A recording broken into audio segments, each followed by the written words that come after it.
Okay. Everything should be ready to go, I think.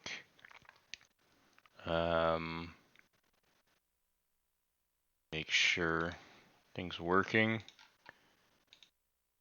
Seems to be. Alright, let's give this a shot.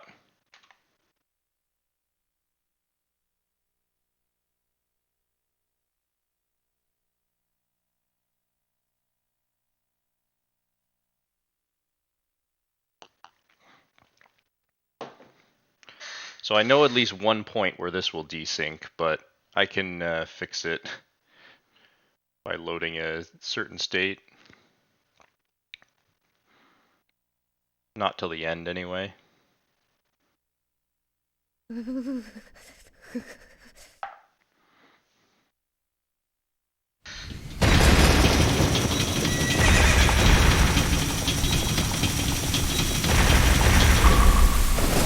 My volume might be kind of loud, eh?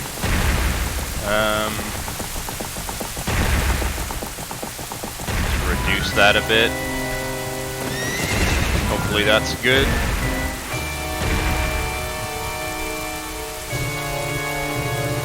Reduce it a little bit more.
Wow, streaming and recording at the same time has almost no stress on my new computer at all. That's pretty cool.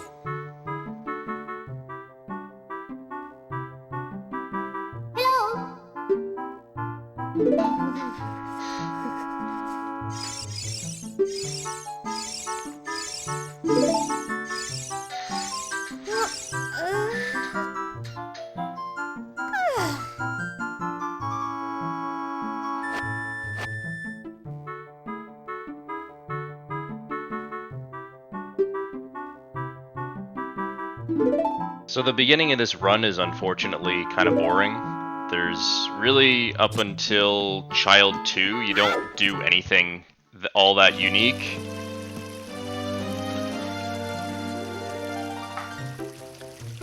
So there's not going to be too much to say.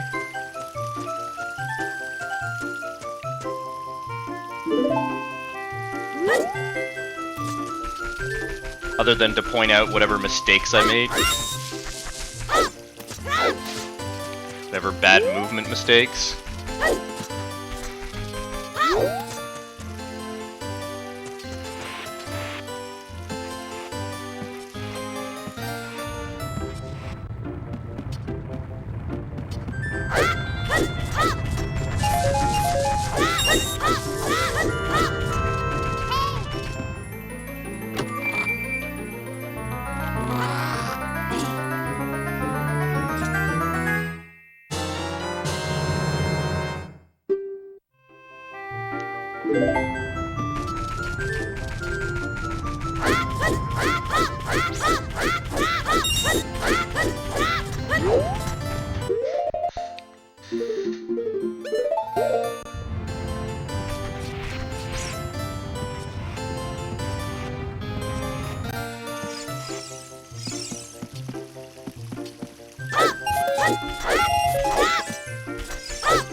So we actually do Aqua Escape instead of Pokey Escape here, primarily because I want to get a bean. I need one bean in this. Well, I need one bean just because I need to fill the inventory slot, but I also need to actually use one bean. And I'd like to get it now, because it's a little bit more convenient. Of course, that does mean I skip Ocarina, which is not really a problem. There's a mistake, right at the start of the run. I didn't feel like fixing that.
So this whole macro is done in 5 segments. The first 4 are around 80,000 frames.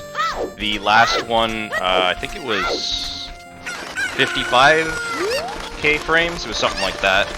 A bit shorter.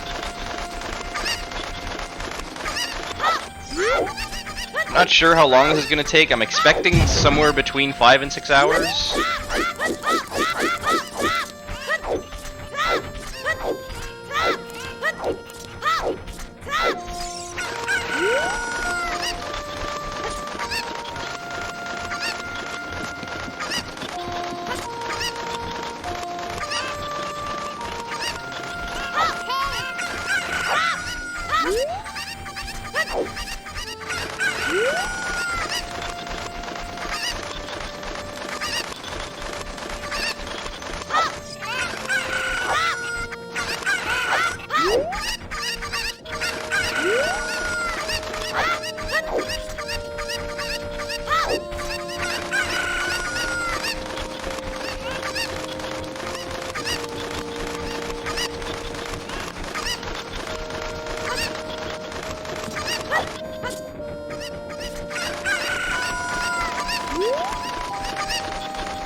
Good chicken collecting.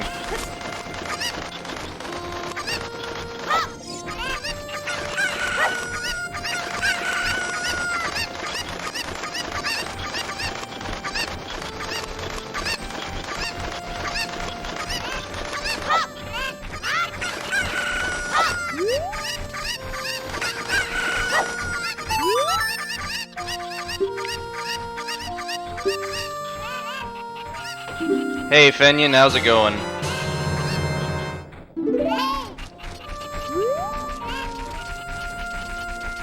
Yeah, I could have planned for a movie night.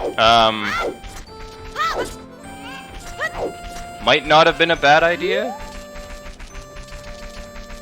It's hard to find time for me to actually do like a 6-hour playback.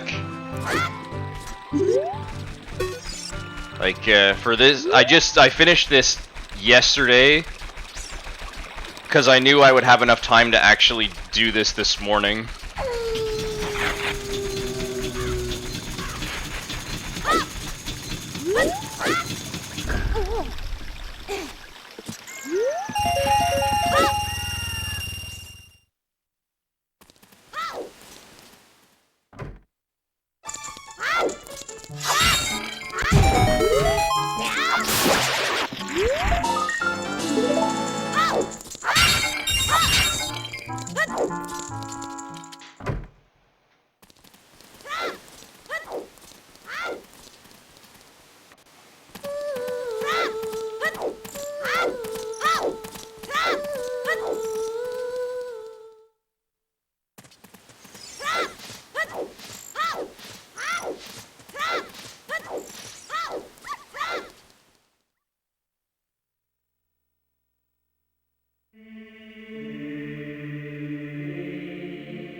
Is my split button not working? There we go.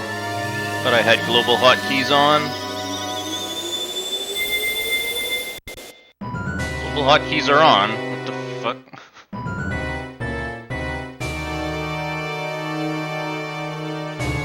Okay, I don't know why.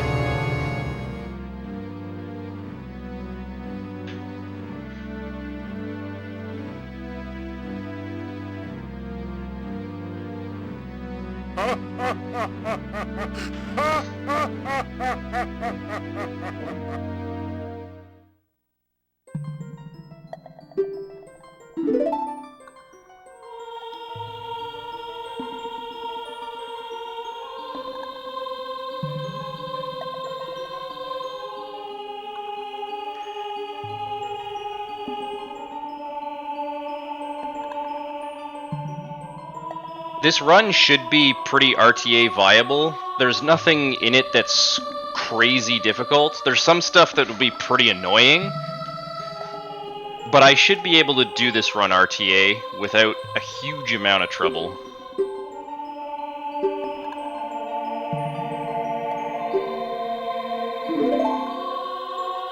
There's some stuff that's a bit monk-esque.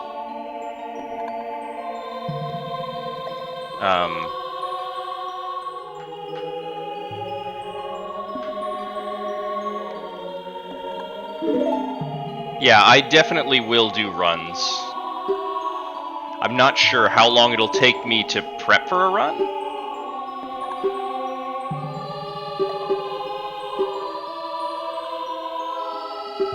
I might have to modify the route a bit as well, just to make things a bit safer. There's a couple of things in this route that I would not really want to deal with RTA.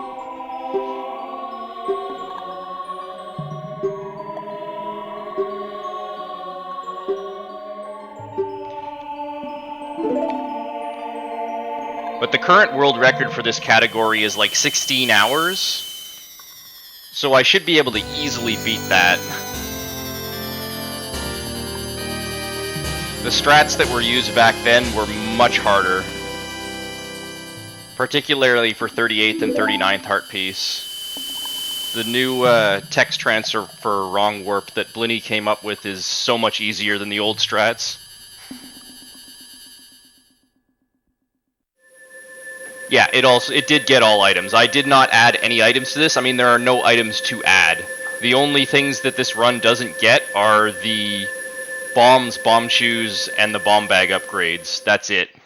Like, I get all of the normal items. I'll get Child Dungeon boss keys. It'll get 37th, 38th, and 39th heart piece. Is there anything else I'm forgetting? Yeah, it basically gets everything you can reasonably get, or everything you can get, as far as I know.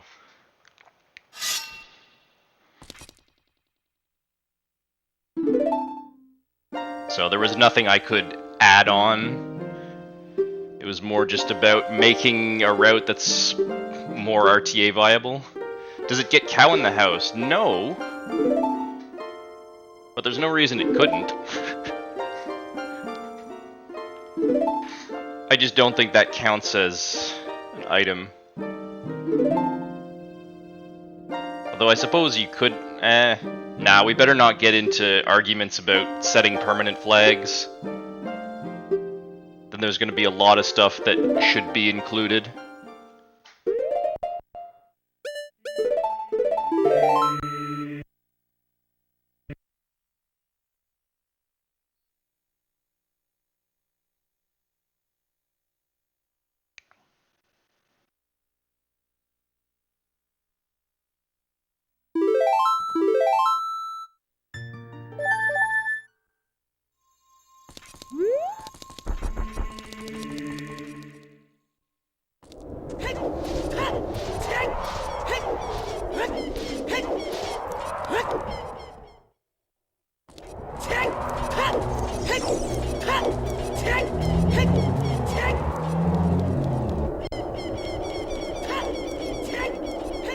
The most difficult thing in this run to do RTA will definitely be the Void Warp you have to do for 37th. I'm gonna have to come up with a strat for that, because the way I did it here was I literally just counted to 13, which is not a good way of doing it. I couldn't find any visual cue that you could really use.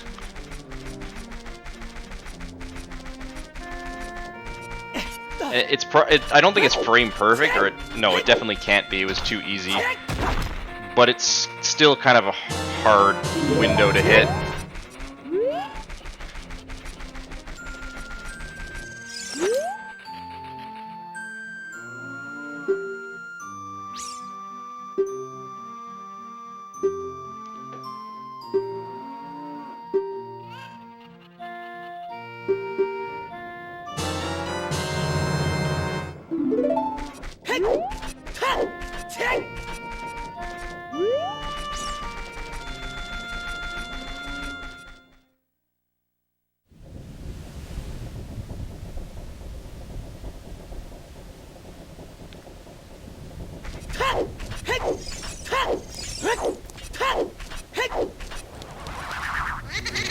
This route actually makes use of text transfer 3 times, which is kind of cool.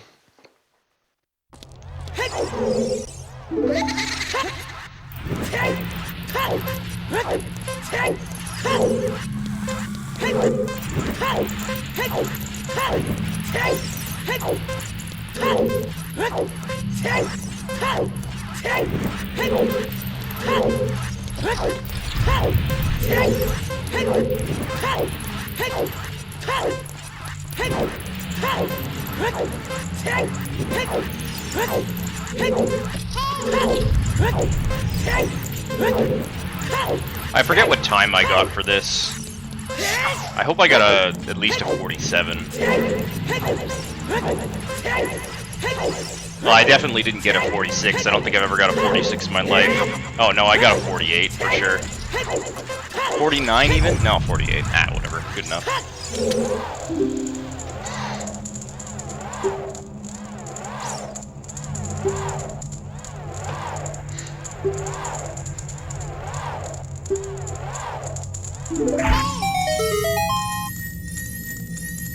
Actually, what did I get in the second race? I guess we'll find out.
Even worse time? Ah, 48 again. That's fine.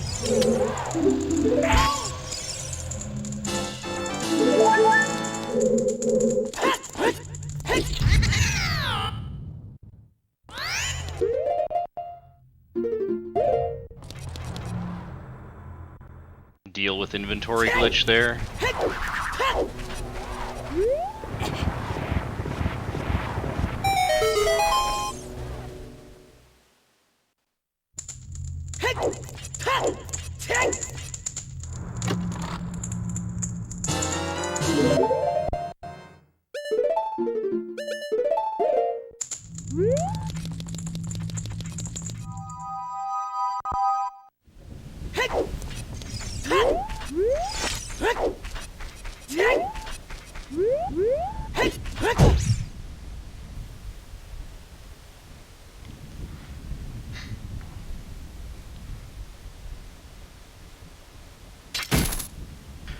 So one kind of annoying thing about routing this was, because of the child dungeon boss keys, I really wanted to rush the adult trade quest as kind of fast as possible, so that way, because if I do it late, then obviously I end up deleting the compasses unless I put off the child dungeons until really late, which is pretty inconvenient.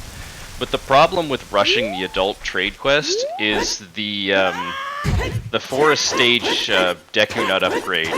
That stupid glitch where if you get the poacher's saw, you then cannot get that upgrade. So basically, I want to finish the adult trade quest quickly, but I can't because then I can't get the 40 Deku Nut upgrade, unless I were to do the child trade quest really early, which is really inconvenient. So my solution to that was actually just to straight up skip the poacher's saw by using text transfer to get the broken giant's knife early. Of course, that means a couple of things.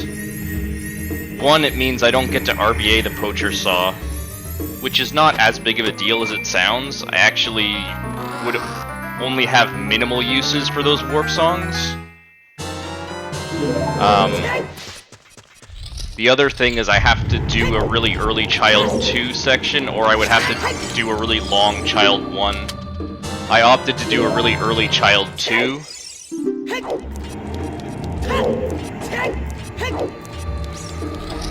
Just because I felt that was a little better.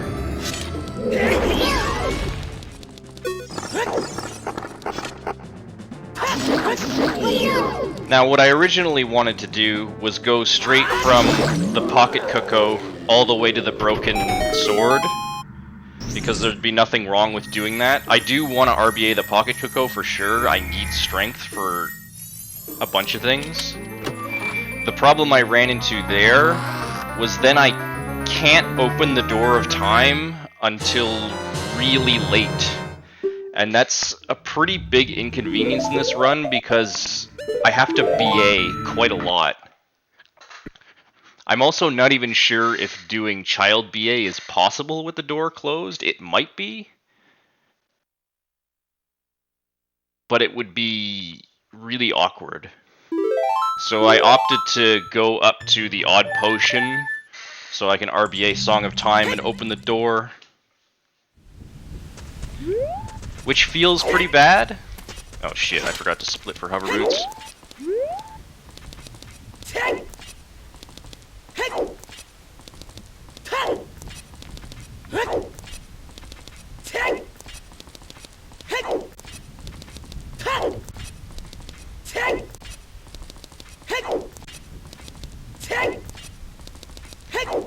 But at least when I go to do this route RTA, it'll be pretty simple. It'll be nice to have the Door of Time open, to not have to deal with the annoying skip. Did I?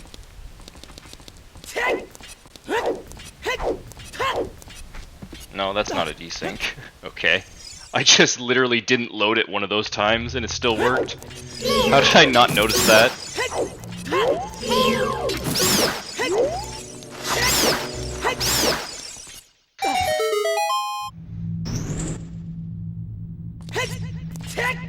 I played through these segments before, so there's really no reason they should desync.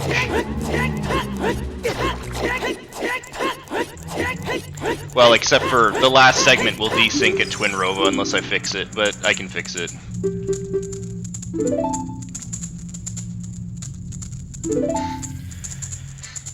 Although one nice thing about not RBAing the Poacher Saw is I can get Sun Song right now because I won't delete it, which is convenient.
So because I want to RBA the Pocket Cocoa, I need to get Bottle on B right now.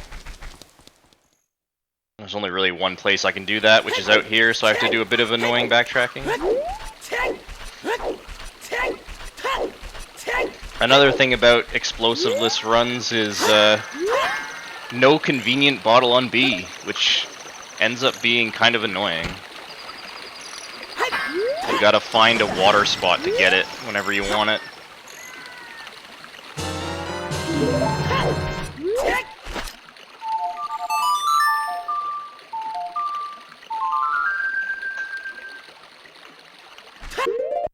At least with this route, you don't have to wait for day. You have Sun Song.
Alright, here's another mistake I made. Went the wrong way and was like, oh shit, this is not what I'm supposed to be doing. Not a big deal.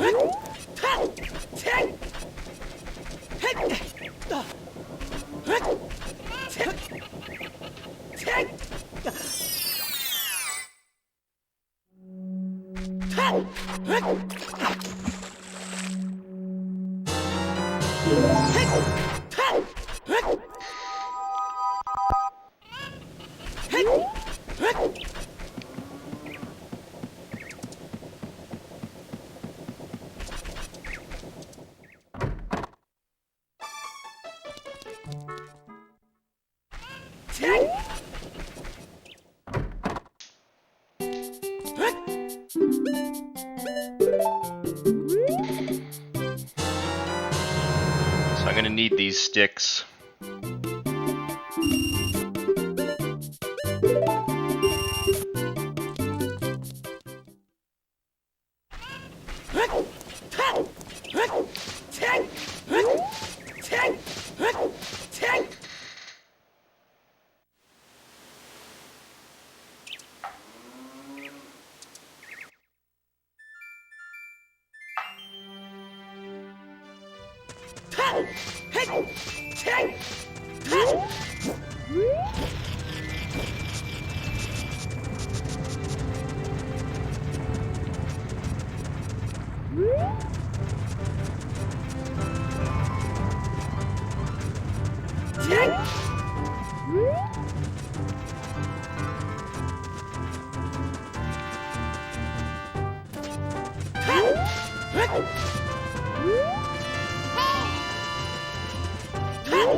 This Goron is annoying enough to hit with regular bombs. It's actually really frustrating to do with bomb flowers.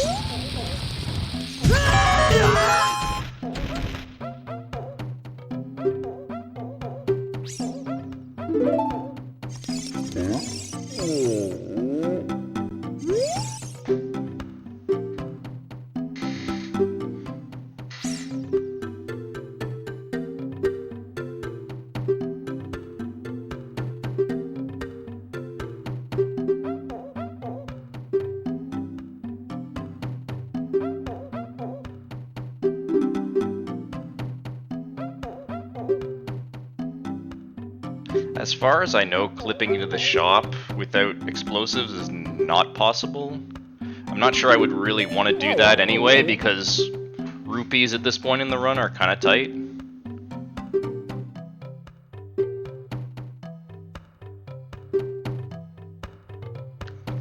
And I also don't think it's possible to clip into Darunia's room without explosives.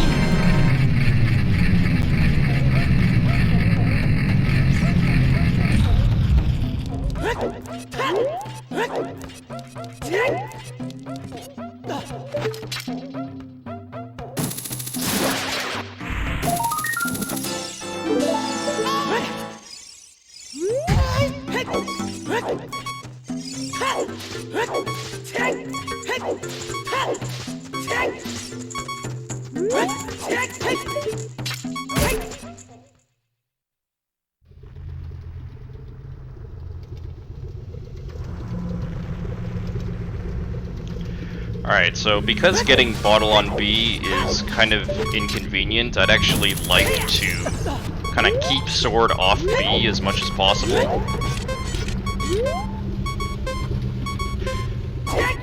Which is why having Deku sticks is nice.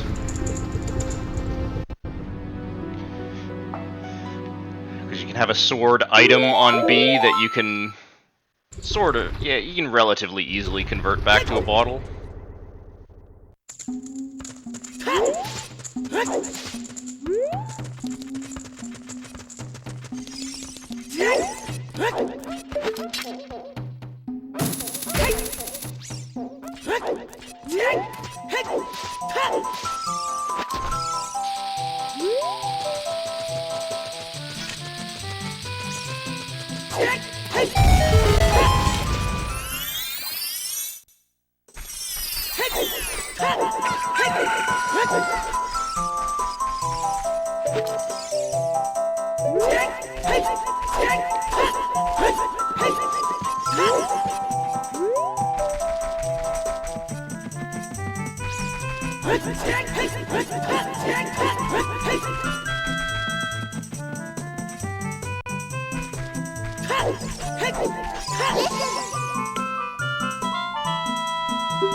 Unfortunately, I don't think there's any way to skip Minuet cutscene with no explosives.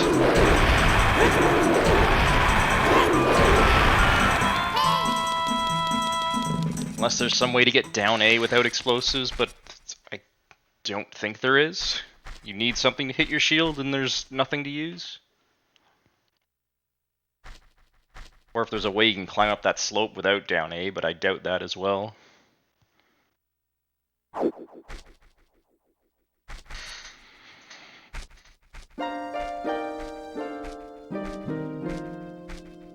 Fortunately, this cutscene is not that long.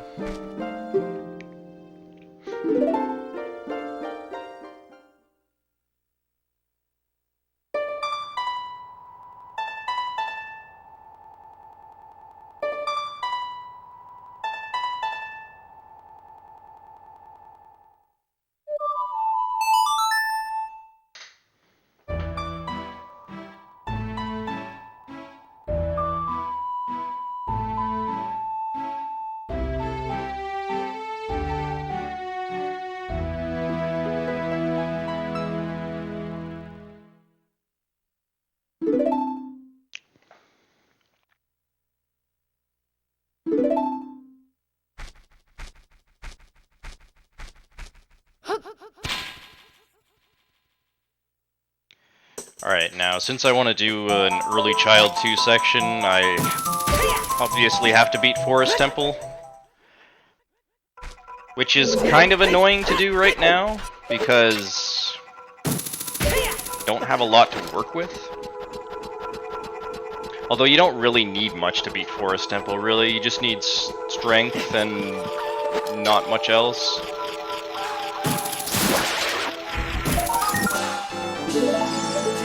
This skipping the forest medallion cutscene would be nice, but as far as I can tell, that's completely impossible.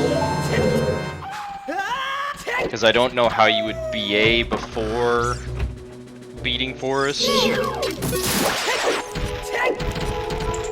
Obviously you can't back in time BA, and lax BA should be impossible, I think, because you need hammer to beat Spirit Temple and you need BA to get hammer.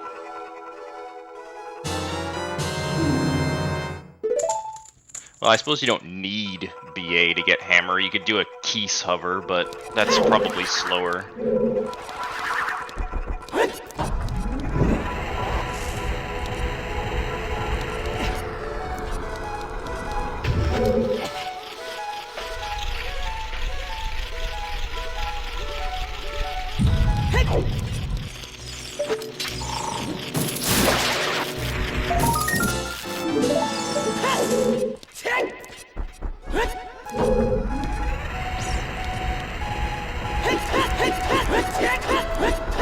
There isn't too much interesting about Forest Temple. You do it mostly glitchlessly, except for obviously the elevator skip, or I mean the Poe cutscene skip.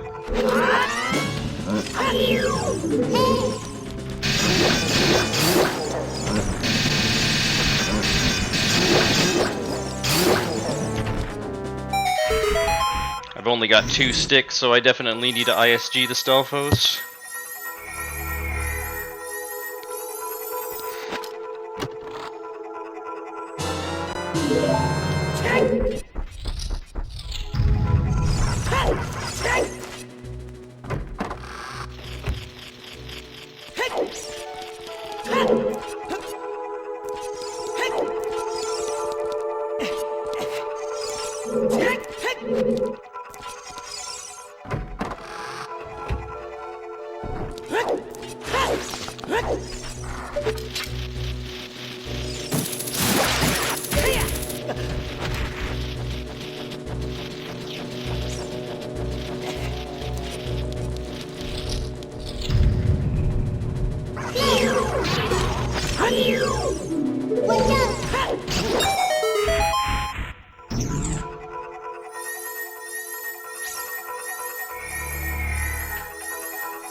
Oops.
Unfortunately, no bombs means no ground jump, which means solving this block puzzle.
Alright, not too much left of Forest Temple.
Alright, now unfortunately we gotta watch Forest Medallion cutscene.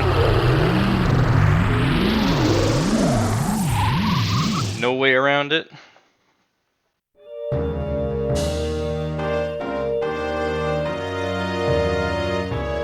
It is the only Blue Warp cutscene that we actually have to watch. Well, that's not true, we watched Jabu as well.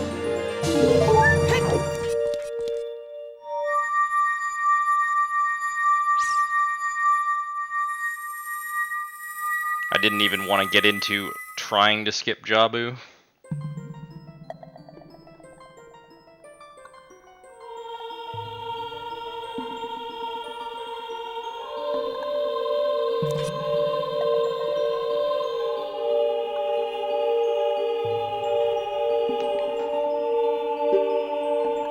Though this route does skip the Rudo Escort in Jabu, which is something you really don't get to do very much. At least part of it, anyway.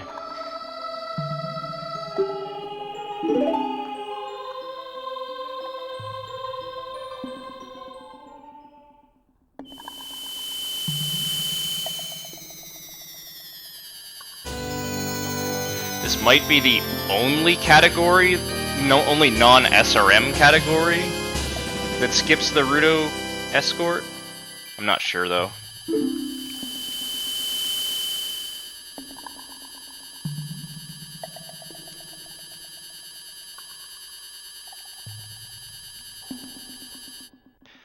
Although one nice thing about having to watch this cutscene is it drops you off right next to the Deku tree.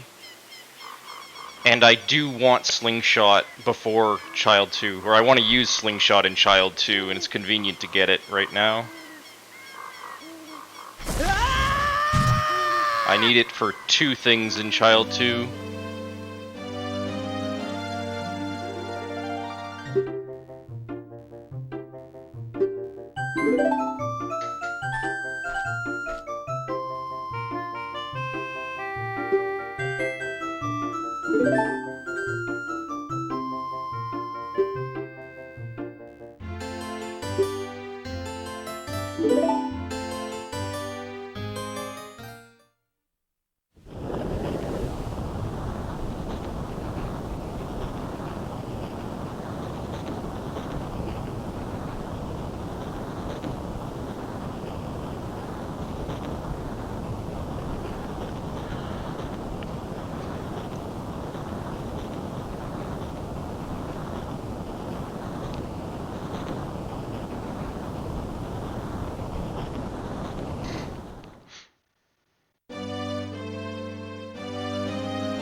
Luckily enough, mustache clip without bombs is actually pretty easy.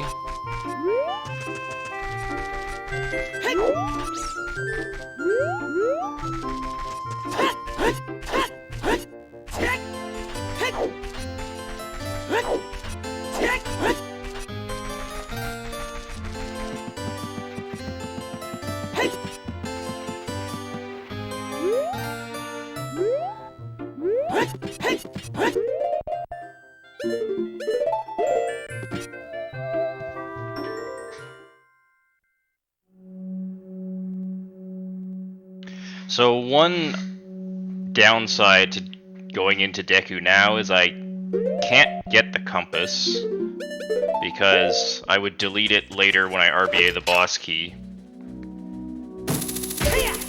Also, I need to use Ganondorf later, so I can't finish the dungeon either. So it's not like I can do everything in Deku Tree right now. I'm gonna have to do more trips here. But I do want Slingshot for sure.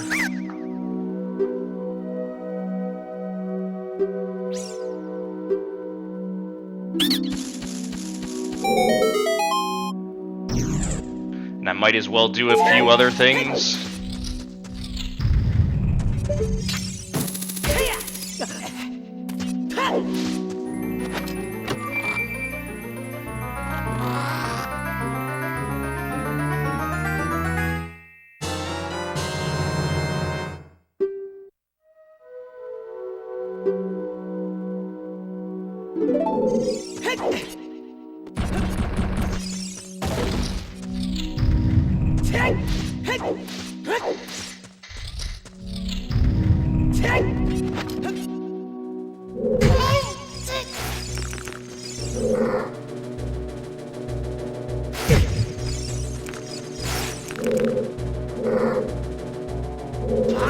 I wasn't sure if doing this was worth it over just climbing up to the top. It might have been better just climb up to the top.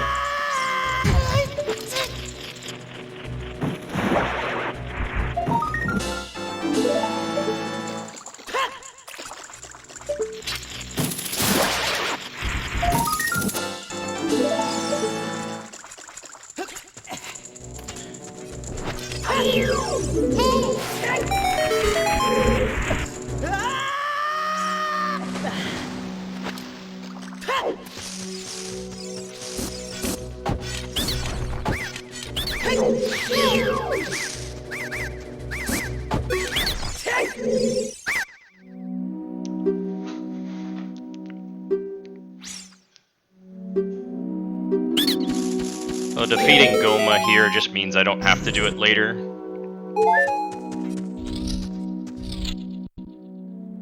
I also want to get down to 17 Deku Nuts, so this is kind of a good opportunity.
Alright. So now we'll just go up to Odd Potion, and then we're headed back in time.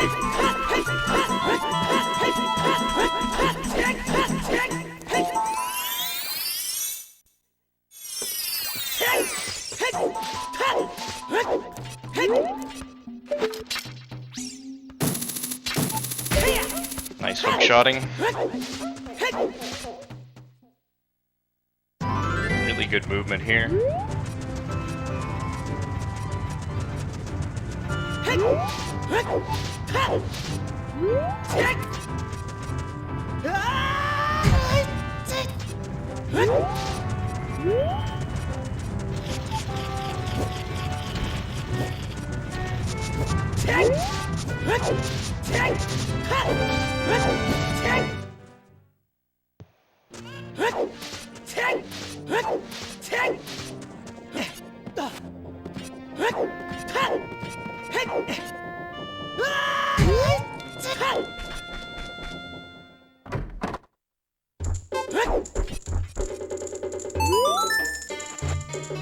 Now, I don't have Bottle on B, so obviously I can't RBA this Odd Potion right now, but that's fine.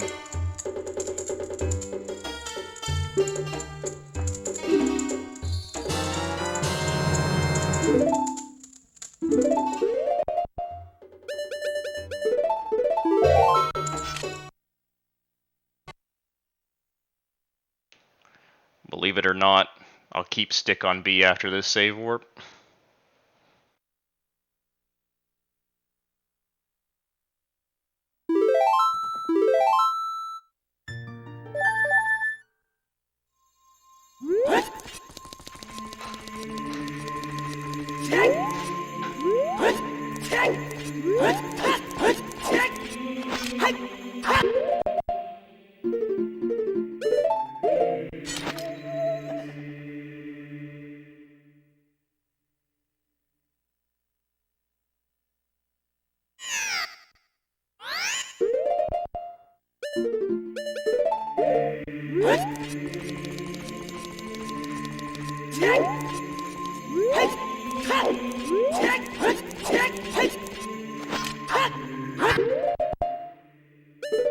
So now I have 0 sticks.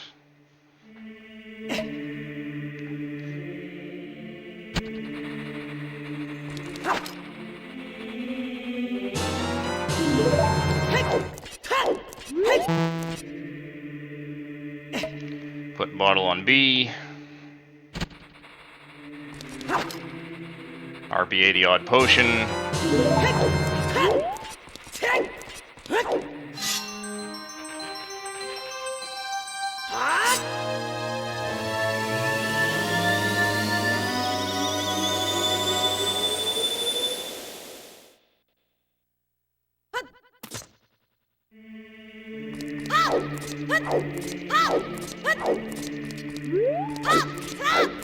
All right.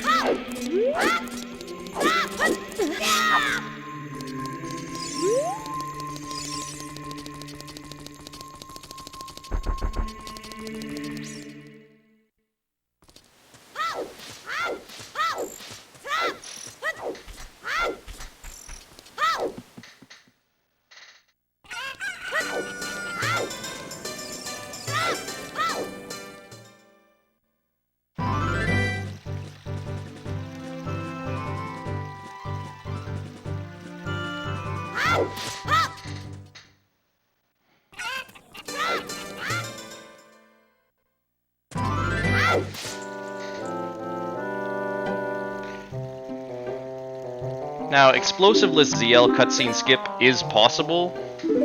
One annoying thing about it is getting down to half a heart is actually kind of hard. At least from the way I'm approaching this. Obviously I can get down to 1 heart off of this, but then I don't have any explosives to take the last half heart.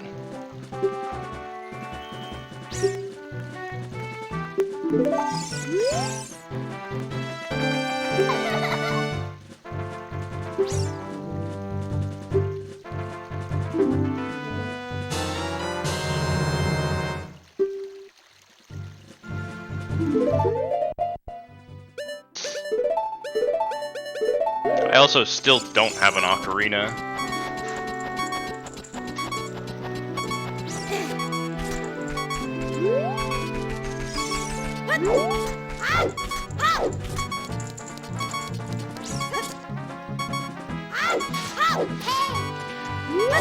So there's only one way I could think of to take half a heart of damage,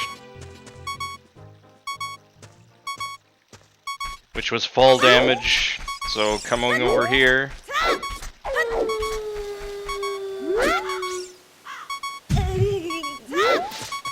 Perfect.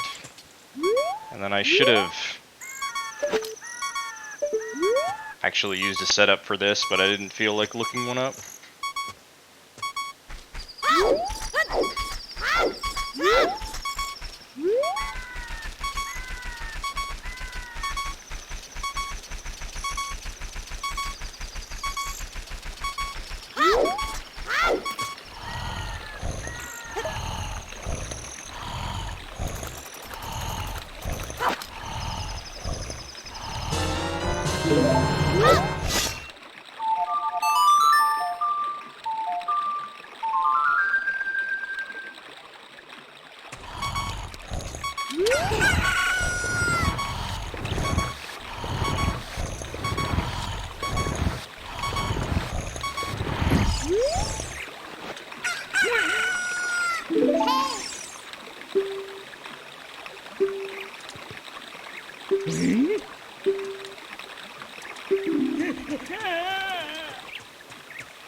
Alright, gotta watch the Zelda cutscene.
Okay.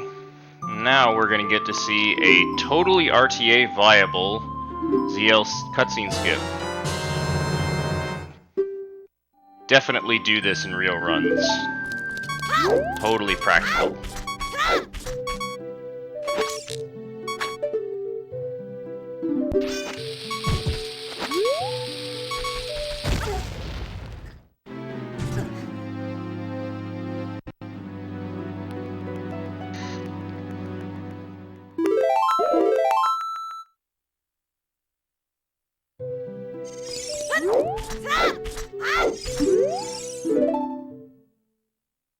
And this will drop us right in the Ocarina of Time cutscene.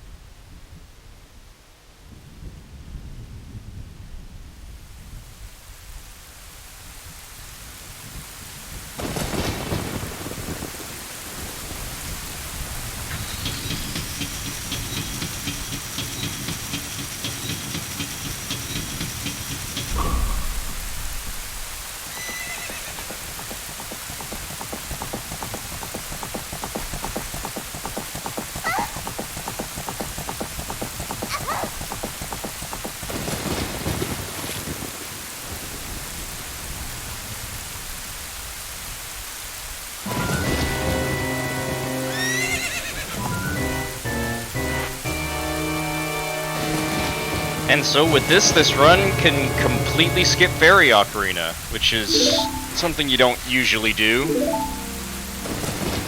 I only had to play one song with a bottle. Well, I guess two, but the other one was in a boss room, so that doesn't count. I'd have to do that anyway.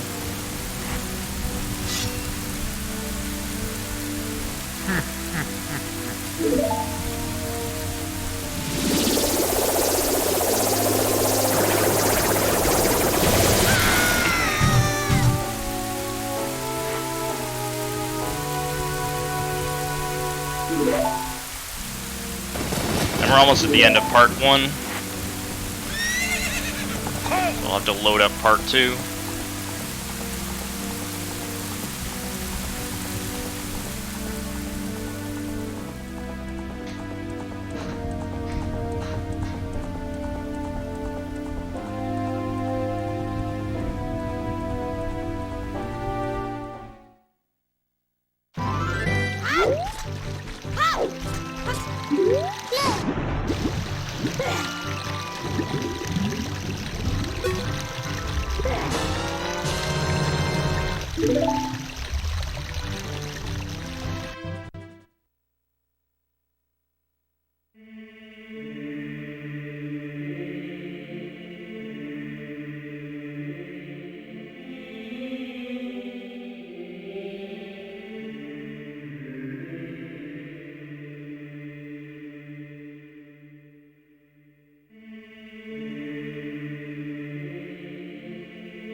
Okay, let me load up part 2.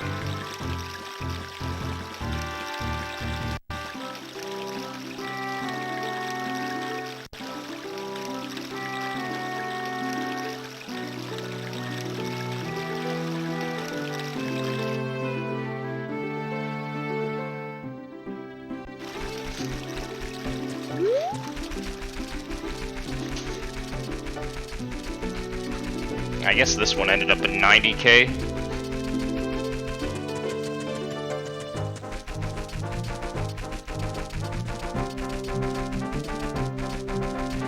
Yeah.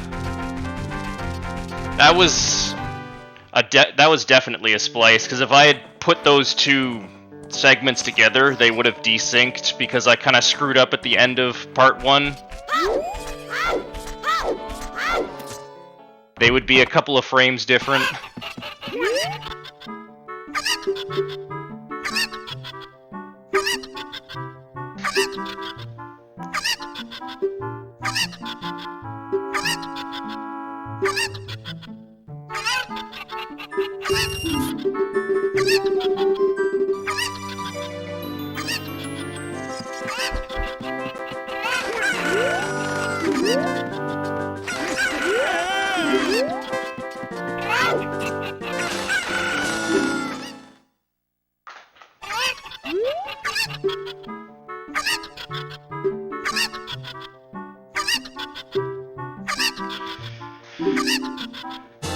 So, I have to do Lon Lon right now, because I really need Epona's song for Adult 2. It's...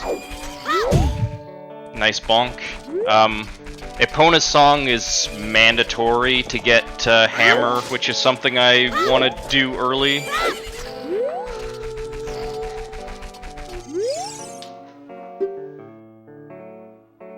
So while it would be nice to do Lon Lon all in one shot, I can't because I don't have Boomerang right now, so I can't get the skulls.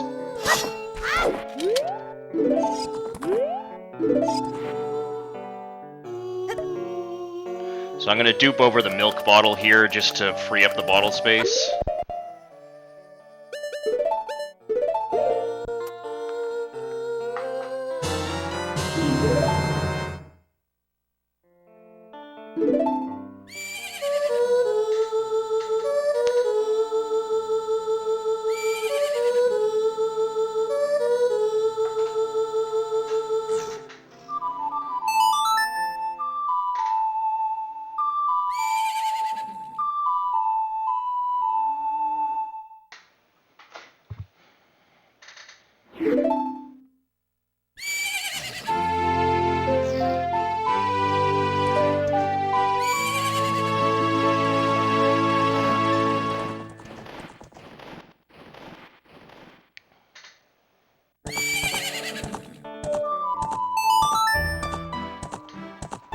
Alright, I also need Saria's song right now.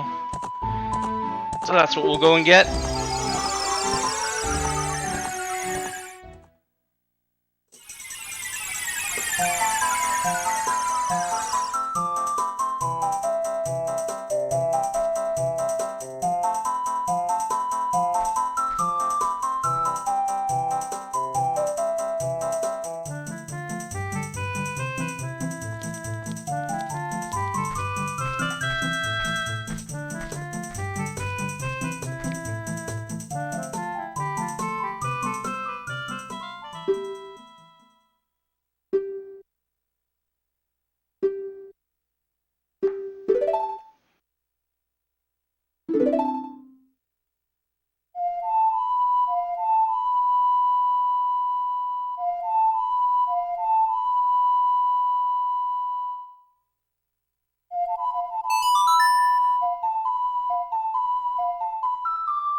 Now I do have to come this way a few more times, so running into this owl here is kind of inevitable.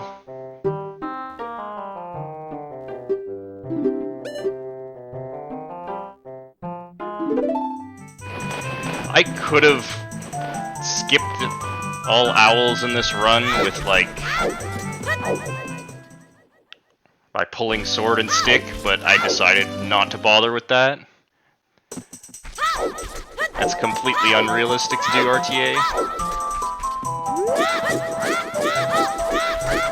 Skipping this owl ended up being pointless because I was forced to run into him later, which is kind of annoying. But, oh well.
I'll make a little bit of progress in the child trade quest.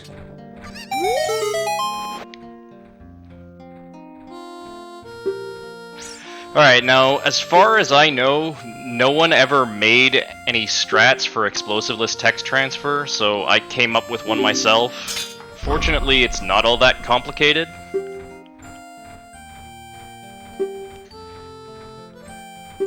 But this may be the first time that explosiveless text transfer for Broken Giant's Knife has been shown off on video. I think it might be. Because I don't think I ever made a vid for it. No, I definitely didn't, or show it off on stream. And I don't think anyone else has.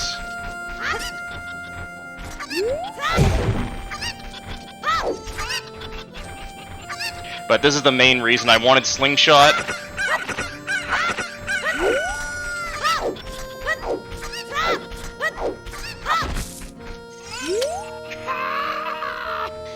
So, get a chicken damaged. I want to clear the long dialogue this guy has.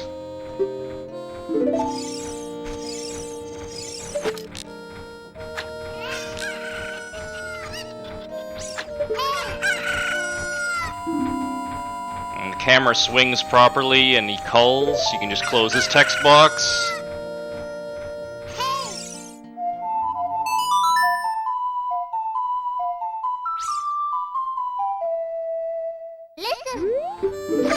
There you go, pretty easy.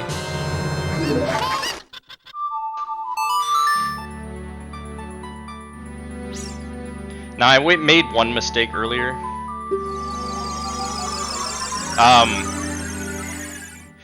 It is a bit finicky. It's actually not as finicky as it looks, because as long as the Cuckoo is in the corner there when you shoot him with the slingshot, as long as he's in the corner and facing into the corner, which he will be because you shoot him once before, the camera will swing in the same way.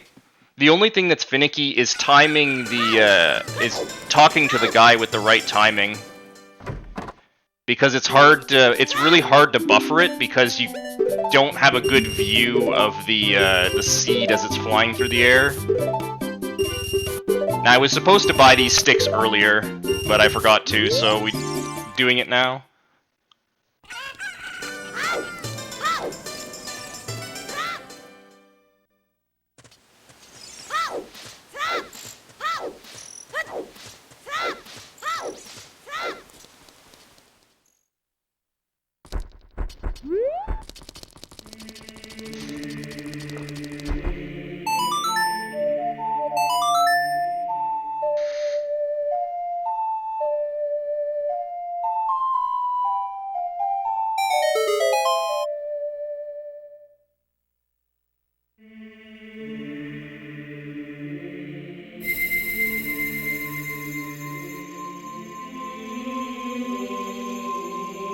Opening the door at time makes BA way easier.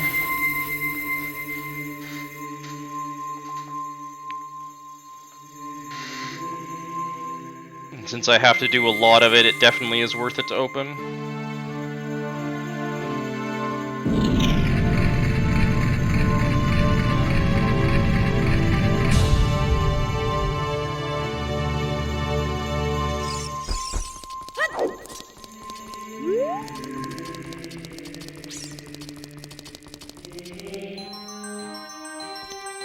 Okay, so first BA of the run is not actually necessary,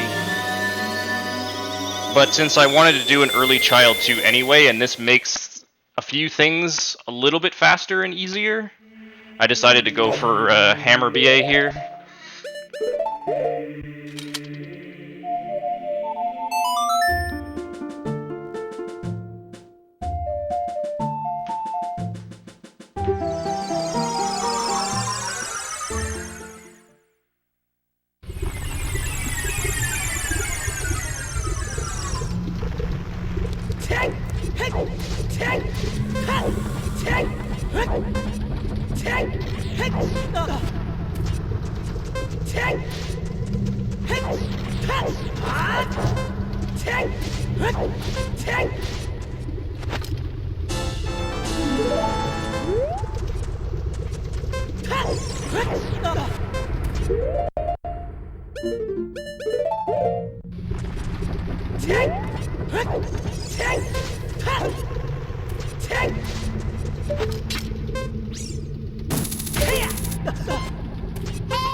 So you can do a fairly simple triple slash clip to get in there if you don't have hammer, but it saves a little bit of effort.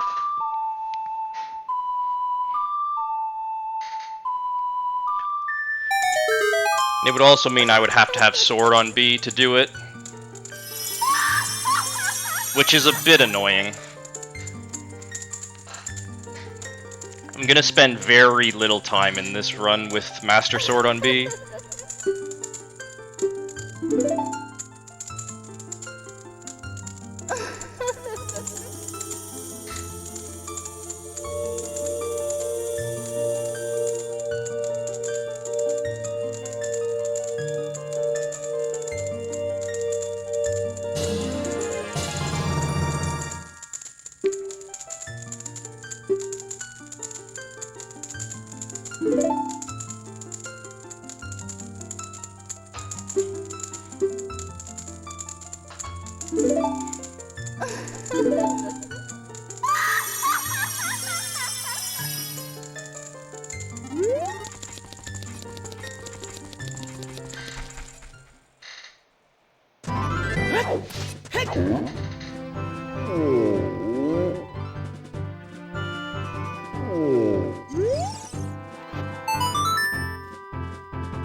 Now I do need to RBA prescription, but obviously I can't do it right now.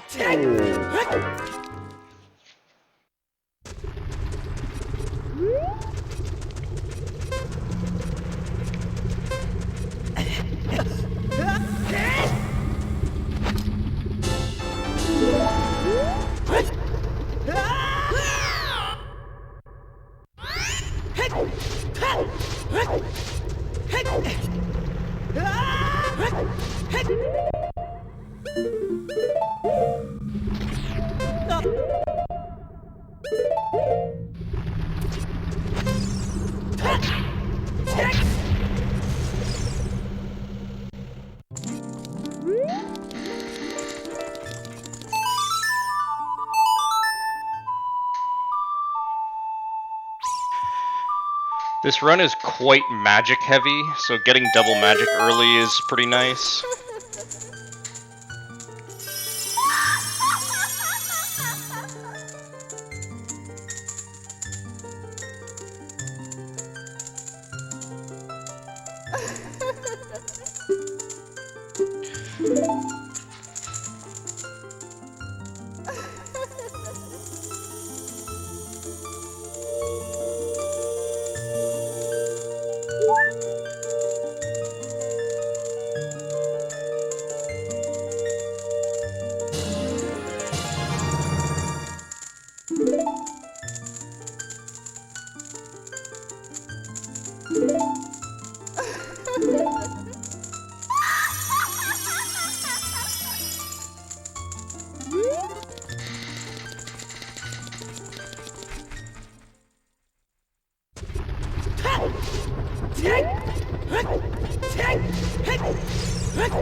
Alright, so FW is a really useful thing to have, so that's where we're going next.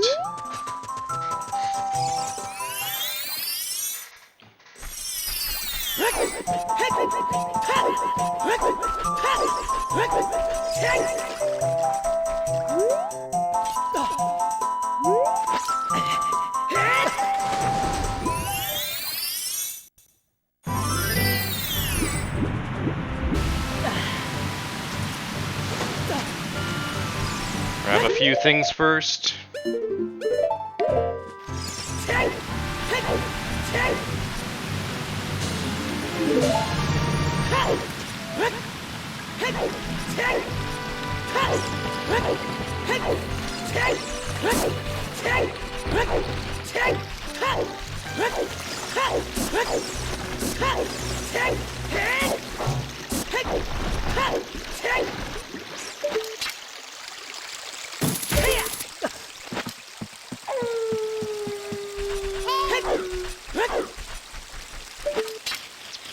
Pretty lucky time of day.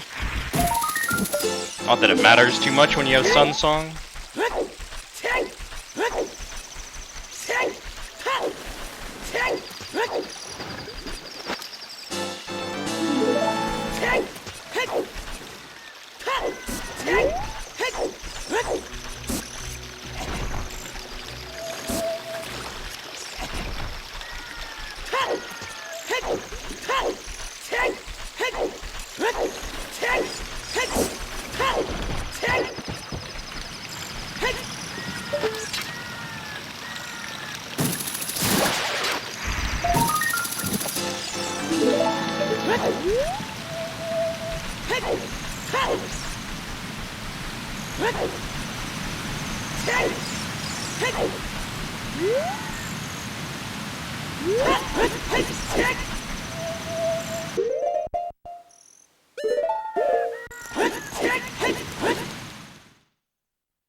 Picking up these nuts ended up being pointless, so that was just a waste of time.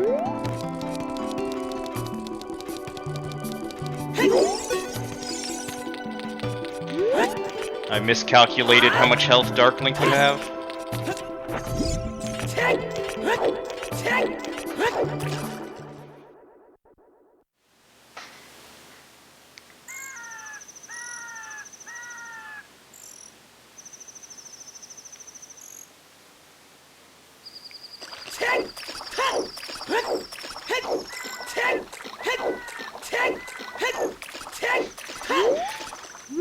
So now if I didn't have FW here, the trick to get in would be a bit more involved. But still not that bad, it would just be a hookshot jump and kind of an awkward clip. But with Hammer it's completely free.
So I will have to BA hammer again when I go into Fire Temple.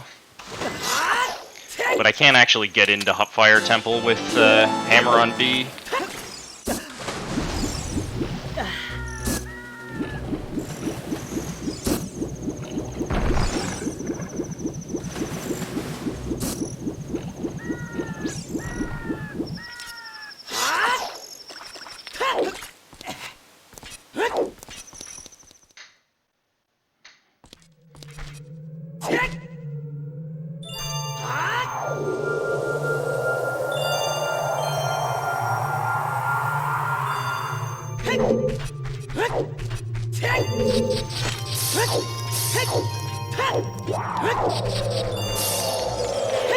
Alright, now clear out everything in Ice Cavern. There's nothing stopping me from doing that.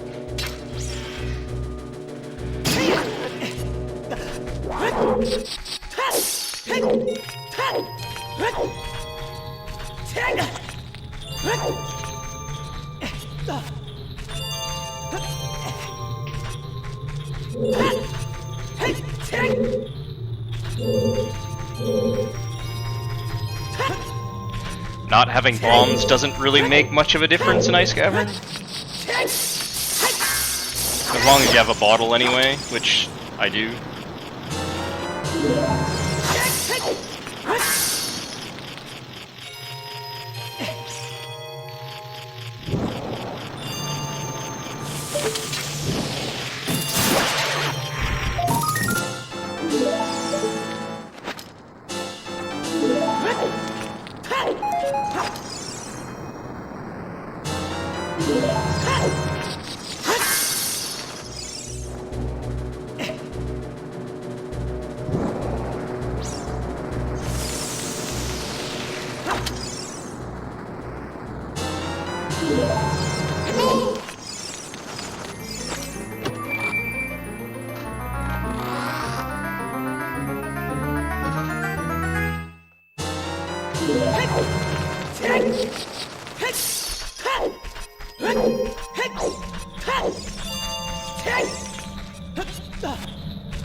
I should have skipped this blue fire.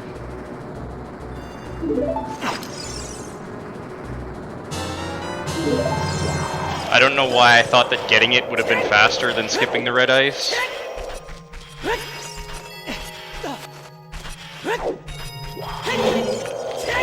But it's not a big difference either way.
I made a mistake here.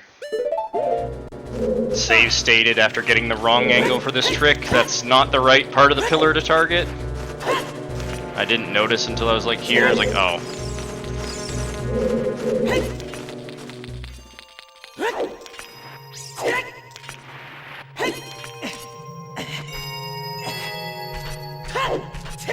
I wasn't gonna redo the section for that. Or for this.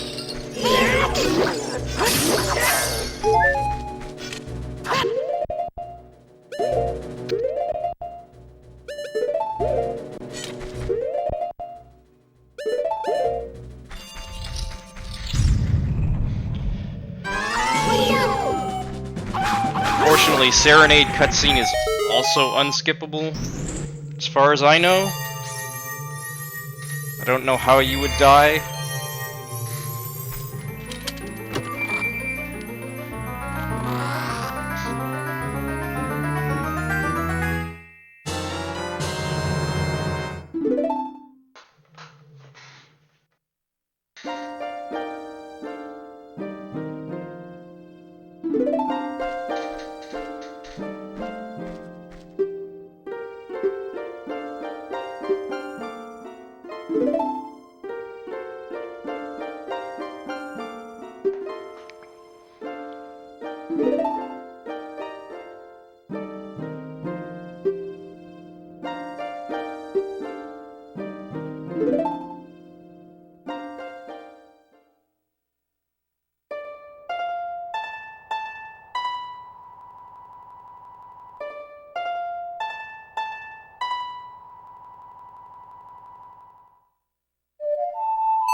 Alright.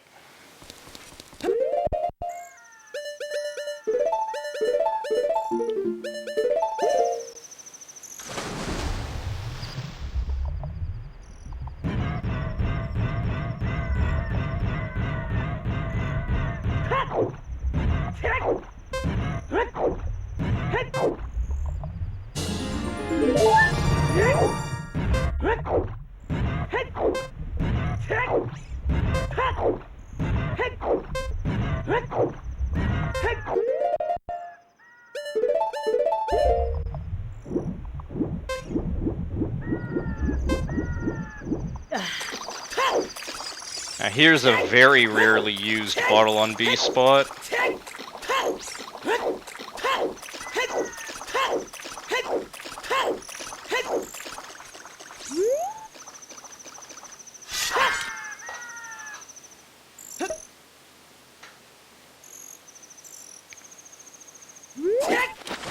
Works exactly the same way as the one outside CAC.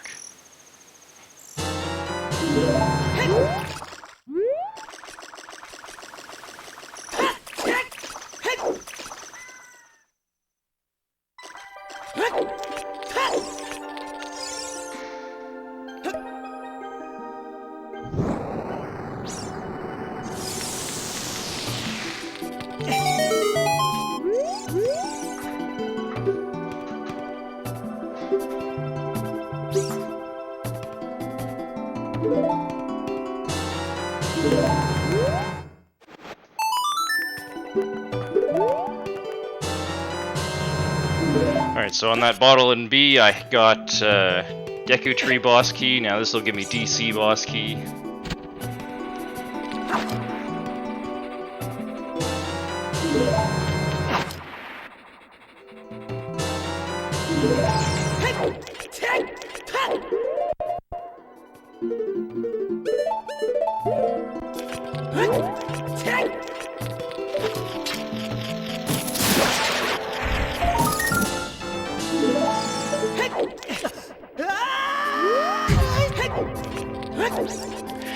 This clip is much more annoying to do with sticks. You have to double tap the C button pretty quickly.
Unlike Max Percent Adult, you only have to show the frog to this guy once in this run.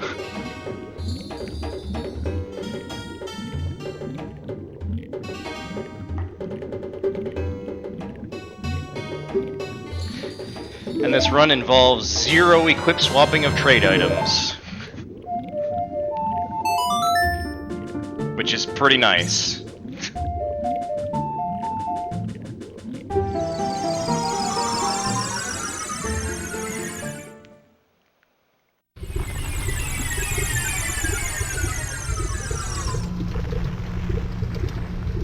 Alright, so now we'll grab Jabu Boss Key.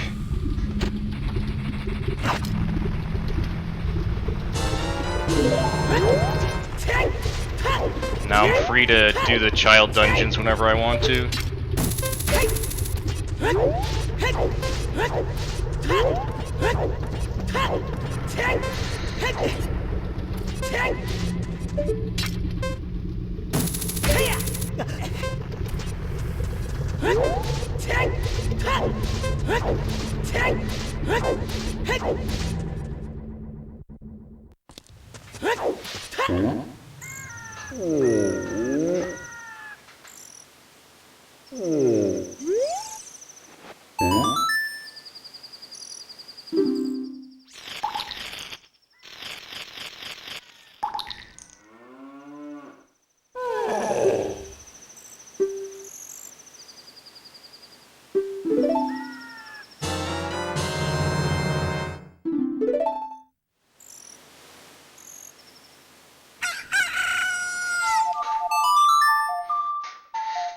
I think I accidentally played an extra Sun song here, if I remember correctly.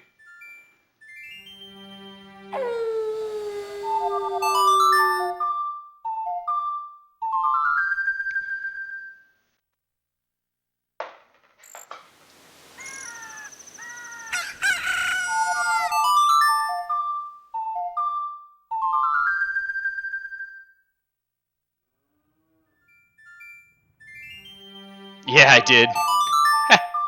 That's me loading a save state and not remembering what was happening. Nice.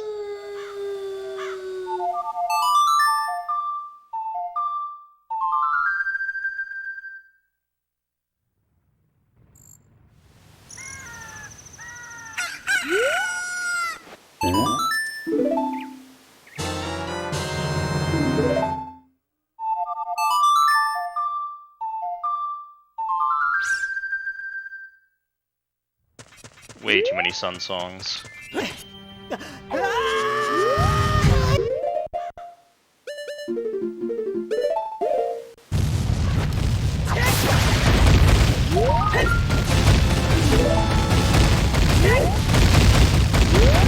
hindsight, I probably should have tried to find a way to die here and get stick on B again instead of equip swapping sticks.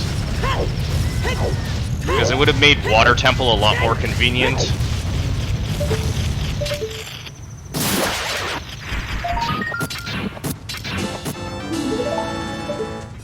So I'm not sure where I could have quickly died, so maybe it wouldn't have been that good.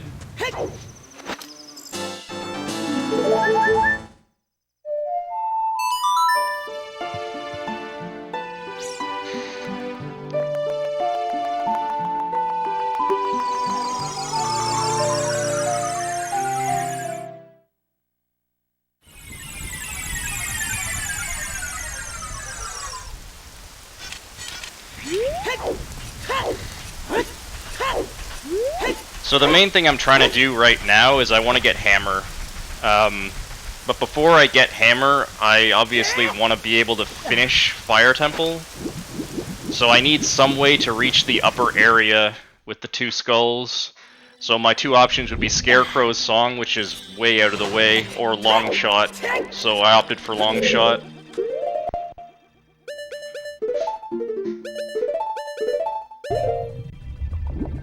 Best Tunic.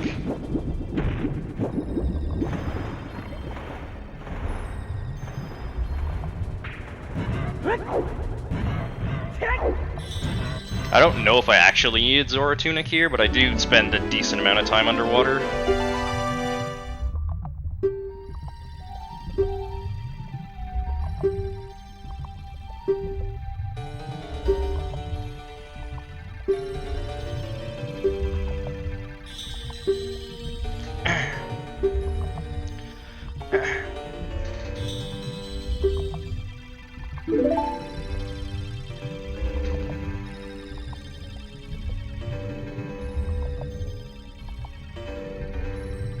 So I want the key behind the bombable wall up there, but I don't have any way of breaking the wall, so we'll go around it instead.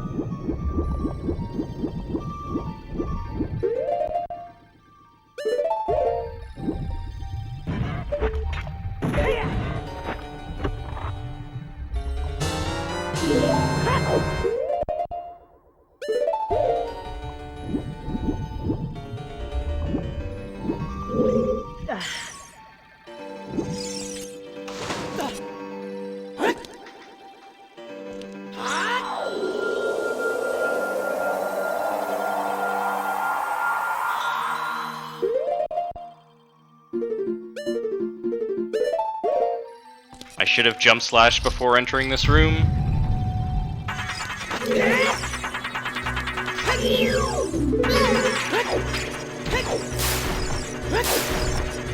And this could have gone worse, but still, it's not great.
Pretty annoying that I have to switch between FW and sticks. Oh, and I should have equipped bow on that other pause.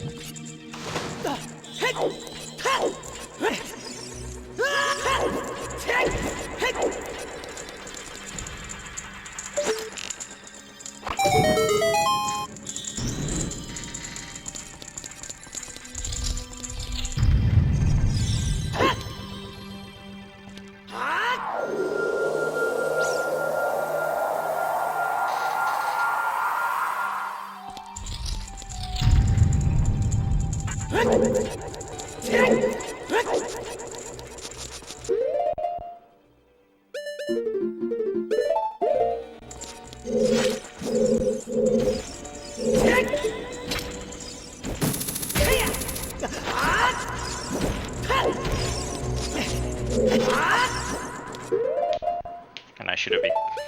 Actually, that didn't matter.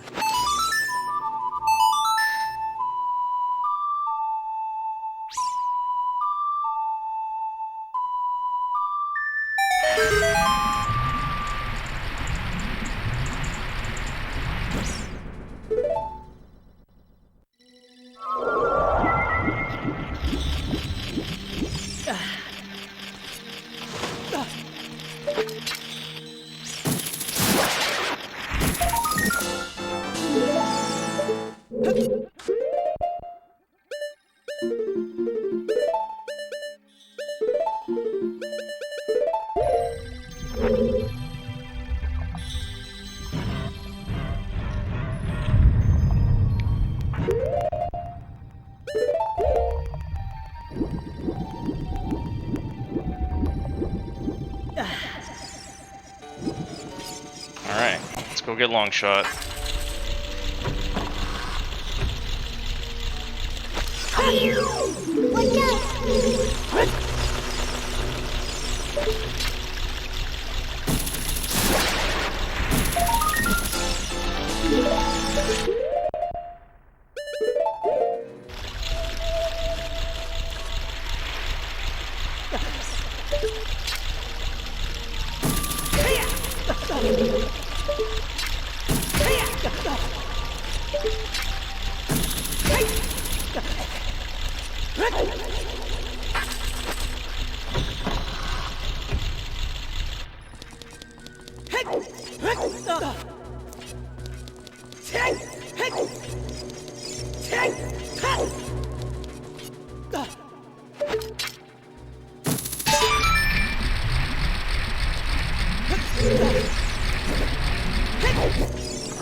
Yeah, this Dark Link fight went pretty badly.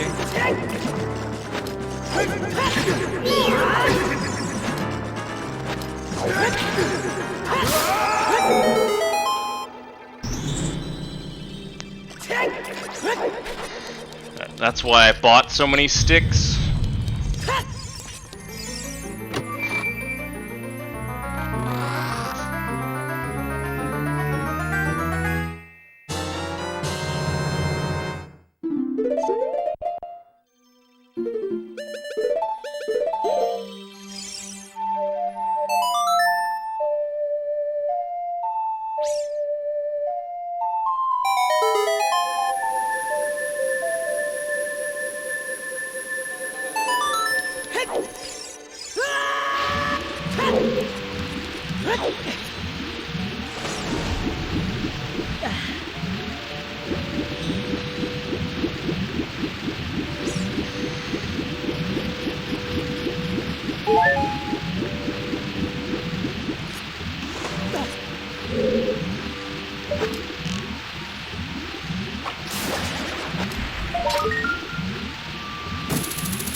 Alright. So save warping here will give me dimmed B, which I need to get into Fire Temple. Because the main issue with Fire Temple is one of the keys you have to get is behind a wall that you can't break with anything but explosives. You can't even use hammer. So I couldn't just BA hammer and go into Fire Temple like that. I do need to BA hammer, but I have to get past the kind of first section first.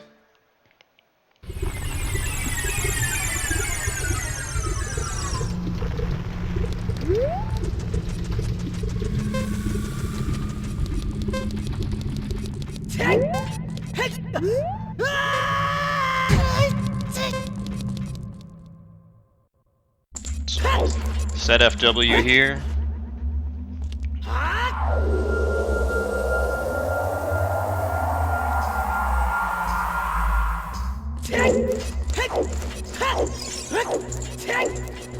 Now, it might have been better to skip this cutscene, but I would have had to do it twice.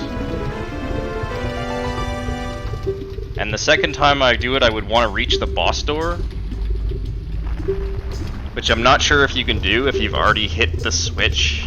I don't think you can.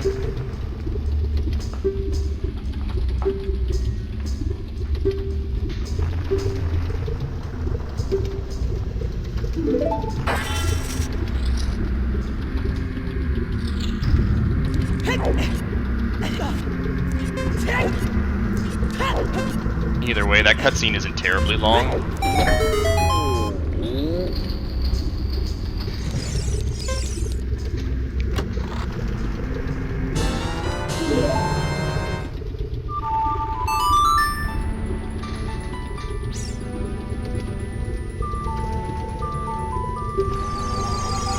Okay. So now we need to go get Epona.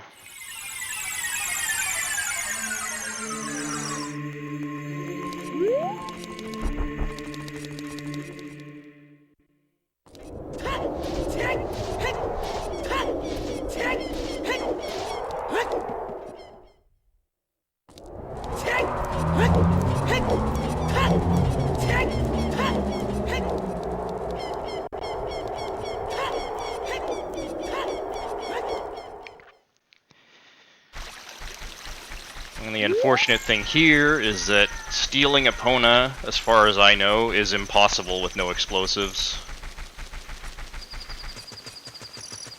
So we actually have to race Ingo. Pretty sure this and glitchless Hundo are probably the only categories that would ever race Ingo.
Alright.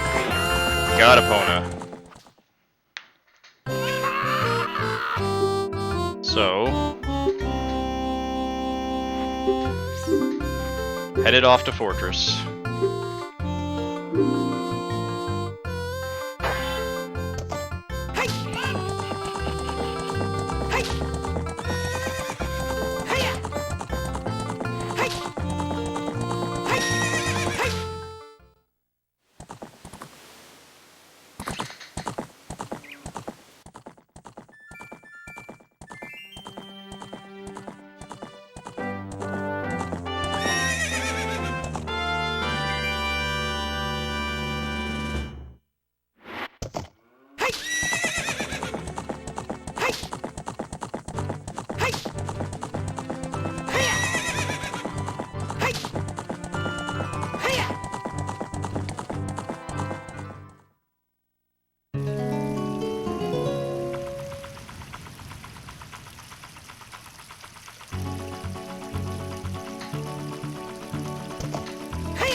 I might as well grab these 2 skulls now. I want it to be nighttime when I enter Fortress, so I can get the skull in there.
Alright, so we want access to Gerudo Archery, so Gerudo card is necessary.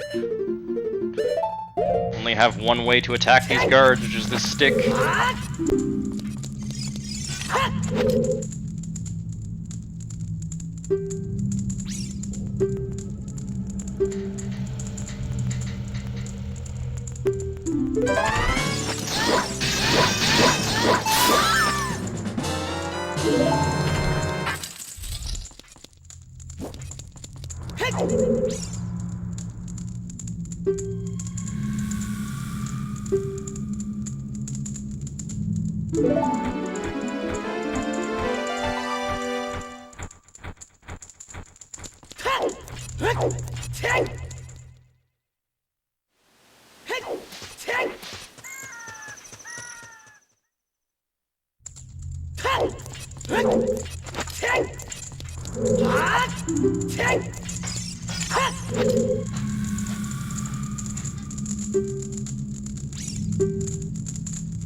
Not much to say about getting Gerudo card. Everything's pretty normal.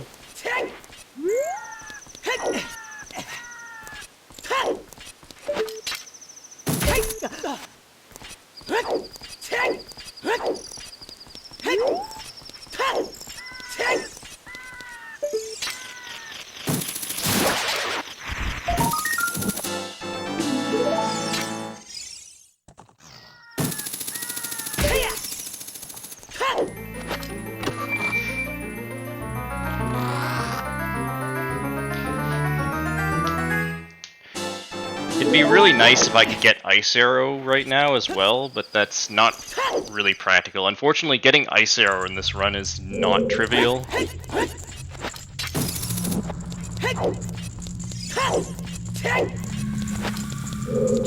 There is a trick you can do to significantly speed up getting it, but then you're kind of trapped in there.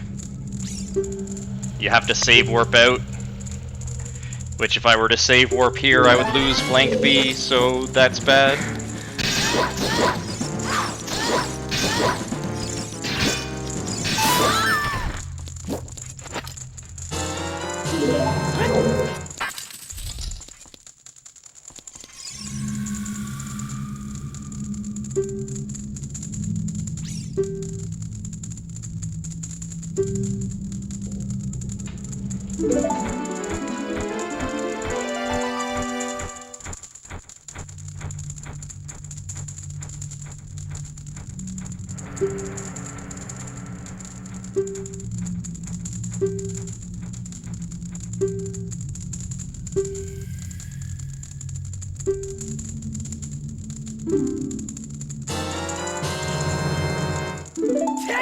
Alright, so Gerudo card done.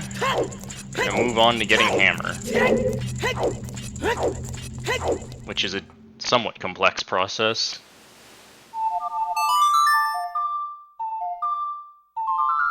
So the reason why I needed Gerudo Archery unlocked is because I need to set my entrance to being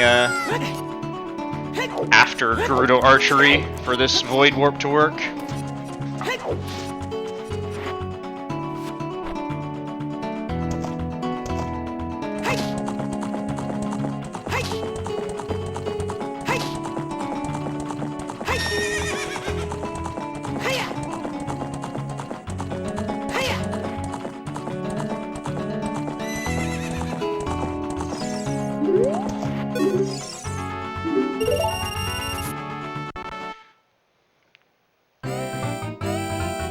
Imagine what kind of pleb would cheat at this minigame.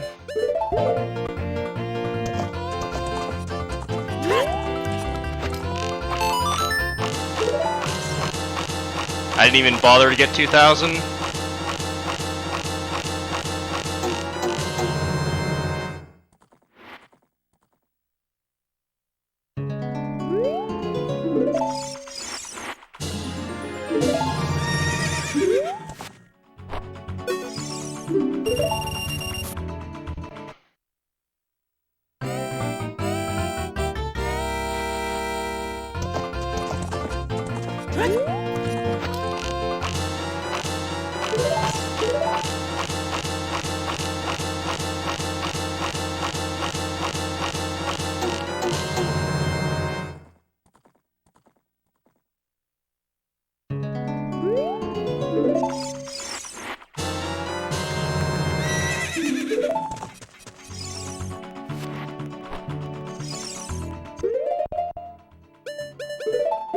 Alright, so Void Warp time.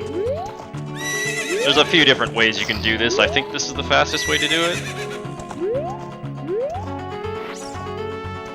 This seam walk is kind of annoying though.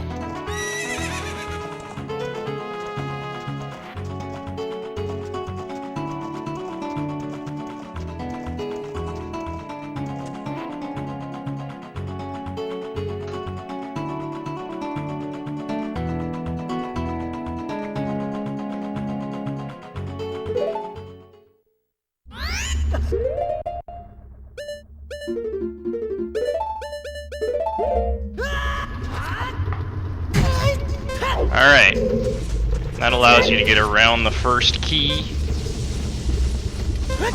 Get around the first key door.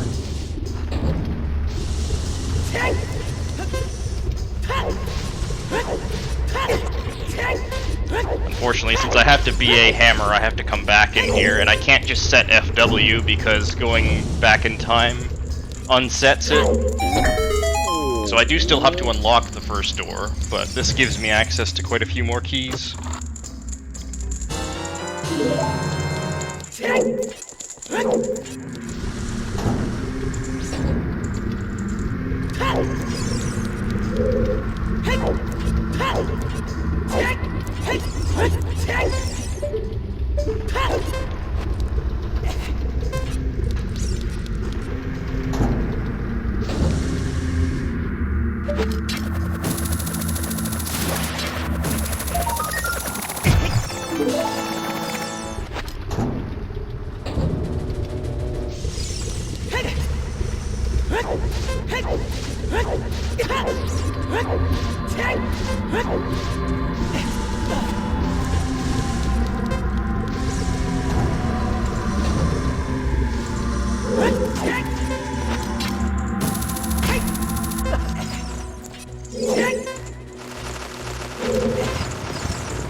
Alright, so I'm gonna want to take a bunch of damage here because I want to die soon.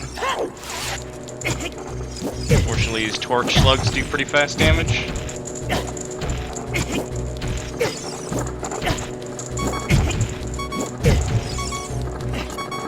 I probably should have watched a glitchless run to see a real strat for this, but this works fine.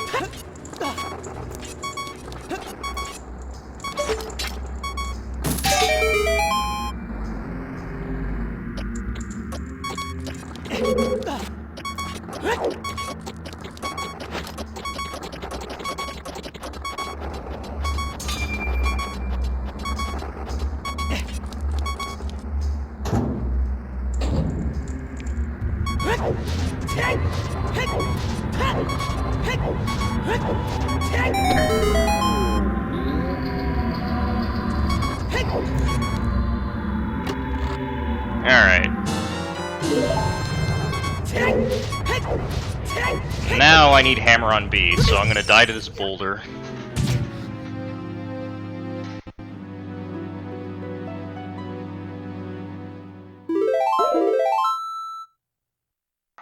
Which gives me stick on B, so I'll break the one stick I have.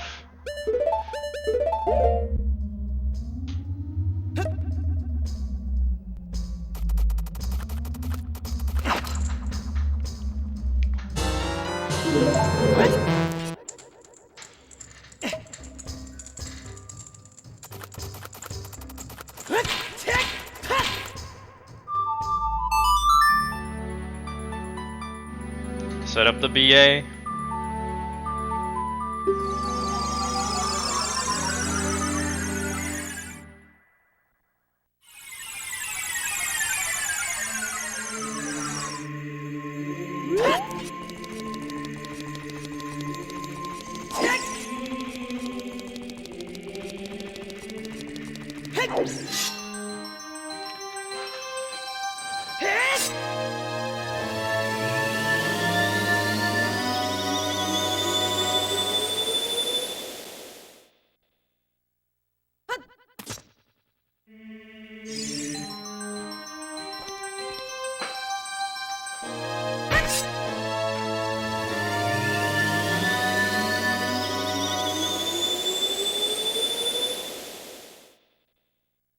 Alright.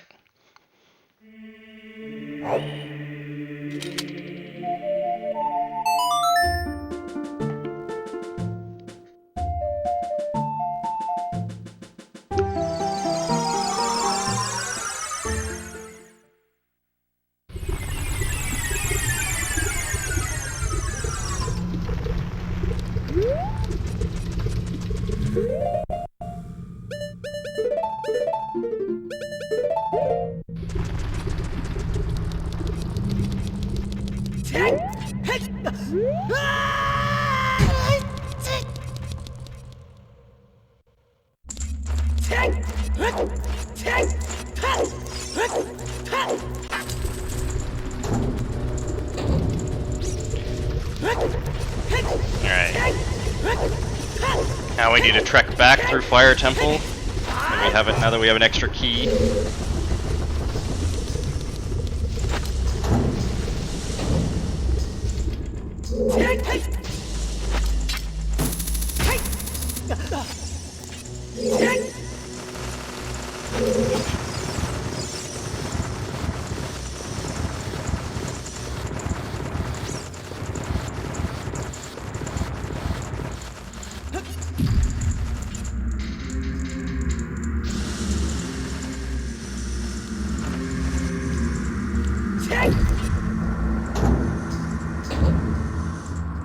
Now this is a trick you probably won't see used anywhere else, as far as I know.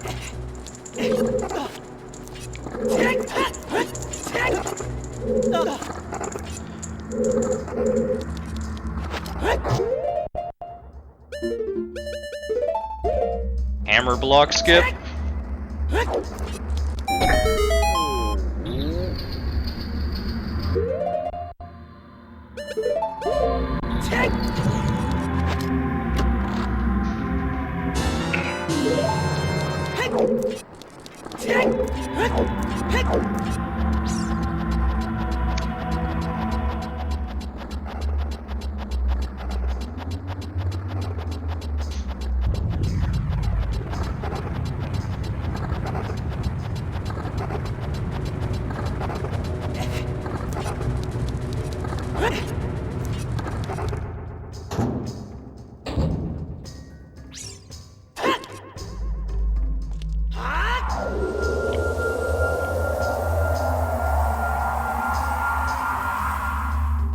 Alright, so now here's what I got long shot for.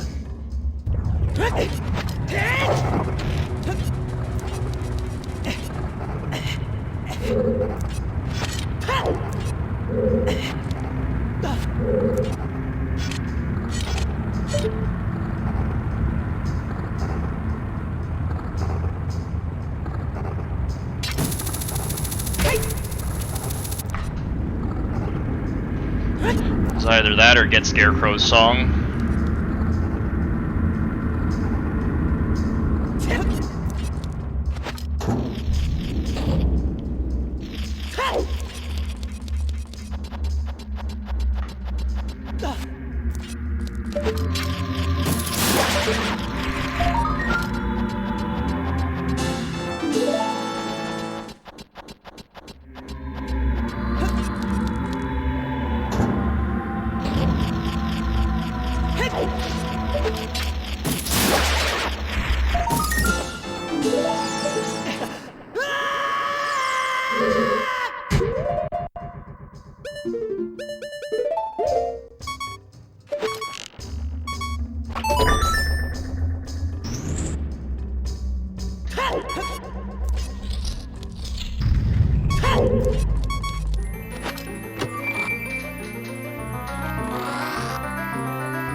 Alright, just one more thing before going to Hammer. Gotta get the maze Skulltula. The wall in front of it cannot be broken with Hammer, but that's not really a big deal. It seems kind of random which walls can be broken by Hammer and which ones can't. Fortunately, this you can just do a ledge clip, so it really isn't a big deal.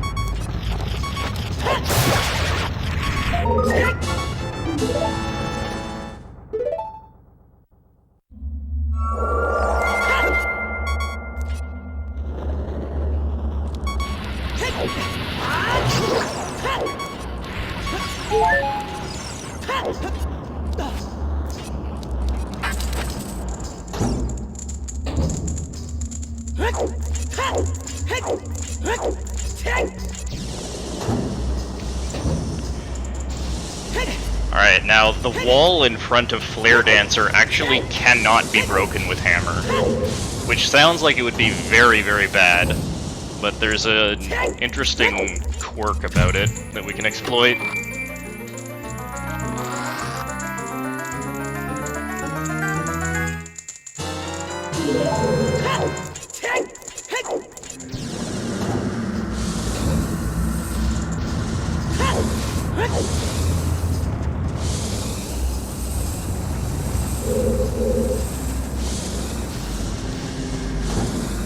So I'm gonna go in this door and back out.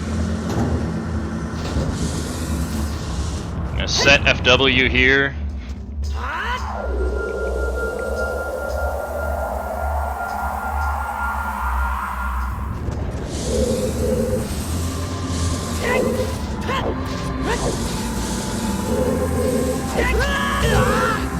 Now, while you cannot break the wall here, you can break the fake door. And if you do that, and then reload the area...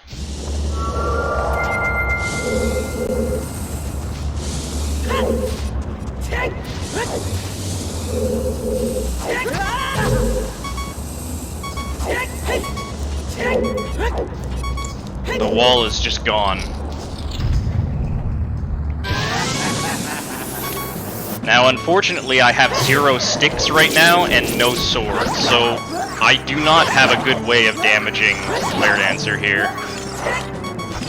I could just equip sword. I technically don't need hammer on B anymore, but I don't want to do that because then I'd have to bottle on B for the next BA that I'm going to do. Fighting Flare Dancer like this is not the worst thing in the world. It's just a bit slow.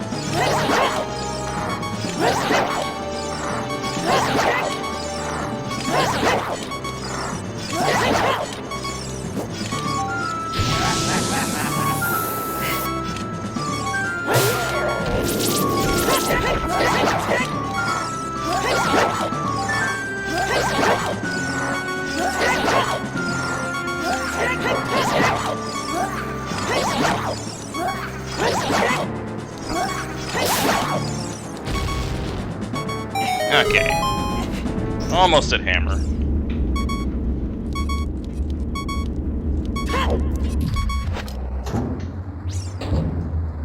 And pretty much right after hammer is the end of part 2, so I'll load up part 3.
Alright, I think...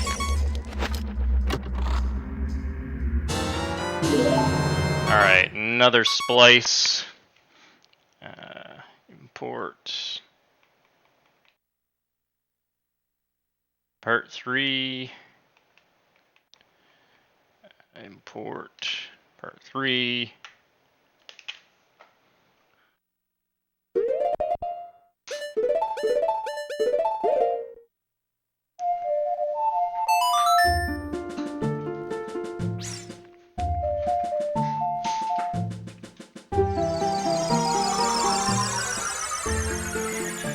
Alright, so now we're going to do another BA. You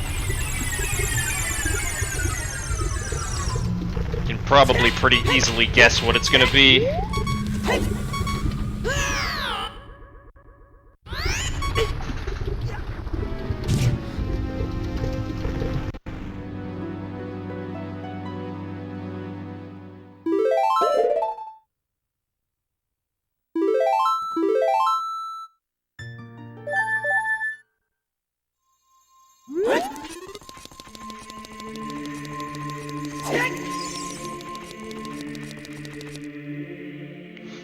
Get bottle on B back.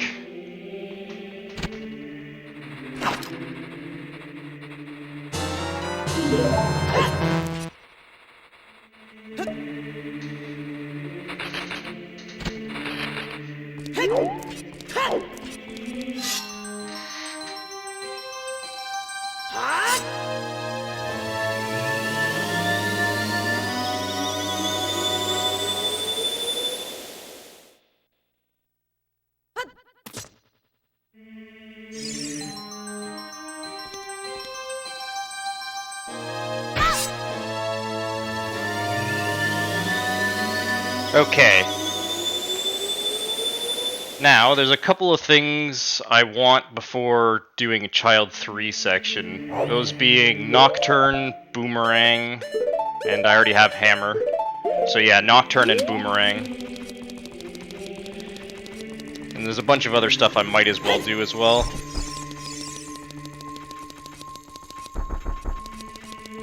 I've only beaten Forest, so I'm not gonna watch the Nocturne cutscene legit. Oh yeah, and I also want to beat DC before Child 3 so I can do Bombchu Bowling.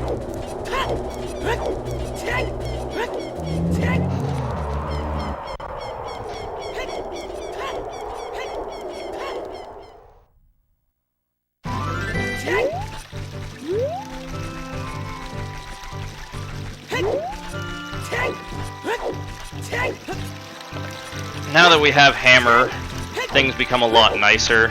There's a lot more stuff you can do.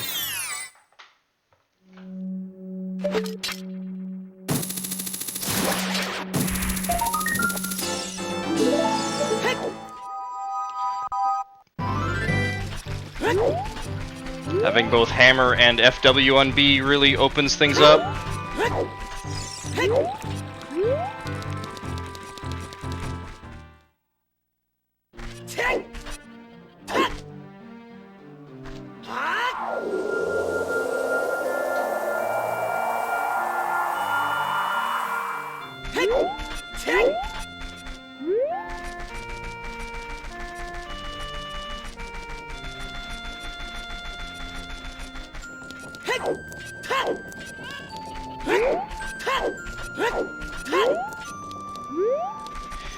So let's tackle beating DC first. It kind of lets us kill two birds with one stone.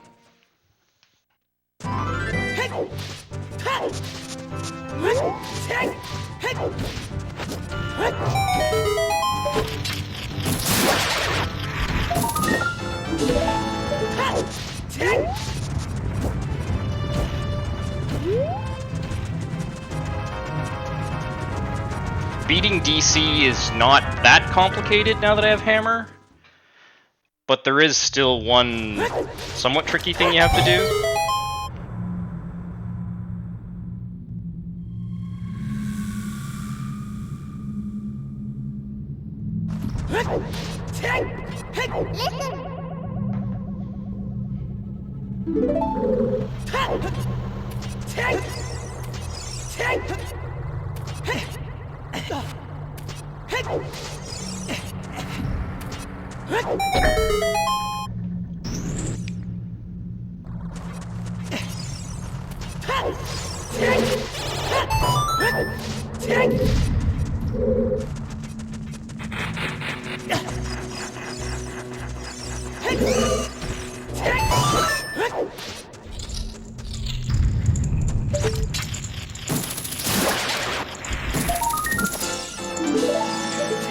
Now, one thing that sucks about this road is I really wanted to have Scarecrow's song before doing this, but unfortunately that just would have been far too out of the way. Because I need to beat DC before doing Child 3, it's pretty awkward to get Scarecrow's song before here. So, you gotta do this instead, which is pretty slow.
Now, even though I already have DC map, I do still need to get it because source requirement, or source priority.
Fortunately, this skull can be reached with a hammer recoil. It's not that hard.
And obviously, we're not going to touch the bomb chest.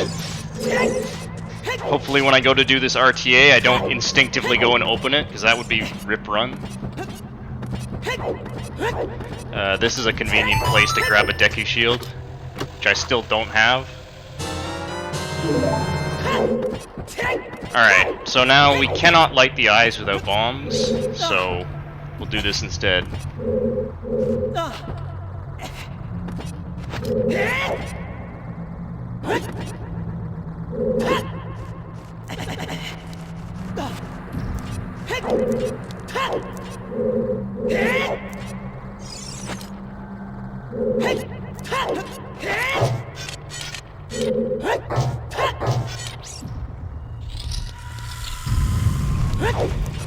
The trick isn't too bad.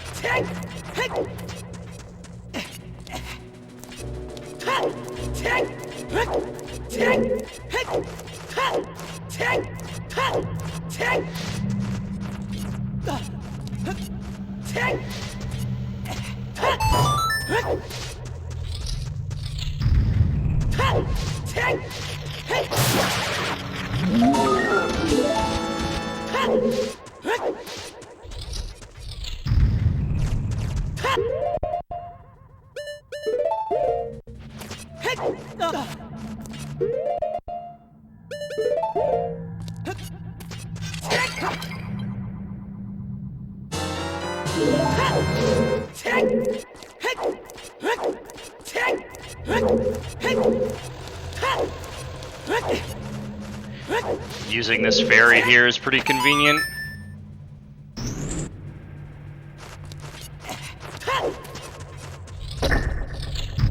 Alright, now this breakable floor here, hitting that with hammer is actually pretty precise. Which I didn't expect and could not understand why I couldn't do it when I was first trying. But you had to hit it like dead center.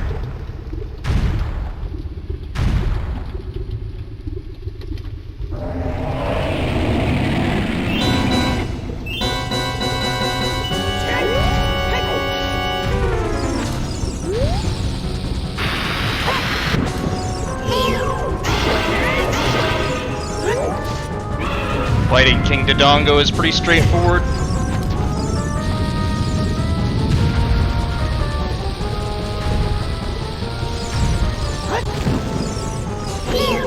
Get him all glowy.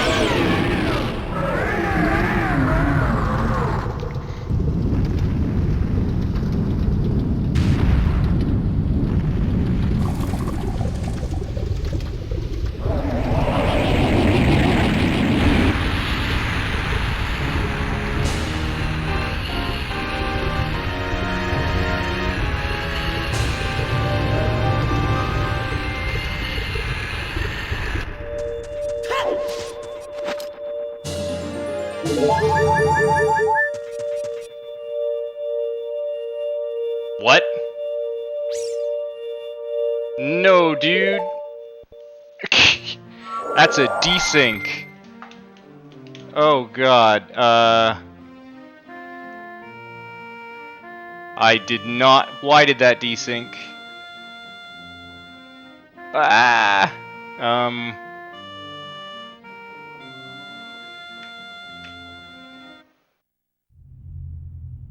Well, I'm gonna pause the timer. Hold on. Where is this state?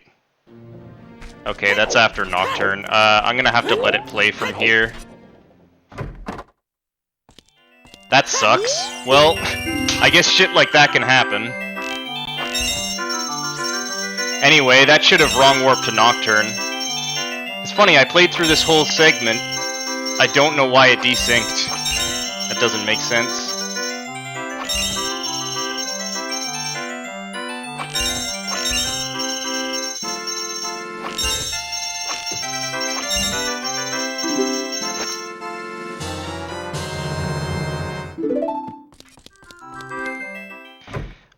But yeah, all that would have happened there is wrong warp into Nocturne. That's kind of annoying.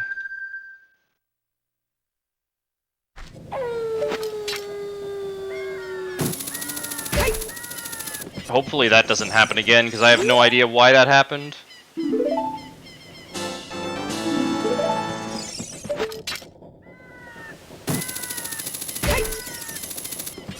Probably have to add like a minute or so to the time at the end.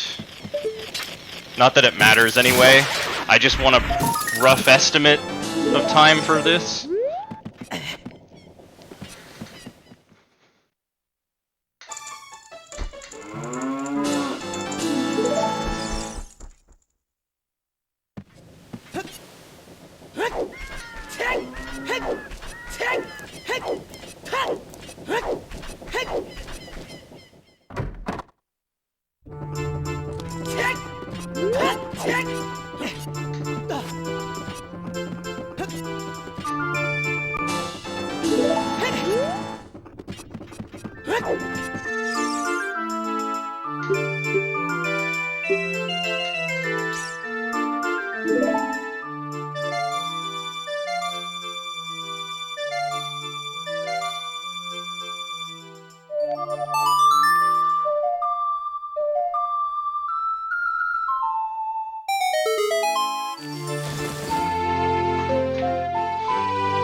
Alright, so now let's go get 38th Heart Piece.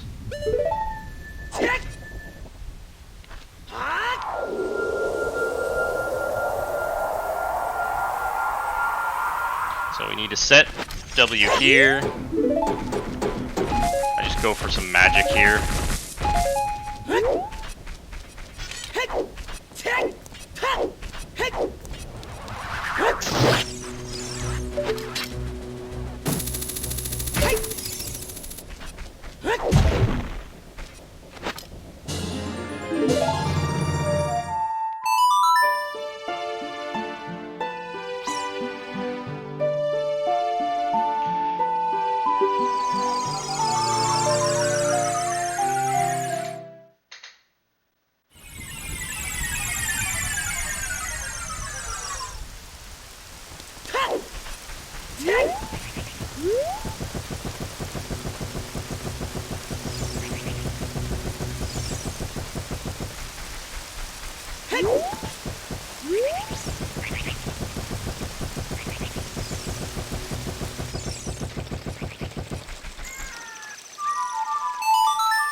Alright, so we're off to Fortress.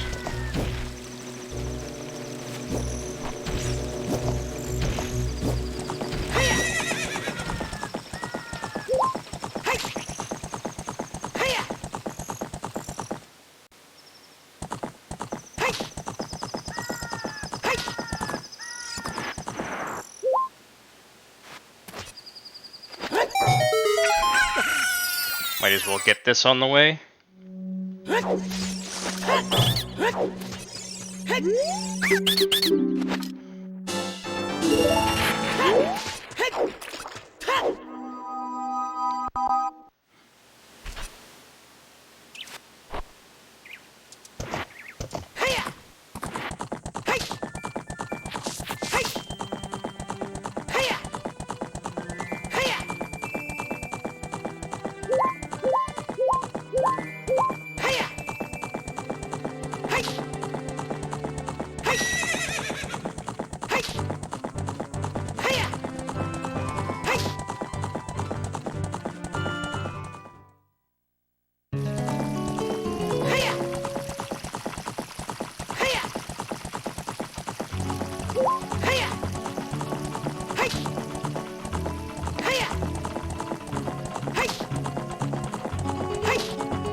Alright, now we get to see the big new trick. Text transfer archery wrong warp.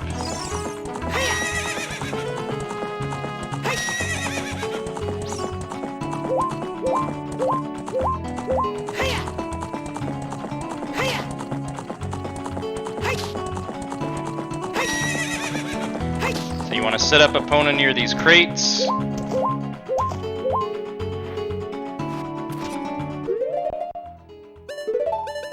Deku Nuts and a cutscene item.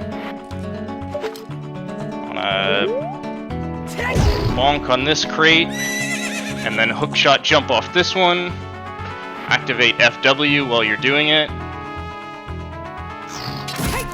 Getting back on Epona here is pretty hard. You have to do it before the text box fully appears. That's going to be the only hard part of doing this RTA. Then you want to hookshot this crate, target and talk to the guard, throw a Deku Nut to dismount Epona, then walk out of range. Then pull a trade item and accept the game at the same time. Get off Epona, cast FW. And there you go.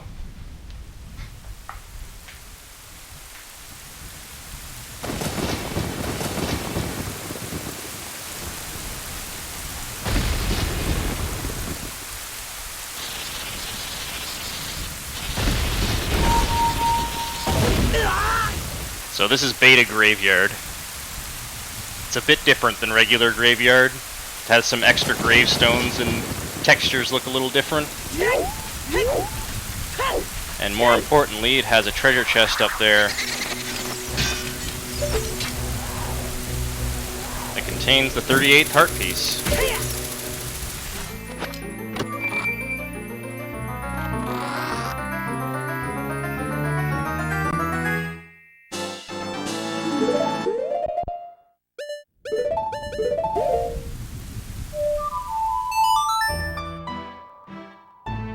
Alright.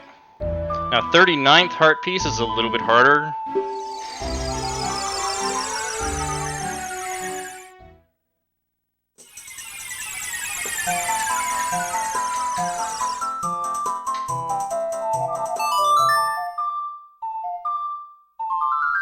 Because we'll need to go set FW in Jabu, which means we have to enter Jabu as adult without explosives.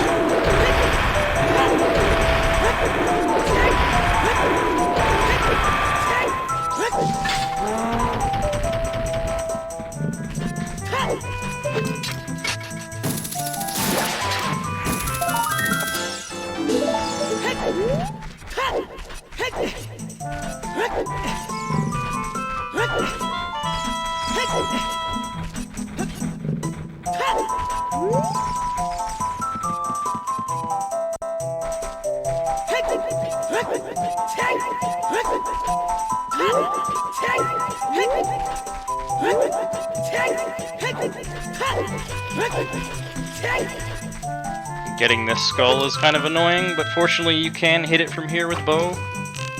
Just a bit difficult. And then the token's hitbox is higher up, so hitting that is pretty easy.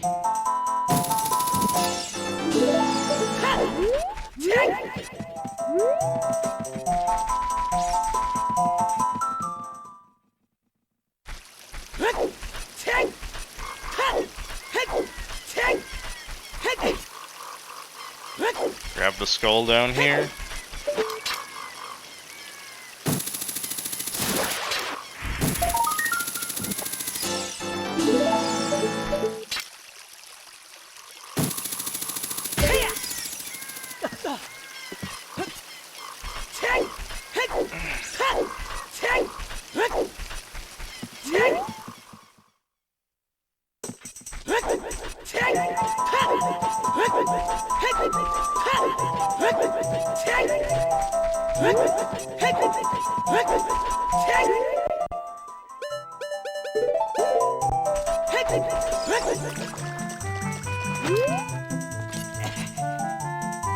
Alright, so let's head back to Jabu.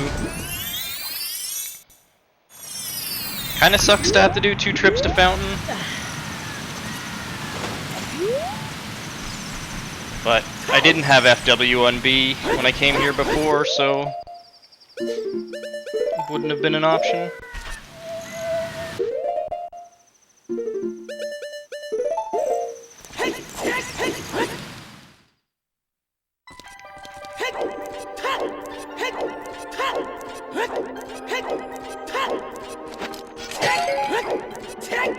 I don't remember why I picked up those nuts.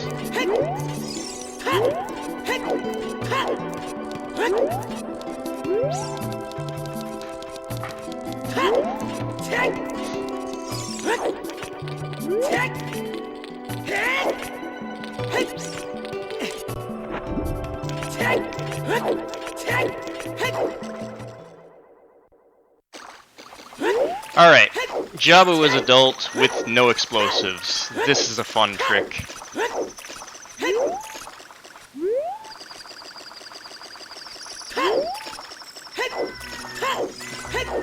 Got our buddy over here that's gonna help us.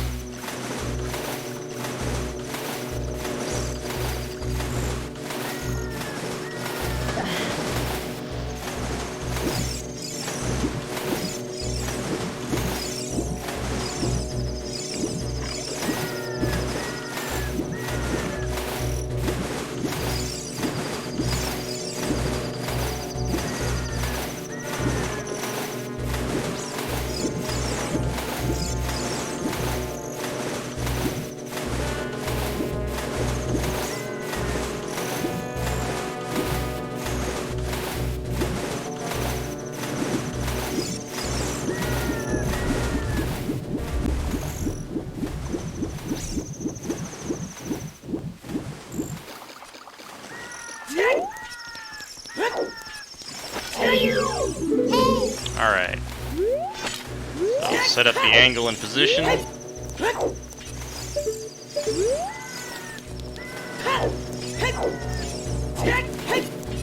For some reason this area really lags.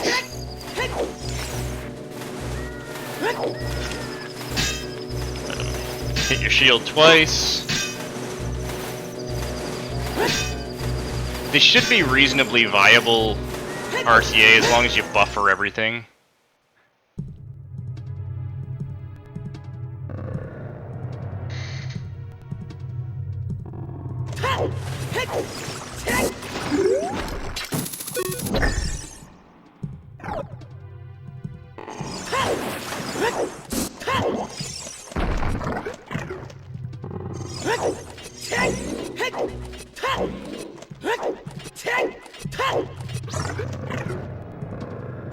Alright.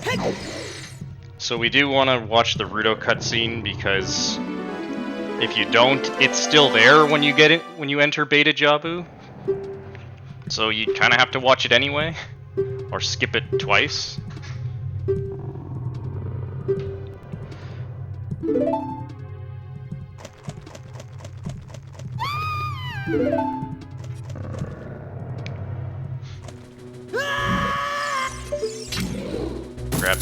skulls real quick.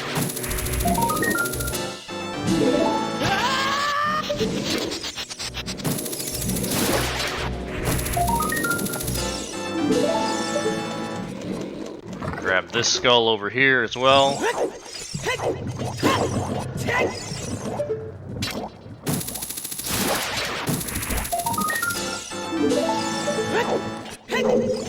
Go back.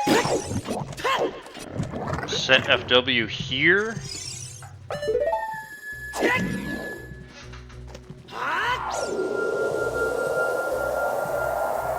And then go in archery wrong warp again.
So the wrong warp will do for this is exactly the same as the one for 38th.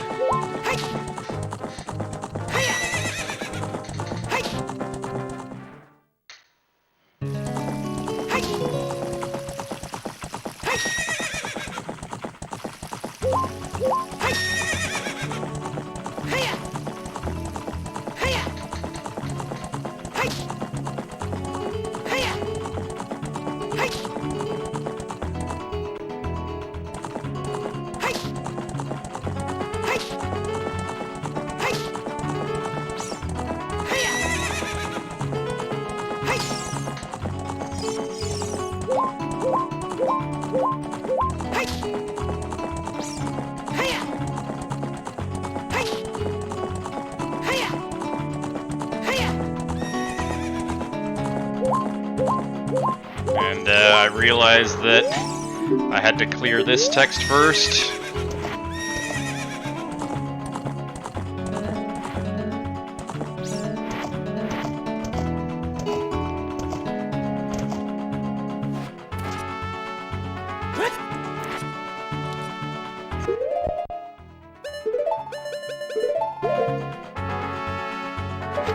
Same setup.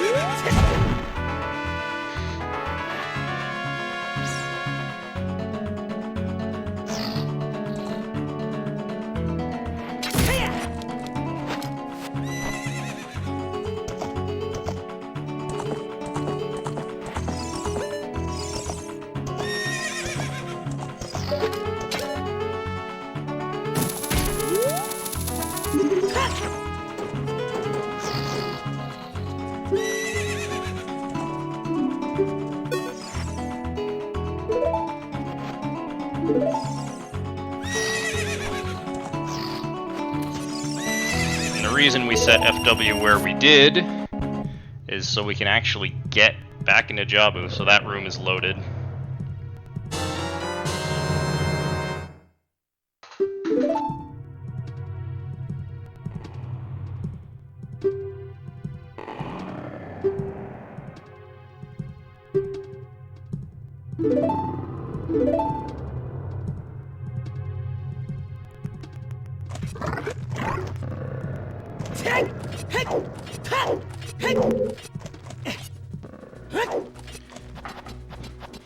So beta Jabu is somewhat similar to normal Jabu.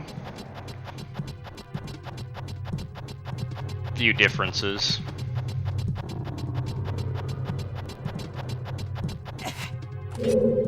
One, the loading zone for this upper area is kind of messed up, so you have to do this to get it to load.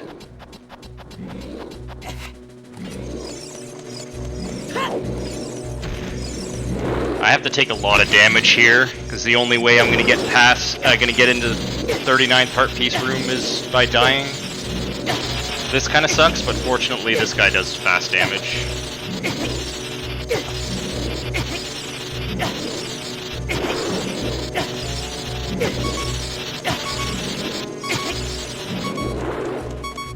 Alright, but before grabbing 39th, we'll go and grab the compass, which is in beta Jabu.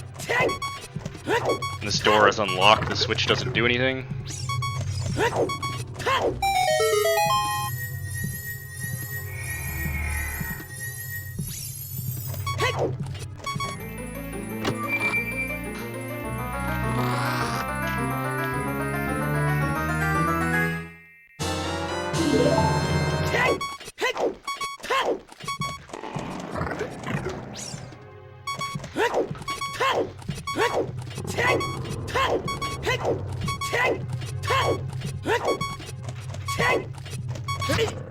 Alright, and this allows us to get into 39th area pretty easily.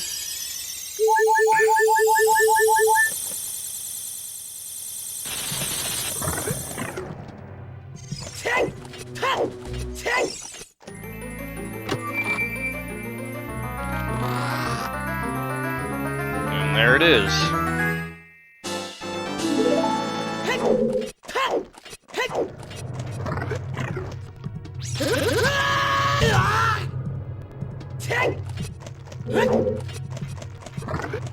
Now, really nicely, this door is unlocked, so you can go through it and use FW,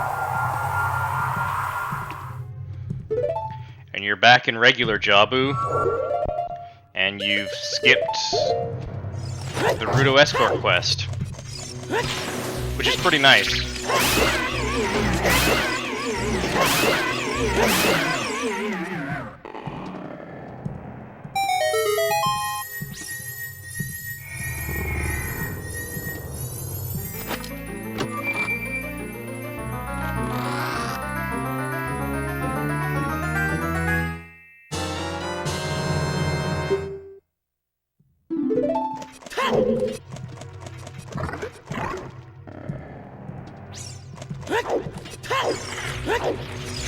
And the rest of Jabu is pretty straightforward.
Alright, now we gotta make another trip out to Desert.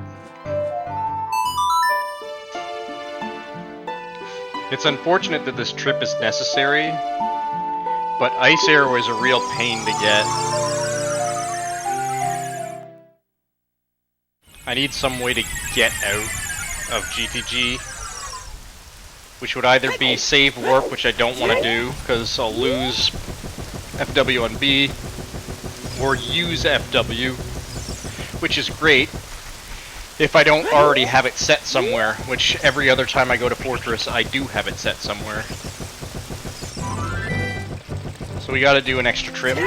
Or I could do it as Child, but I don't think getting Ice Arrow as Child is even possible.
So there's a pretty cool trick to reach Ice Arrow quickly, that as far as I know you wouldn't see in any other category.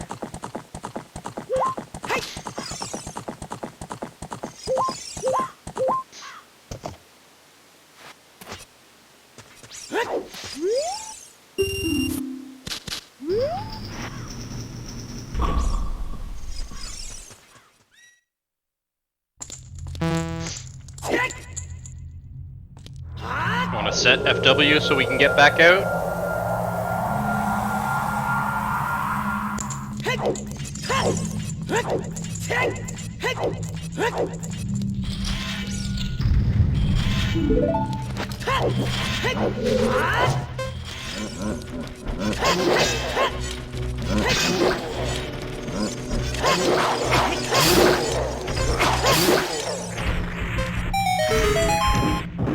Only need 2 keys.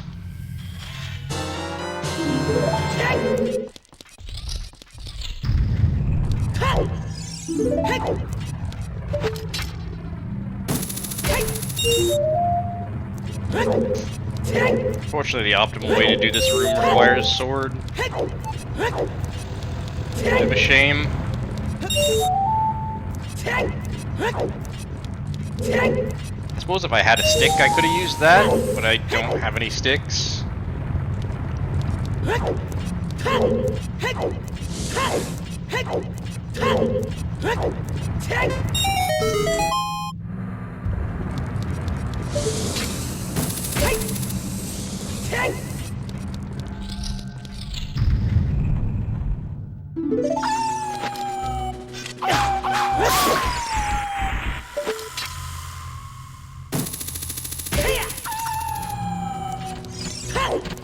Alright. So we'll need to open up the upper room.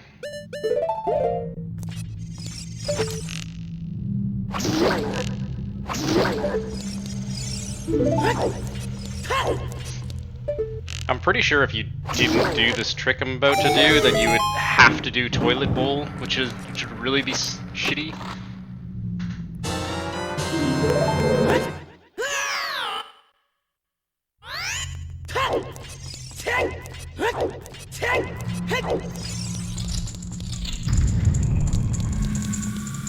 So if you stand in this corner, aim in about the right angle, push yourself into it, you can actually get the hook shot to stick through the floor,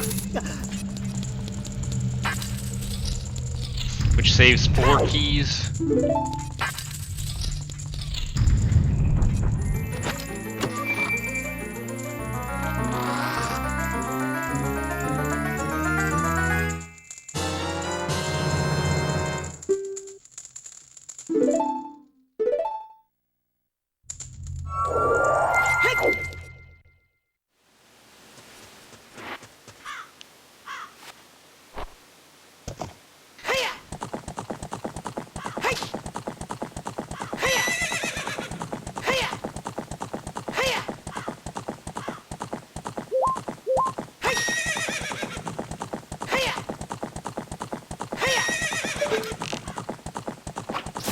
That shot is annoying to make.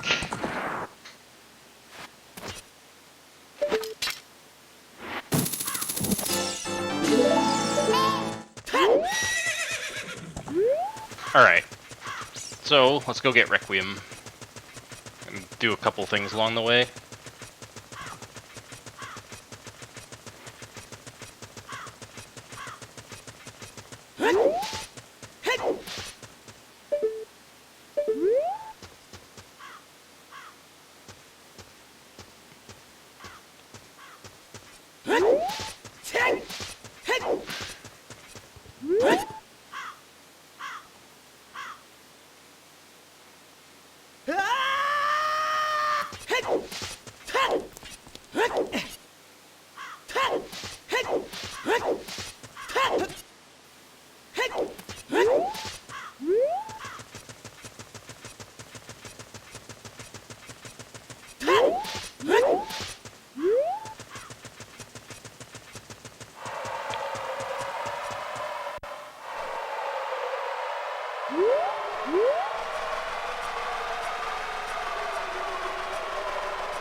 Alright.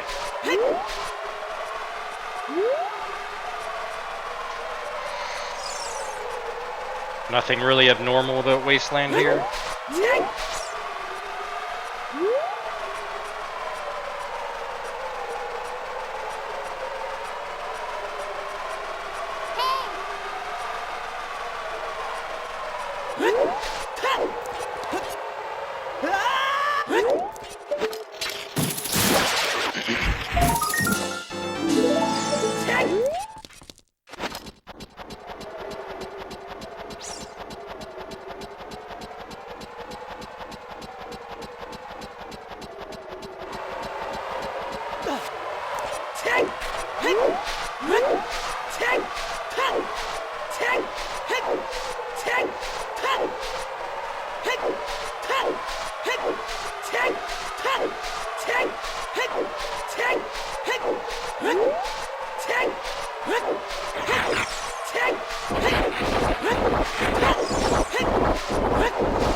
Alright, so now, unfortunately, Hammer cannot open the Nehru's cave, so there needs to be a different strat for that.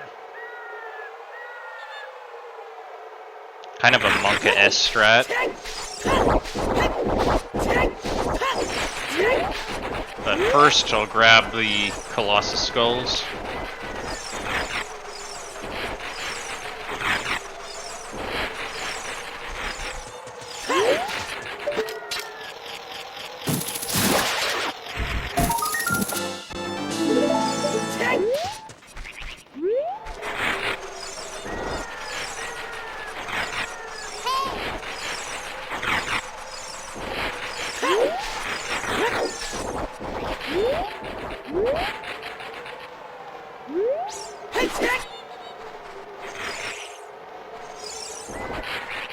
Alright, now with this one, we'll want to do a hookshot jump off of it. I need to come up with a actual setup for this.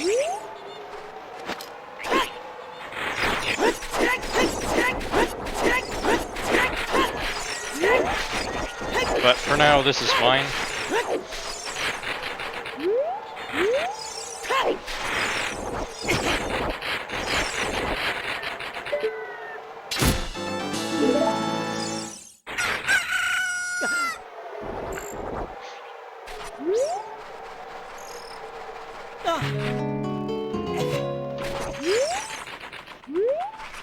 You can use this little corner here as a way to set up your position.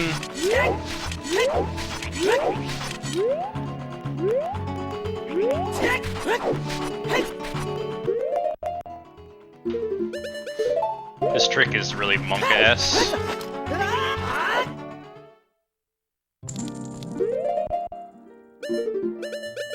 But it's pretty cool.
Alright, so grab Requiem.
Alright, so now I need to put FW in temp B.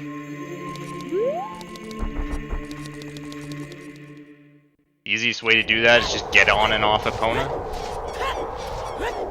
But I figure while I'm doing that, might as well get a big Poe.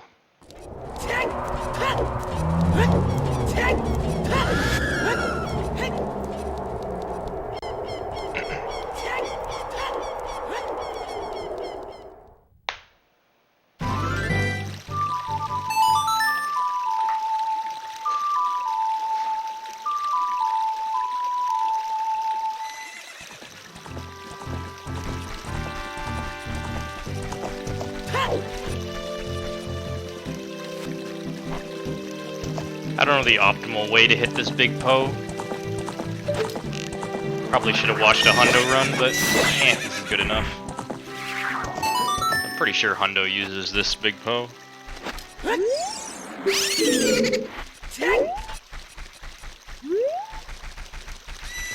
That's the last time I'll need Epona.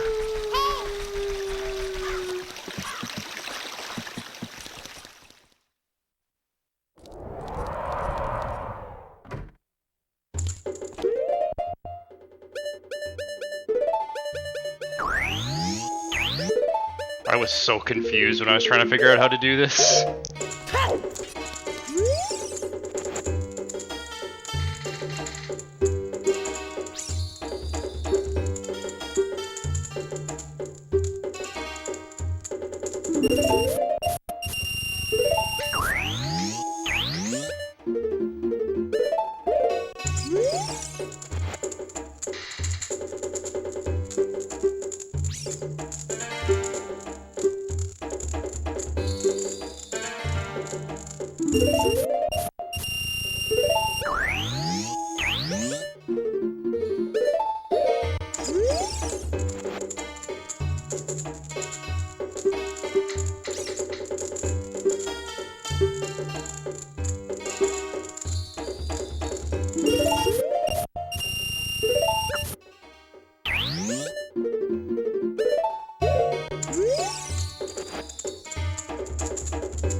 Alright.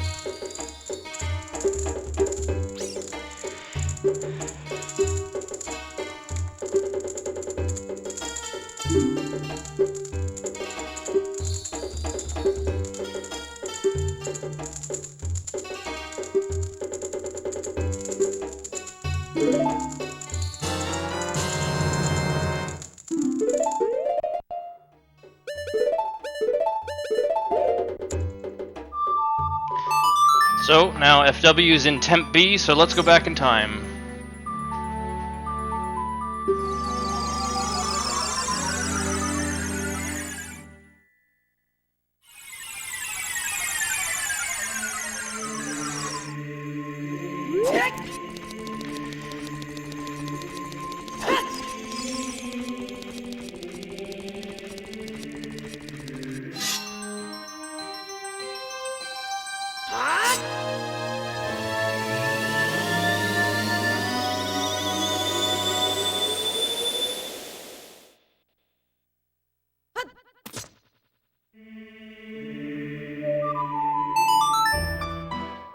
So now I need to avoid dimming B in any way, because that will remove FW from temp B. So that means no swimming, no climbing ladders or vines, and no entering certain houses or shops. Any ones that dim B. So here I cannot touch that ladder, because that will dim B. Fortunately, you can go this way. You don't have to swim.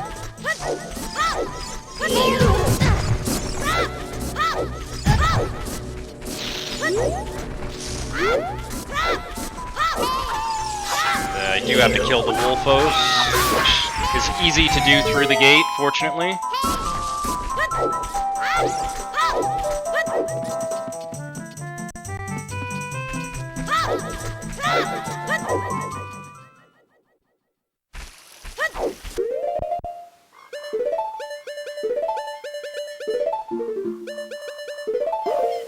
Alright.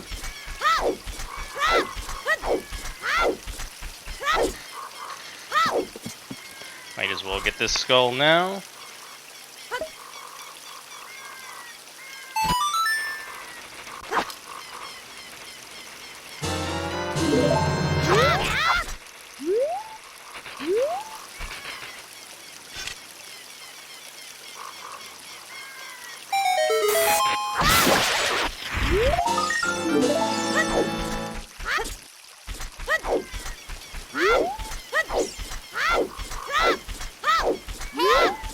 Grab a few sticks here, always use those.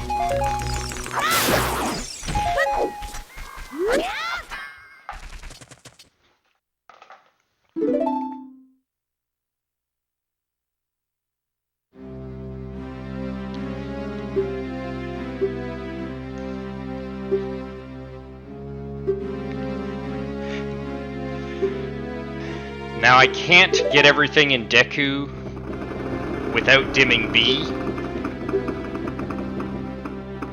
So I can't finish Deku right now, but fortunately I have FW, so I can just set it here and come back later.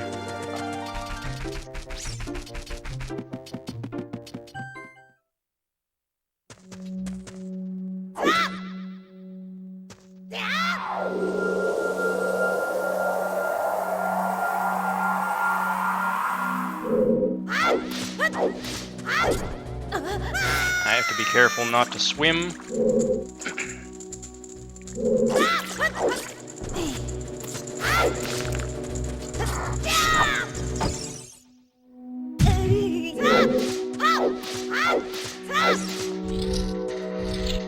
Alright, now we Ganondorf.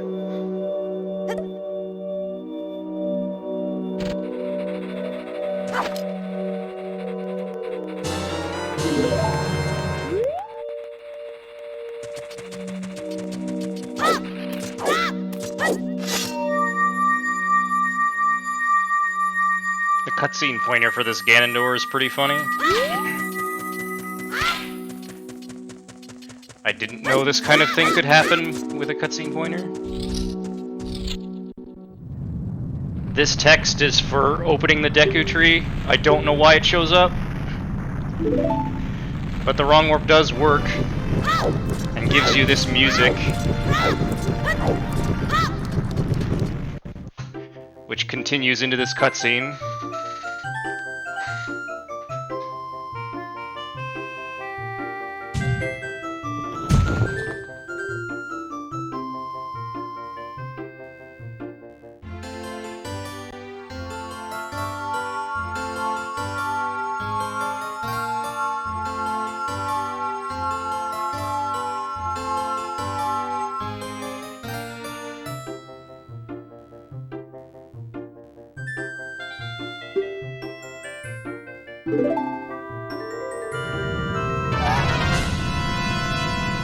Unfortunately, it stops there.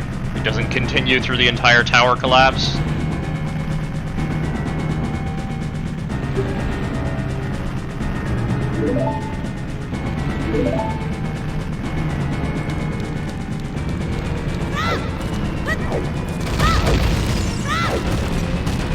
Alright, now collapse skip is mega dumb. I can make it work with save states, but when I go to do this RTA, I will almost certainly just do collapse. It took me a while to get this even with save states.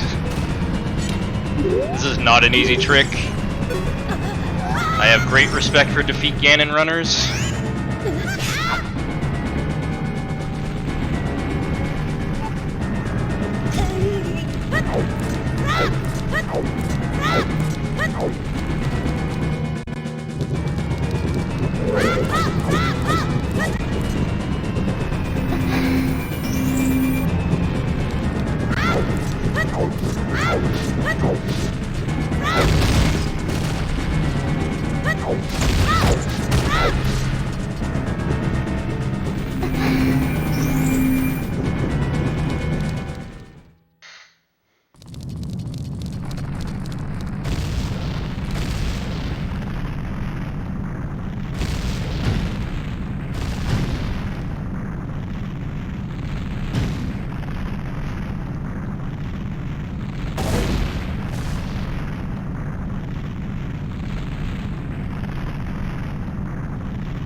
We're almost at the end of section 3.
Yo, Kyle.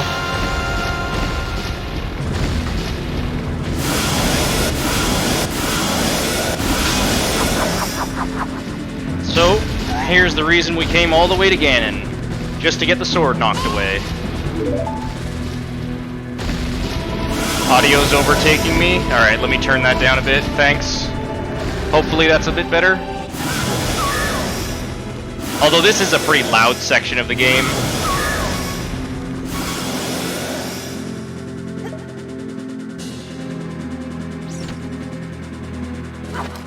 Yeah, this is my LOTAD for no inventory explosives I've been working on for the past couple of weeks. Alright.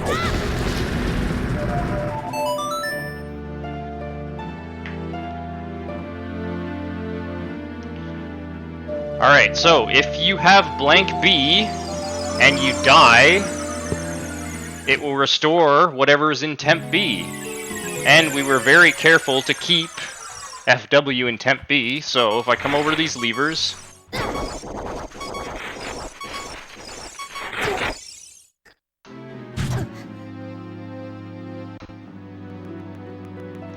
alright, I'm gonna have to start up the next part soon. And there's FW on B. Okay, so let me, oops. Ah, shit. Okay. I should have tried to set these all up to play one back to back, but I didn't get around to doing that. Okay. Part 4. No, I don't want to do that. I want to import part 4. And I want to import part 4 start, hit play, load the state. Okay. Oh, nice. What are you working on? Oh, and I forgot to split. Close enough.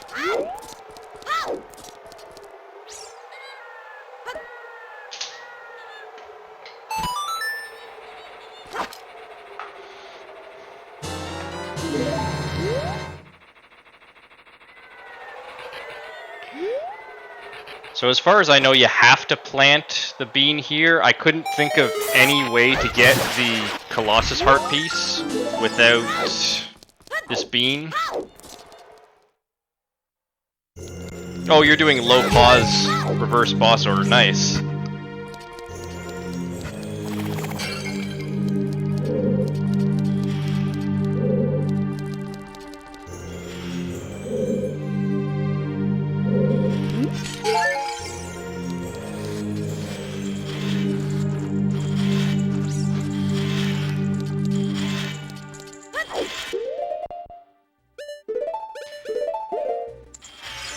Yeah, I guess you would have to do a Gwei hover for silver gauntlets. That would be the simplest way to get into spirit.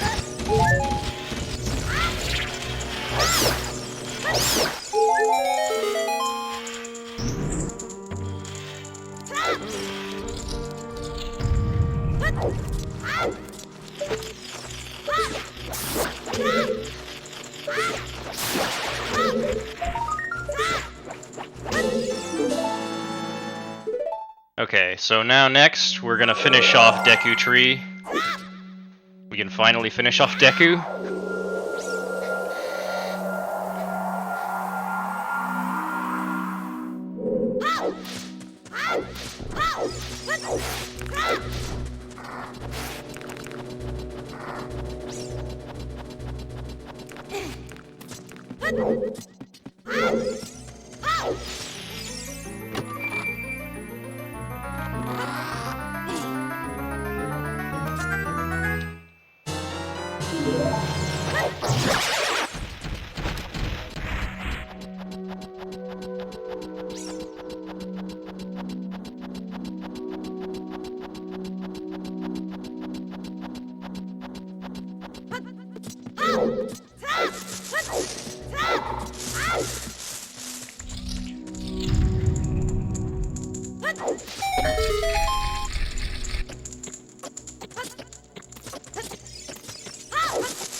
There's not really too much to say about Deku here.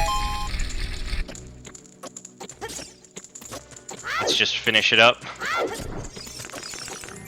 Now that I have Hammer and Boomerang, I can actually do things as Child.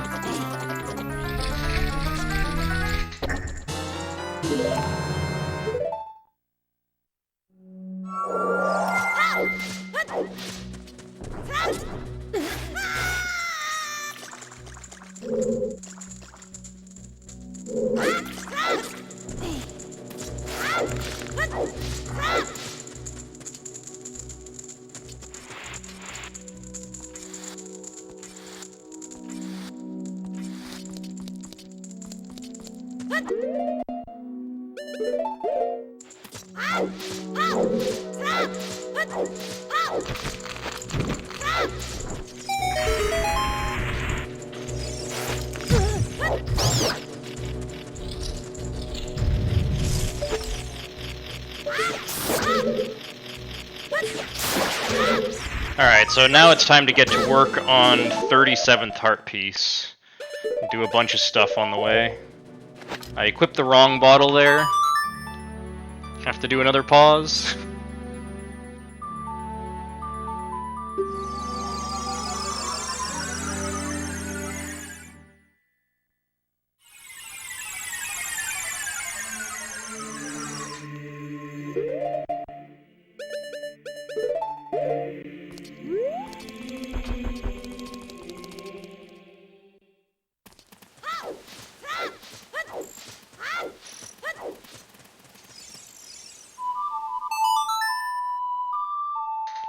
Need a ferry.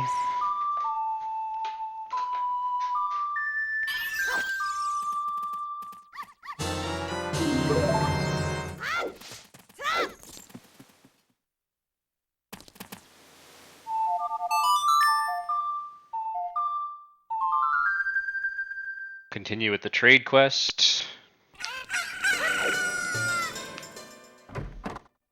Which I still have most of it to do.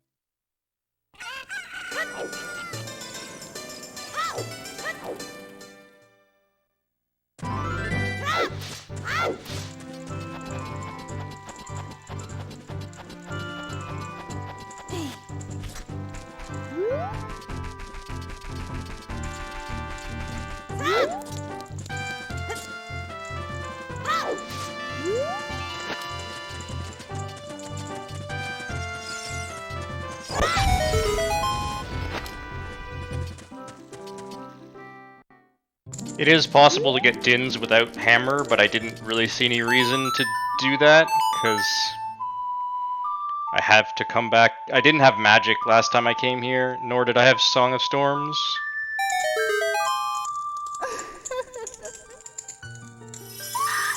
So I would have had to do another trip here anyway.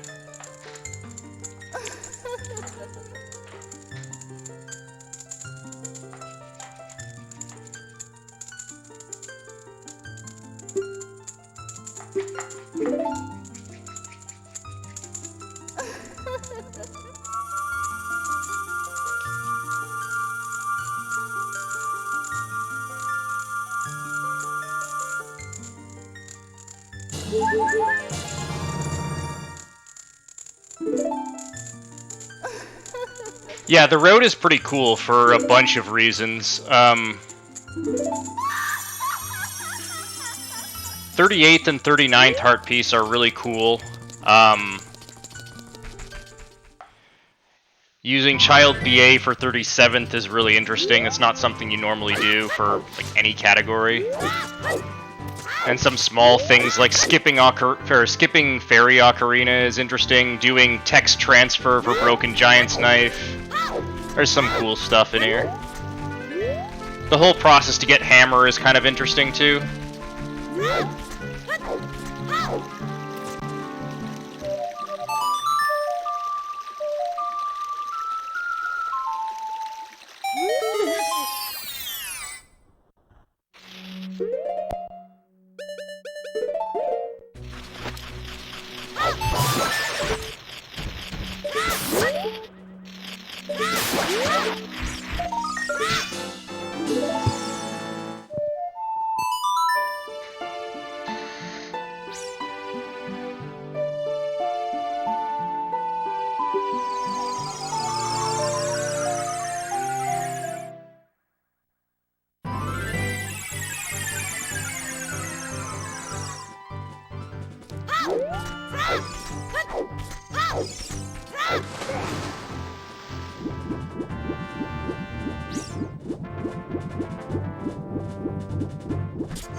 Might have been faster for me to play Sun Song here.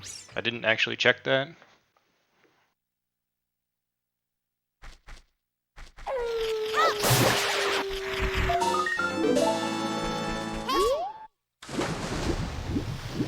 I also should have checked if there are any Octoroks around here to do a super swim off of.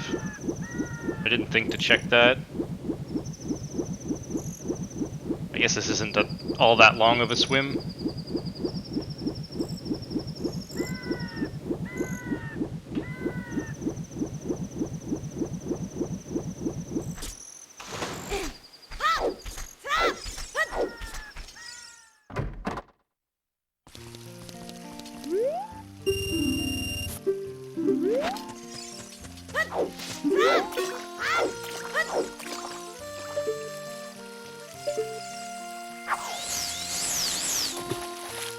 One by the bridge.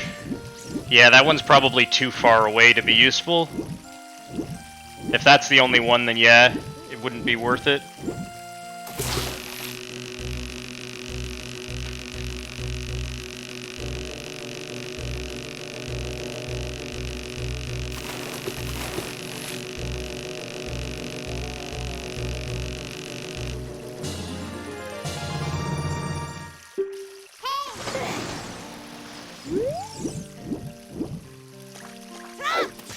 Yeah, I should have checked, but oh well, too late now.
In hindsight, I probably should have bought a second bean and skipped Scarecrow's song completely, at least in this LOTAD.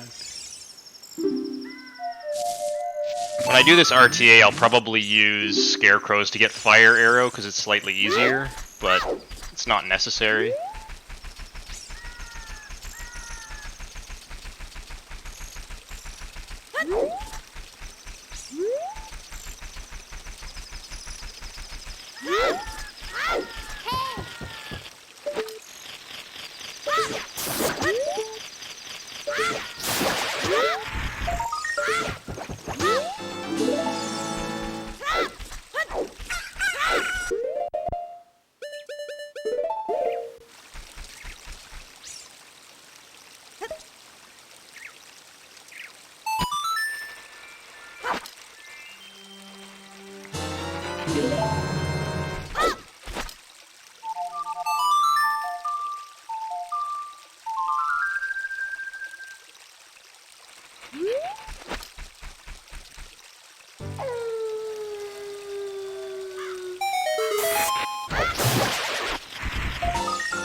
Now, because all 4 of my bottle slots are already filled, when I pick this up, it doesn't actually do any cutscene, which is interesting.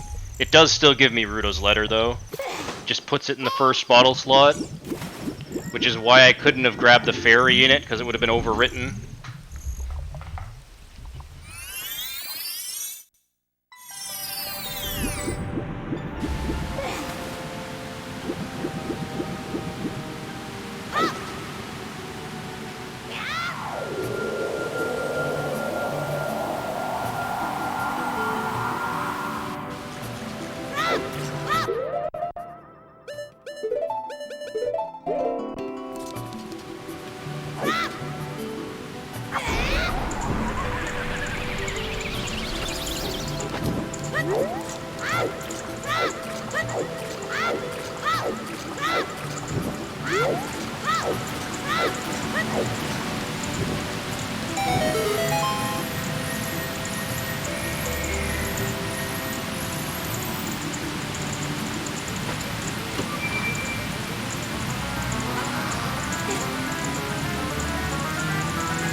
Alright, so let's clean up all of the stuff in Domain and Fountain. Just really just the 2 skulls up here. Now I can't actually show the letter to King Zora because I've already beaten Jabu. So fortunately, there is a way to explosivelessly skip King Zora. It was fairly recently discovered. Otherwise, that actually would have been a problem.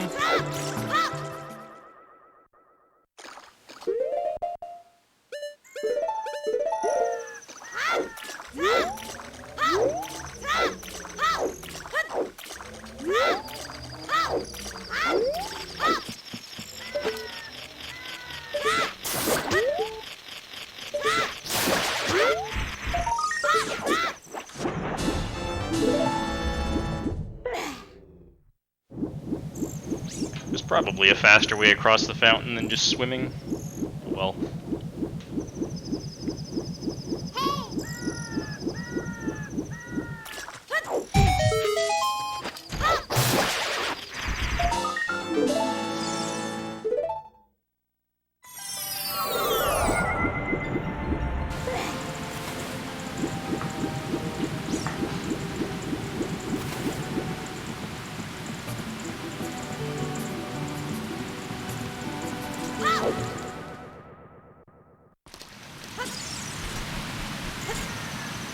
Now, one really annoying thing about this skull, you can't reach it with a regular hammer hit, and hammer jump slashes do no damage to Skulltulas when they're on the walls, which is really, really stupid. So you have to kill that with Boomerang, or I would have to equip sticks and waste one of them.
Alright, frog heart piece is done.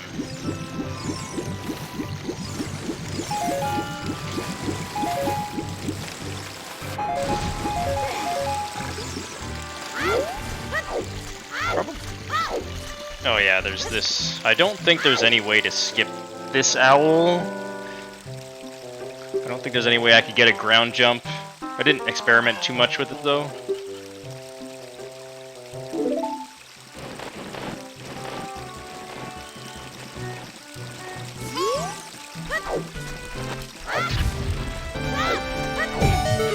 Yeah, going down the river I can dive, but I couldn't get this skull.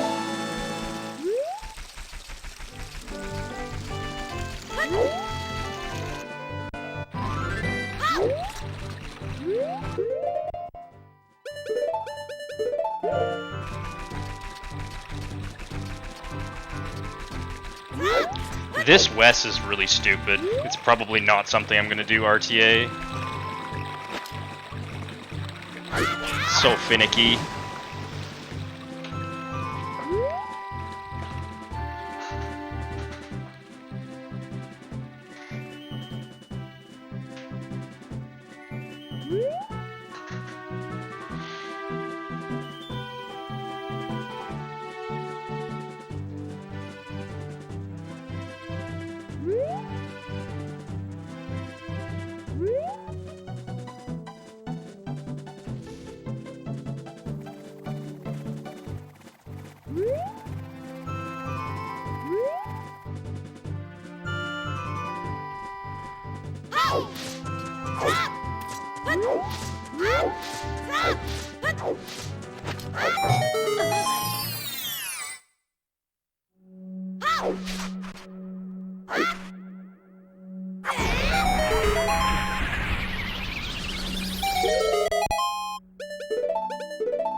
Alright, grab all of the Gerudo Valley stuff.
Alright, so now we gotta go Kuko Jump, which is a little bit trickier when you don't have Kokiri Sword. So the first thing you need to do is get Quick Draw with either a stick or a hammer. So I'll use hammer. Getting Quick Draw is necessary because you need to draw the hammer really quickly.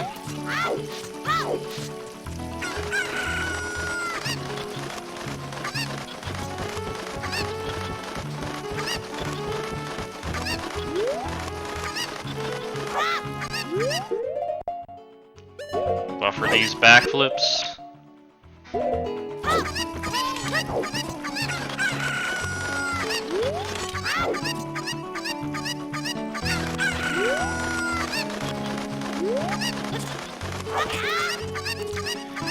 Now, itemless Kuko Jump is not necessary because, I mean, I have hammer.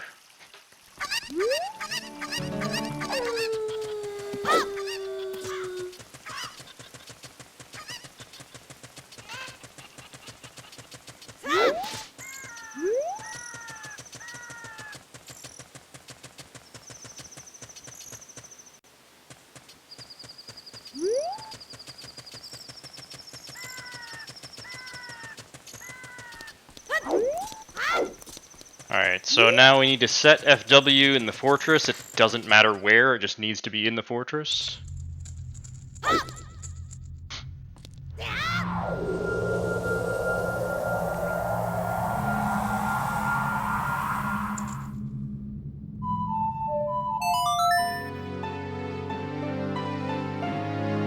Itemless is faster? Okay, that's kind of interesting.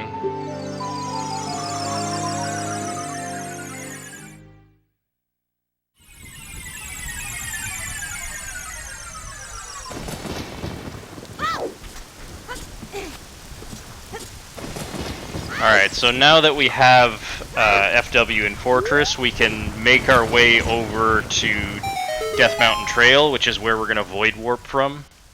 So we'll pick up a bunch of stuff on the way.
Oh, I see. It's based on guard cycles. Yeah, that makes some sense. In this particular case, I was playing Sun Song anyway, so I could just get past the guards at night.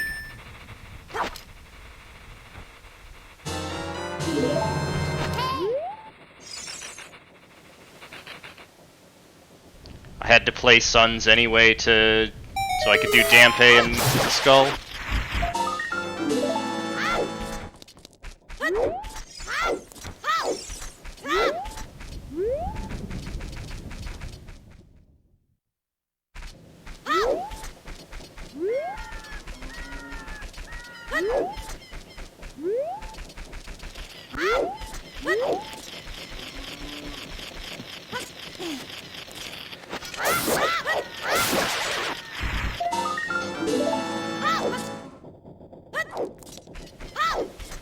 Alright, now as far as skull rewards go, I decided to pick up both wallet rewards, even though I only technically need one to get Giant's Wallet. I feel like I should still get both. I'm not quite sure how it works with source priority, but I figure getting both is safe. So I can say, yeah, I got both upgrades. And obviously I don't pick up the Choose, that would be very bad.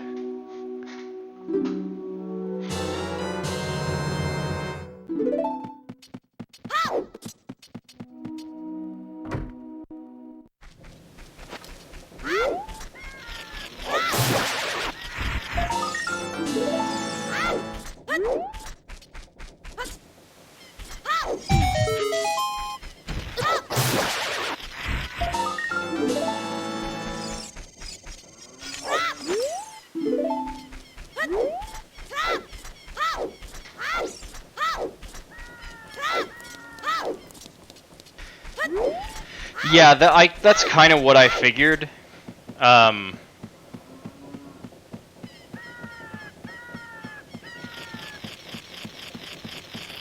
just kind of played it safe.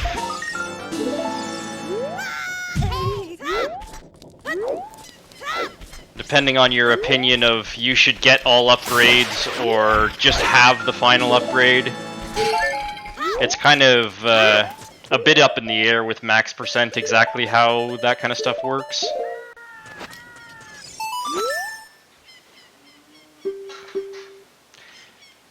Because you're obviously not allowed to do stuff like duping Deku Stick upgrades. So you could argue that I sort of did a similar thing with the wallet upgrade, so if I don't get both, it shouldn't count as both.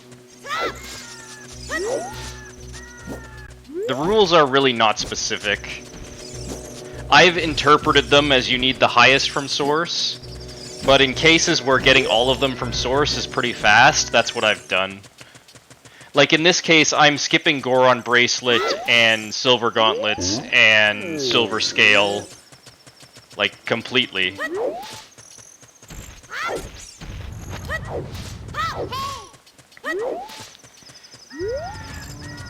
Since these categories are so unpopular, the rules are not all that well fleshed out. So I figure I can kind of just do what I want, and so that's what I've been doing. I think only the highest upgrade should count. That's my opinion.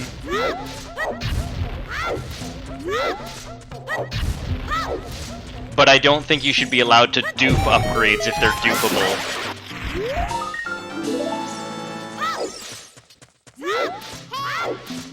Like, duping the Deku Nut upgrade so you don't have to go to the forest stage, I don't think should be allowed.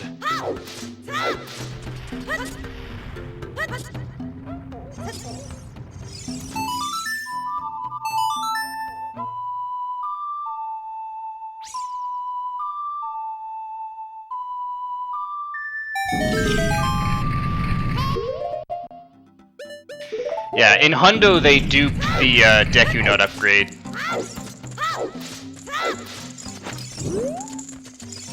Like in Hundo, upgrade dupes are allowed.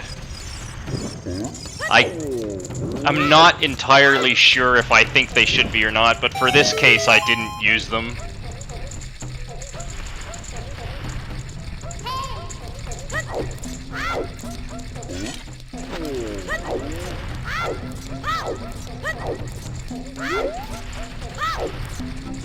Well, I RBA'd... The reason I RBA'd Pocket Coco because I wanted strength. The wallet was just a side effect. Having the wallet was kind of nice, but I don't need it, whereas I need strength.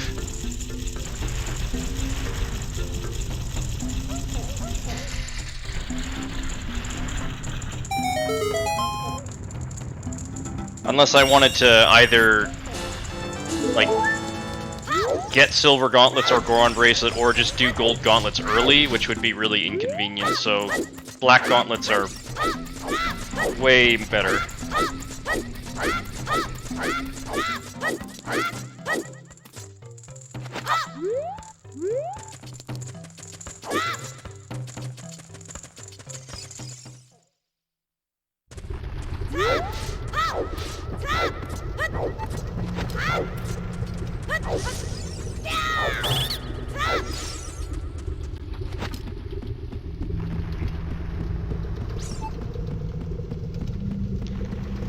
Alright, now this next sequence here is probably going to be the hardest part of this run.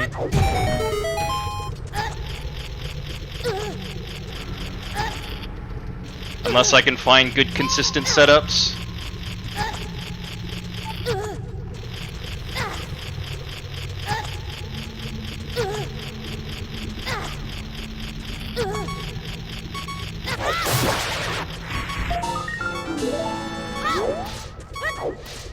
It's kind of unfortunate that I have to damage down for full health there, but at least damage down off a skull like that is fast.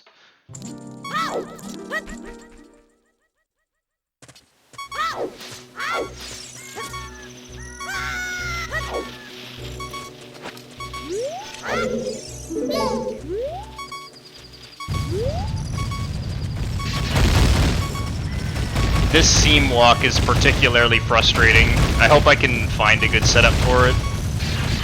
I just kind of kept going with it until I got it to work.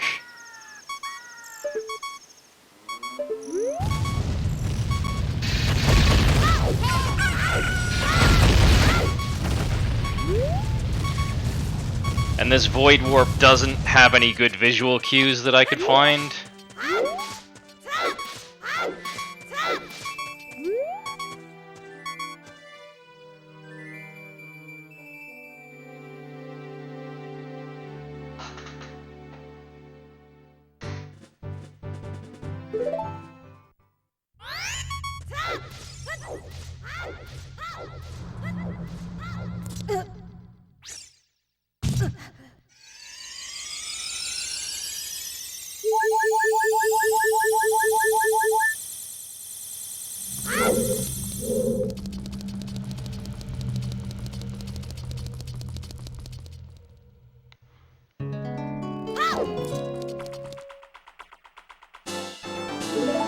There's 37th heart piece.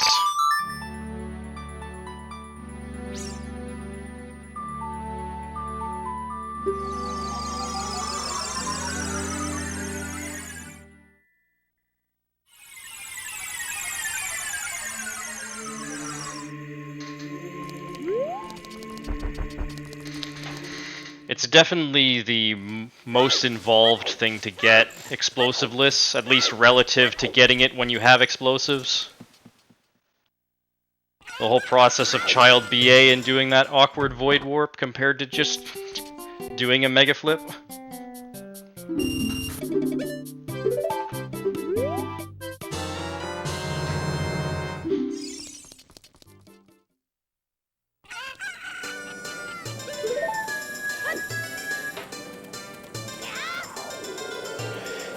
Using FW for the mask trade quest is a bit of a meme.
Bit of a boring segment right here, because got Ocarina game to do after this, unfortunately.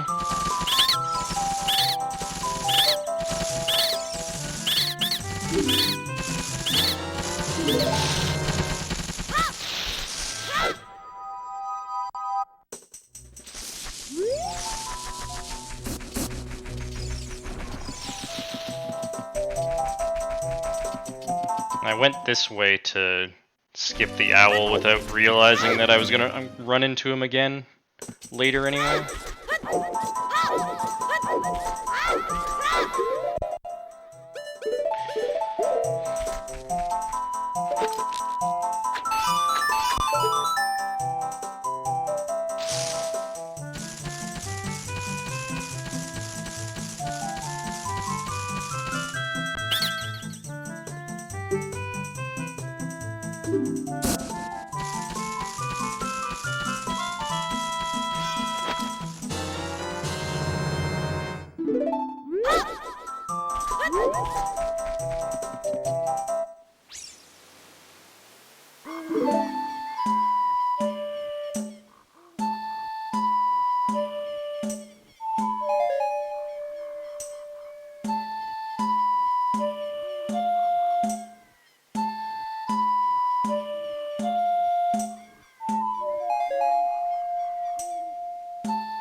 Alright, that's done. Finishes right around 420. Nice.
Alright.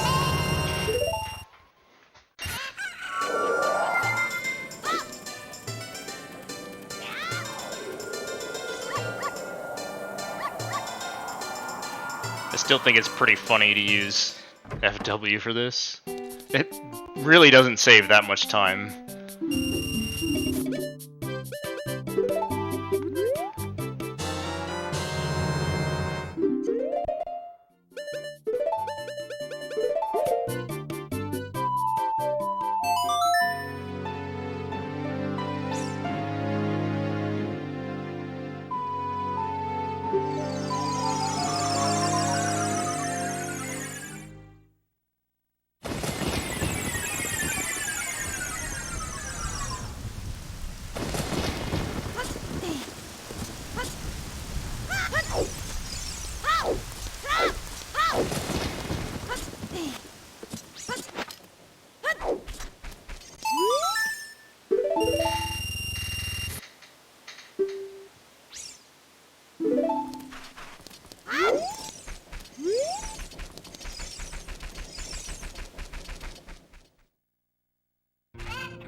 Trying to route bottom of the well here is pretty interesting, because I really wanted to skip the coffin room key, but it's not exactly a simple thing to do. Because I can't just vine clip to get the lens.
Alright, so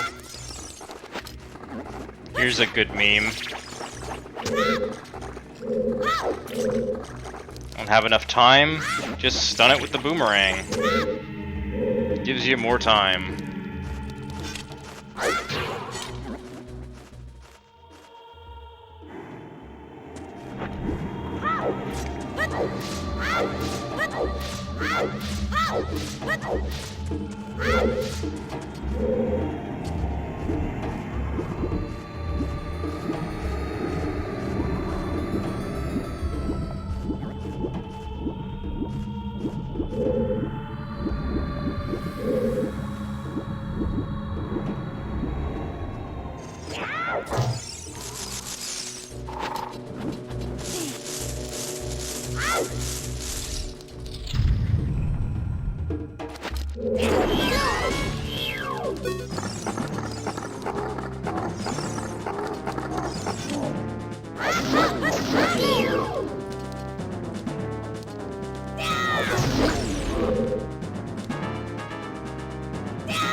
Alright, now, Vine Clip with Hammer is actually possible. Because for whatever reason, Hammer Jump Slash only does 1 damage, when a regular Hammer attack does 2. It's really weird.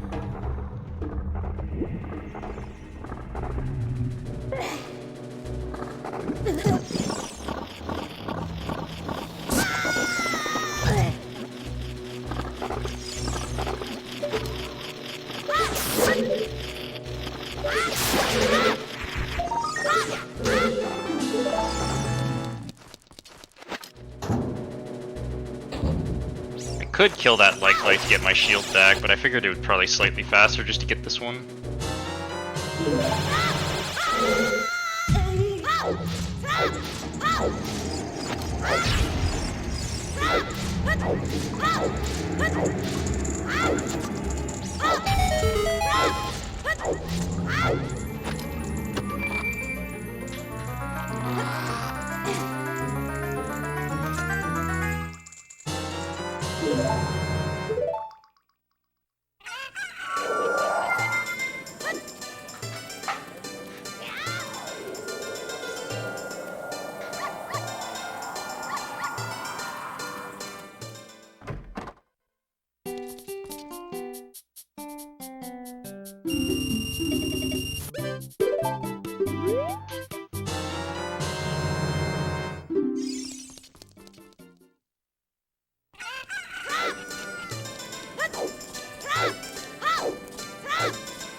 Alright, almost done with the child section.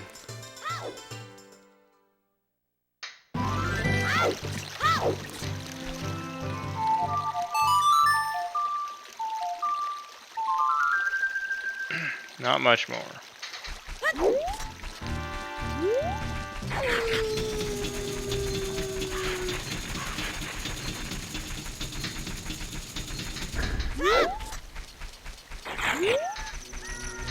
I have no idea how I didn't target that guy there.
I have to actually pull these blocks because no sword.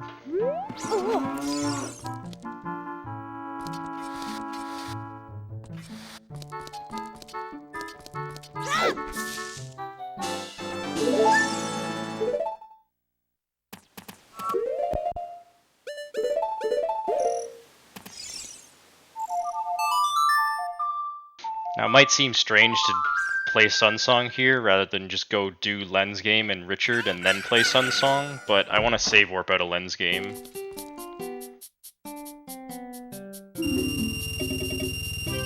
So I want to have the Mask of Truth before doing Lens Game.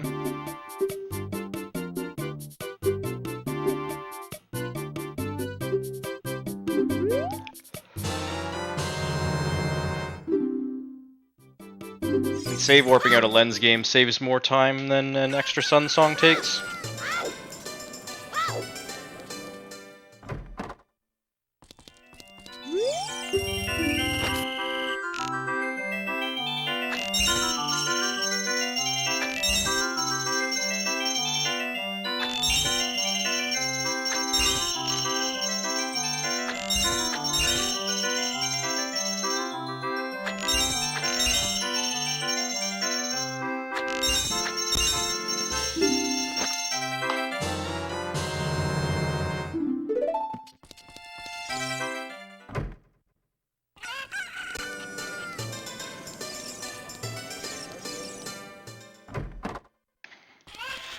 So obviously I can't get the Bomb Bag 40 from here, but I still need the Heart Piece.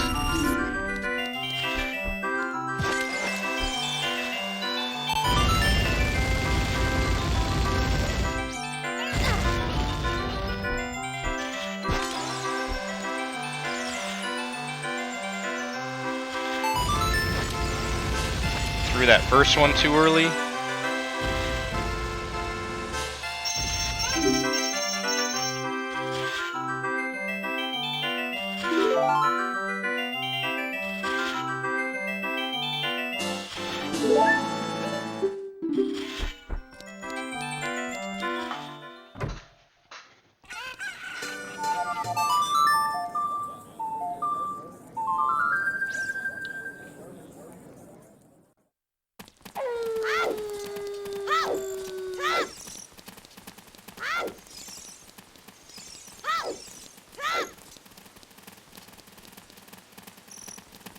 Grab Richard Z and the Lens Game Heart Piece.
I wonder if it would have been worth it to play Minuet after getting that skull.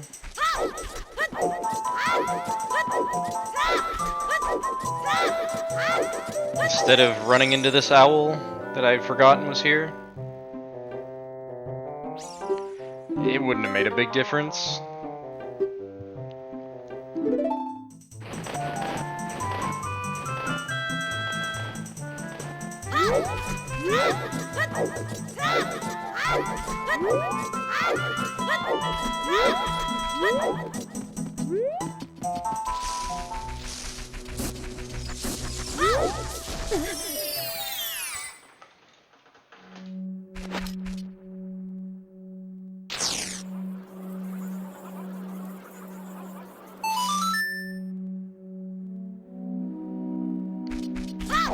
Alright.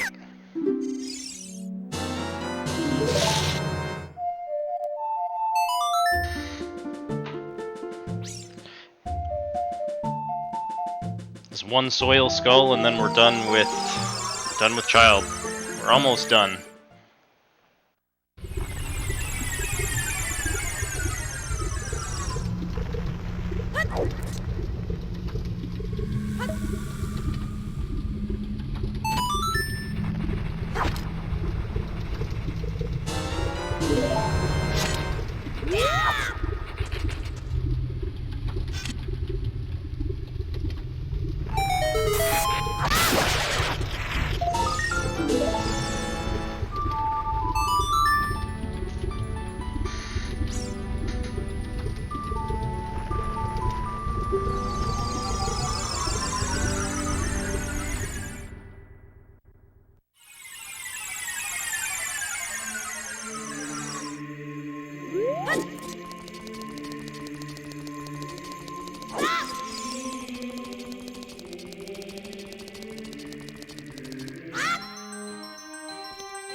And of course, we still have FW on B as adult.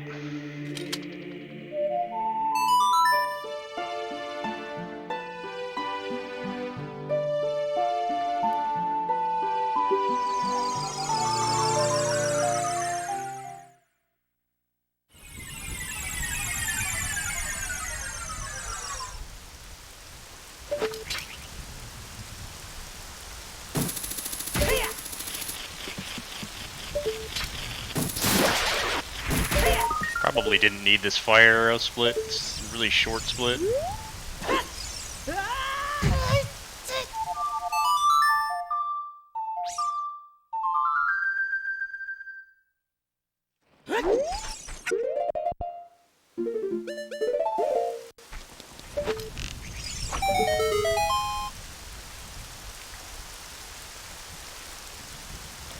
Setting up this hookshot jump without sword is kind of a problem, so I probably wouldn't do it.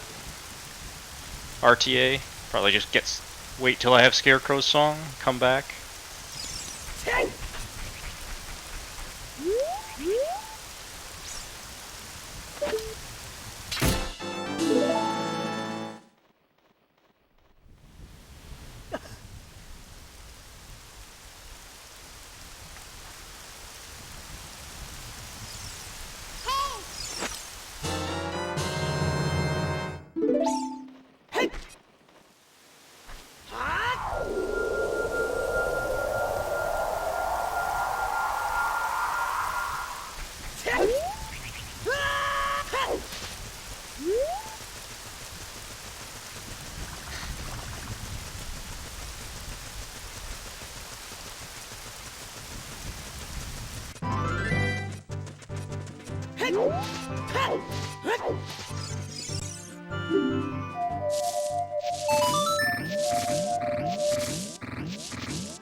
Alright, so finishing up water temples, not that much to do. A couple of skulls, and then beat Morpha.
This is the part of the run where I start getting low on magic.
Alright, and there's water medallion. So let me pause and port the final one.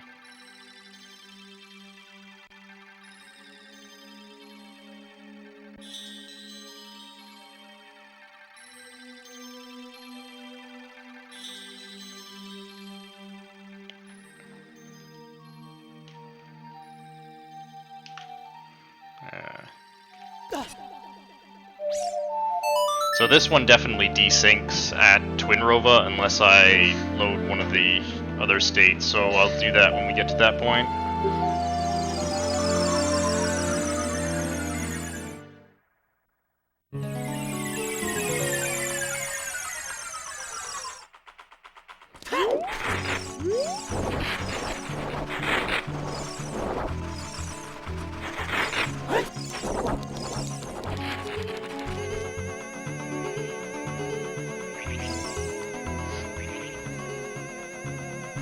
This is the last heart piece we get.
So I guess my time prediction looks to be about correct. I said between 5 and 6 hours.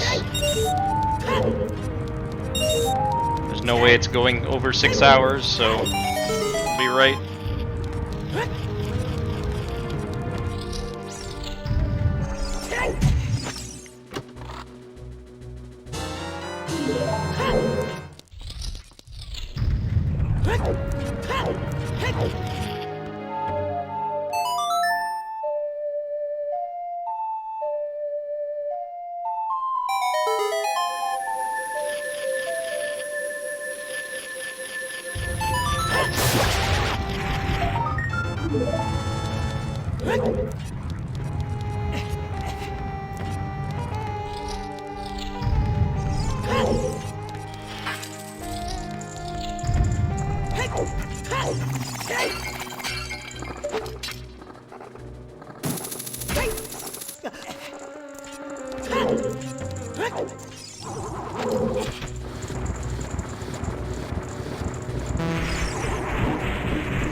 I use sticks here instead of Din's Fire because I don't have enough magic to use Din's Fire right now.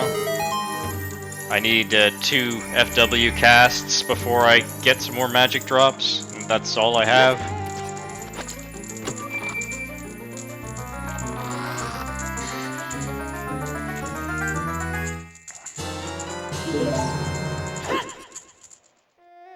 I have to use FW here, because when I go to child side to get the skull, I can't get back because I can't blow up the wall.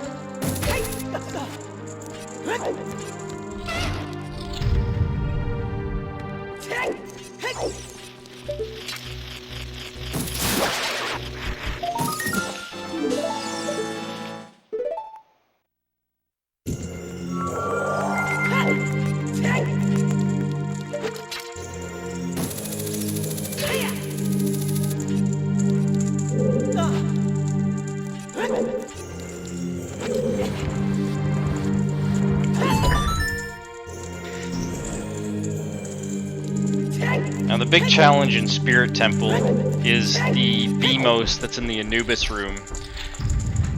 You cannot kill Beamos with anything other than an explosive, which means I have to go around him. So I have to go from Silver Gauntlet's side to the Mirror Shield side. And obviously I can't super slide. I have to do it with Hammer Recoil.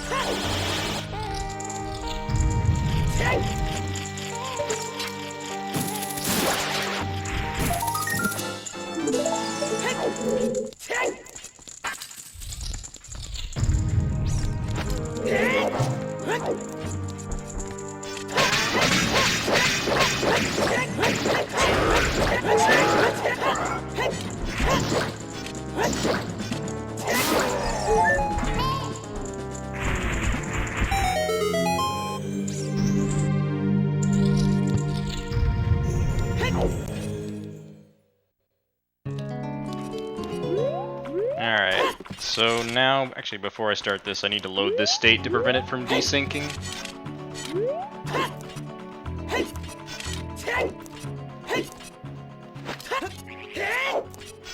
This trick is kind of annoying. It's really hard to walk along this seam.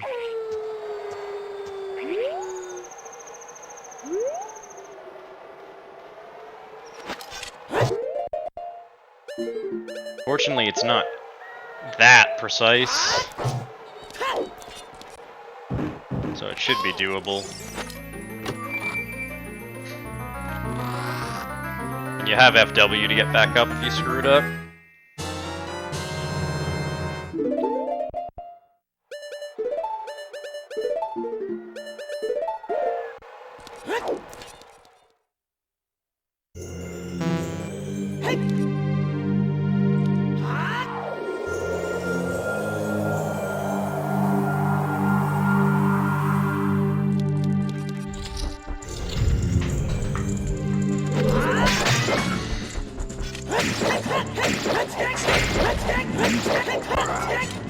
Alright.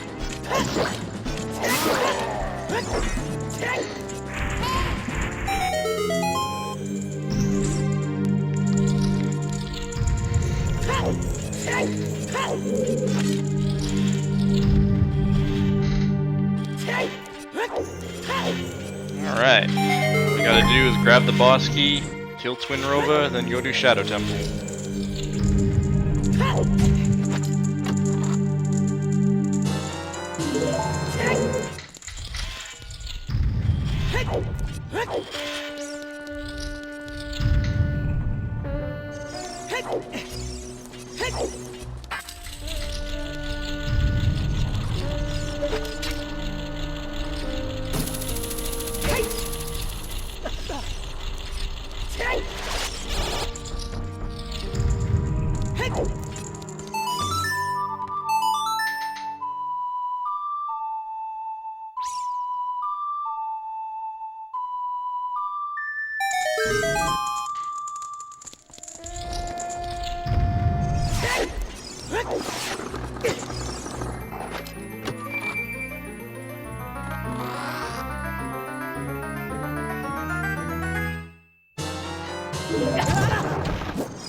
Alright, fortunately there's lots of magic here for me to grab, which is nice.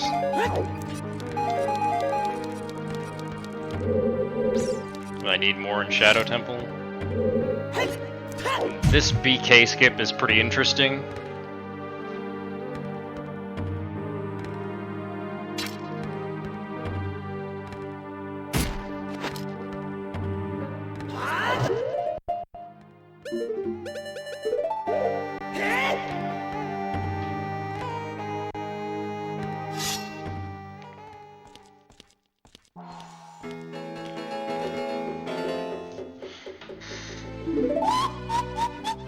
Alright, just about to hit the 5-hour mark. This would be where my max percent adult LOTAD would have finished, so this run is definitely longer than that.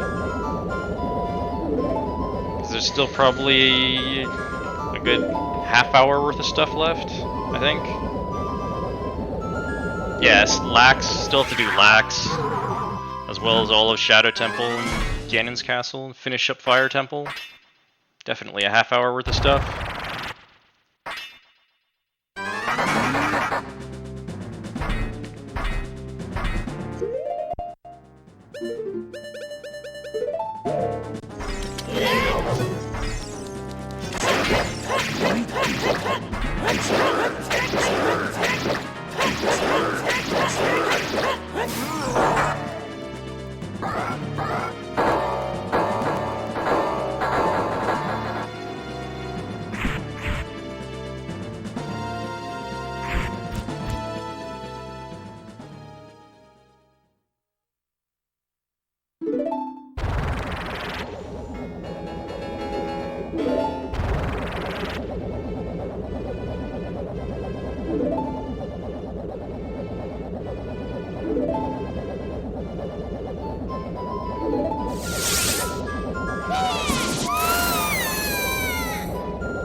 Alright, we're done with Spirit Temple.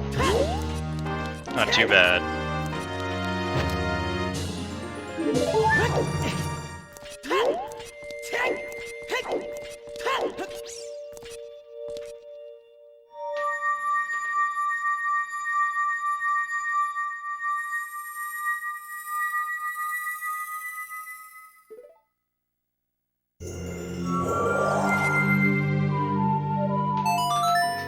Now, Shadow Temple is a bit annoying. There's a few bombable things in Shadow Temple that you can't destroy with hammer that make the route really awkward.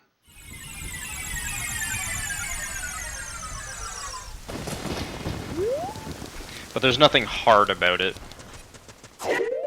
You don't have to do any dumb tricks.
I got more magic than I needed here.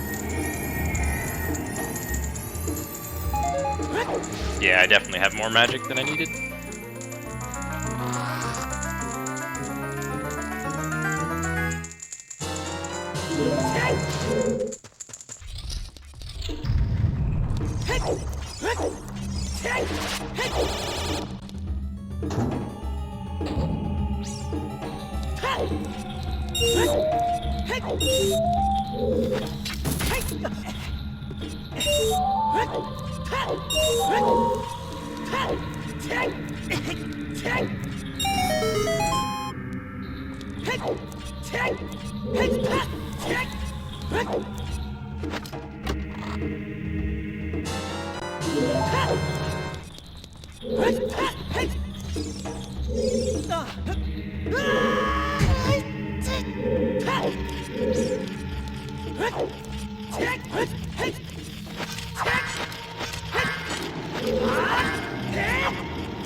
So going this way first is required because I can't break the bombable wall near the compass, and I also can't break the bombable floor that has the key under it. So basically I can't proceed through the temple the normal way, and I don't have enough keys to go through the temple backwards.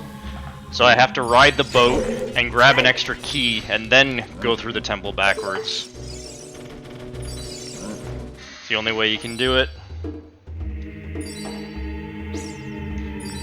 I can set FW down here, so at least I don't have to ride the boat twice, though. Of course, I can't save warp without losing FW on B.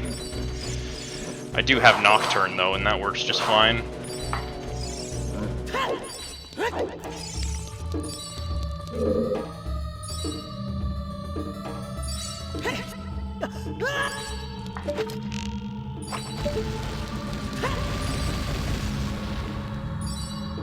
You have to blow this up. So no other way across.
Alright, so with this key, we have enough keys to do the rest of the temple.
I like going through that hallway backwards.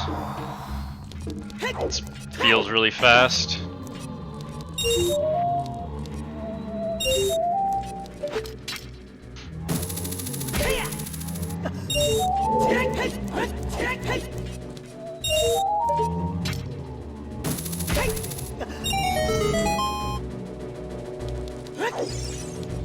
Yeah, it's pretty cool, to be honest.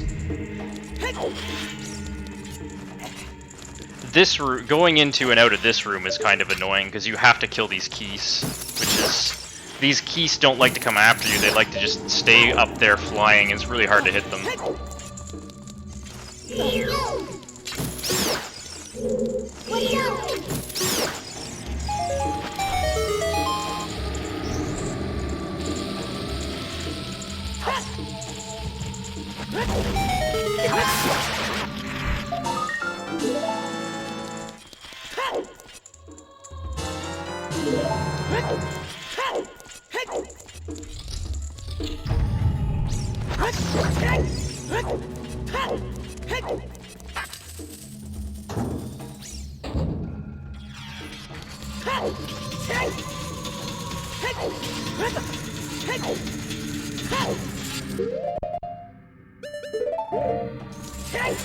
I kind of like doing all of Shadow Temple backwards, it's kind of unique.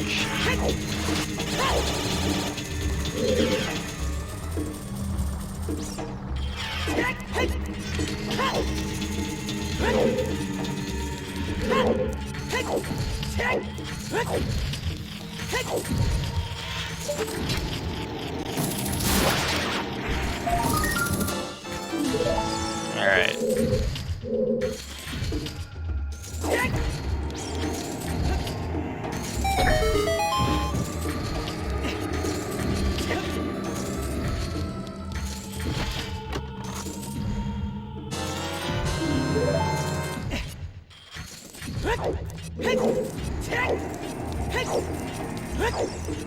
Although this platform is pretty annoying. I didn't realize you couldn't reach from here, so I was like, oh shit.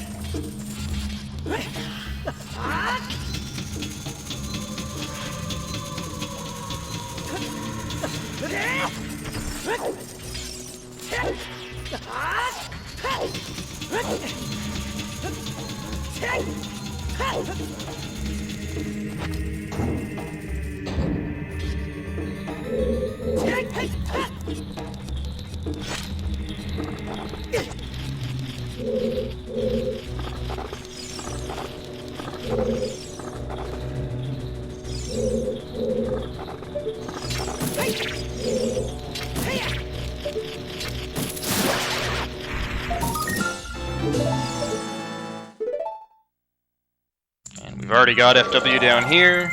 I have to set it again for the cutscene skip.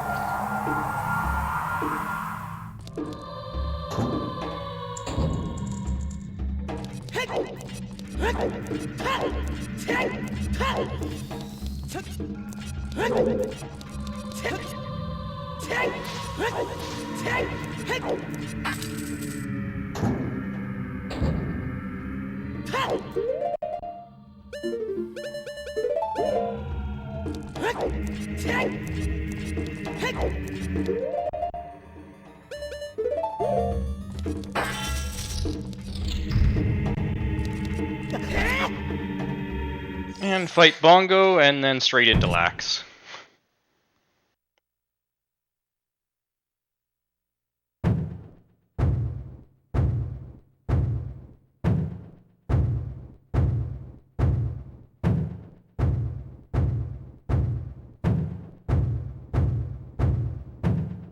So I think this should be like a 540, if I had to guess.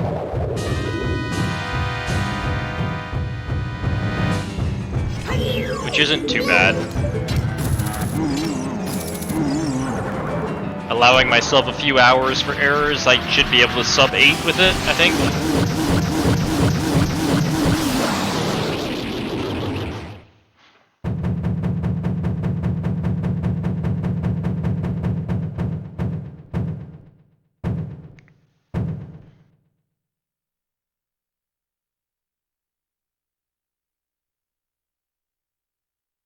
I don't think I should need a few hours for errors in this, as long as I can get the 37th Heart Piece Void Warp down. I'll just have to figure that out. The Archery Wrong Warp shouldn't be too bad to get consistent at, and they don't cost a lot of time to fail anyway.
Maybe it'll be a little longer than a 540.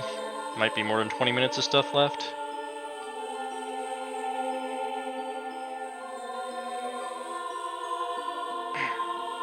Not much more though.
Alright, let's go to Ganon's castle. Pick up all the stuff there.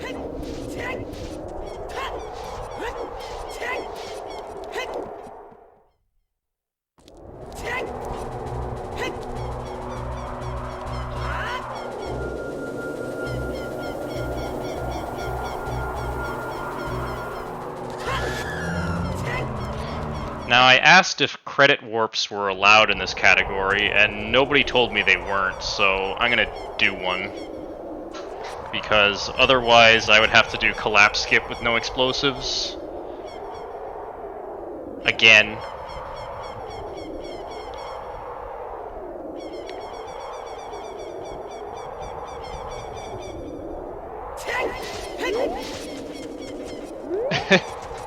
You already have to do it once in this category. I don't want to have to do it twice. And I assume it works the same as adult as it does as child. It probably does, or at least there's some way you can make it work.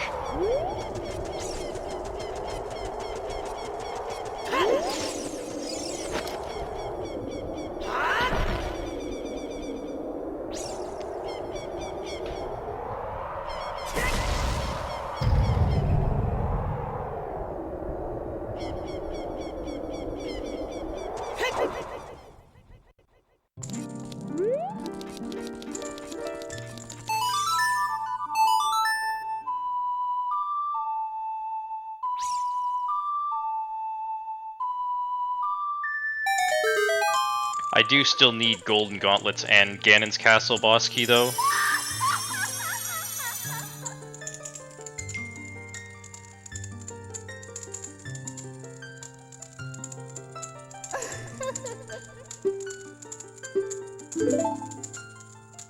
A skeleton.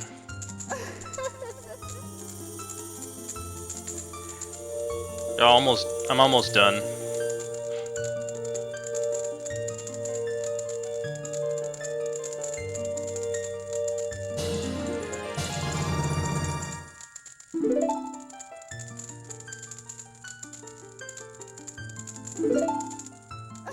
I'll make sure to highlight this whole thing, obviously, if anybody wants to see any particular section, I'll make sure it's all there.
When I did randos, I did mainly dungeon door requirement or DDR randos.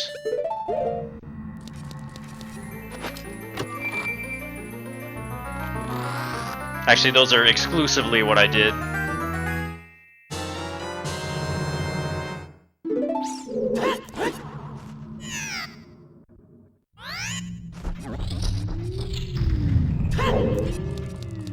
Alright, now there's only one trial skip I'm aware of that doesn't use explosives. Although I imagine there are methods to unload the barrier,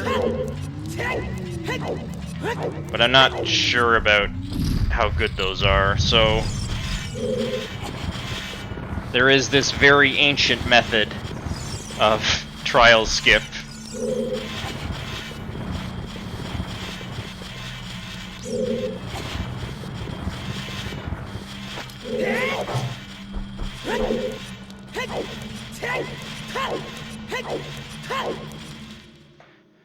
The very first no RBA, no wrong warp runs I did back in like 2012, I think I would have used that trial skip.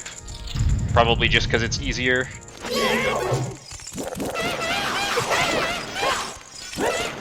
Unload. Oh, maybe you're right. Maybe there is something like that. Now that you mention it, that sounds familiar.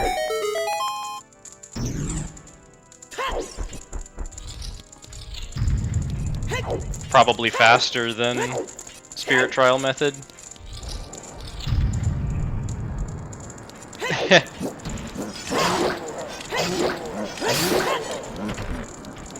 I won't lie, I use collision view there.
Alright, last things to get. This skull, Fire Temple BK, and then Volvagia Heart Container.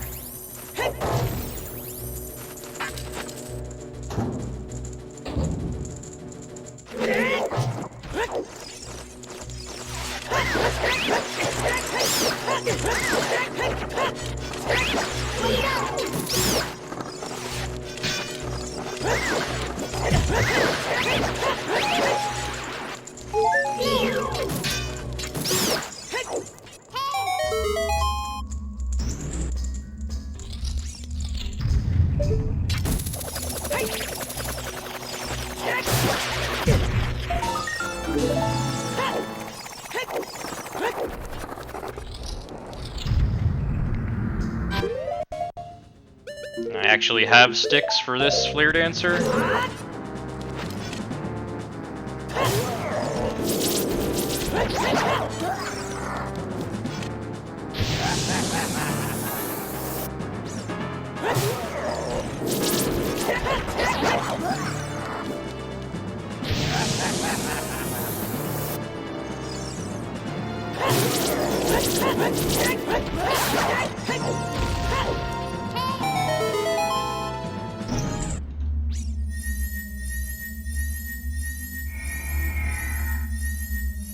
So, yeah, I guess it's done around a 540, which isn't too bad.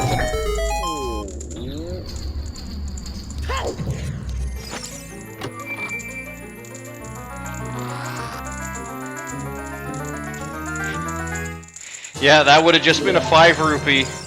I don't have a bomb bag.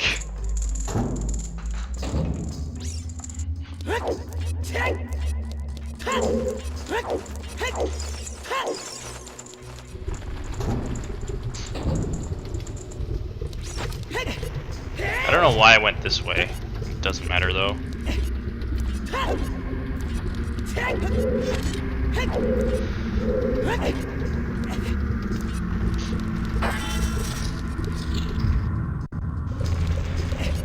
I almost accidentally grabbed the bomb shoes when I was getting the Skulltula rewards. That would have been a good rip if I did that and then didn't notice that I did it. Yeah, just grab all the rewards.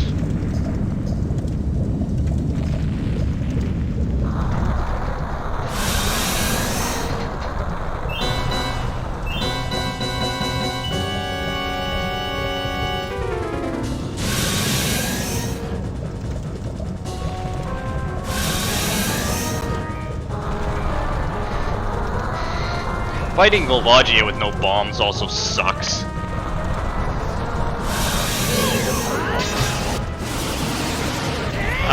I can put it on YouTube. I'll definitely highlight it.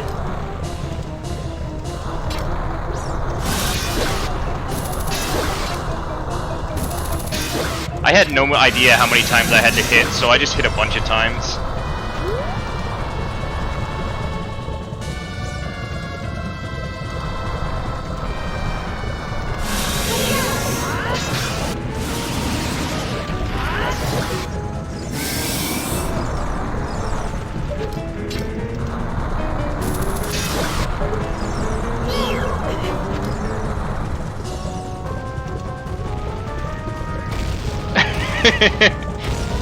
Yeah, I was thinking the same thing, Fenyan. It's like, well, I can just weird shot. No, I can't. I don't have a damage source. I don't know if there's somewhere you can weird shot off Volve and then hit the one underneath. I didn't think of trying that.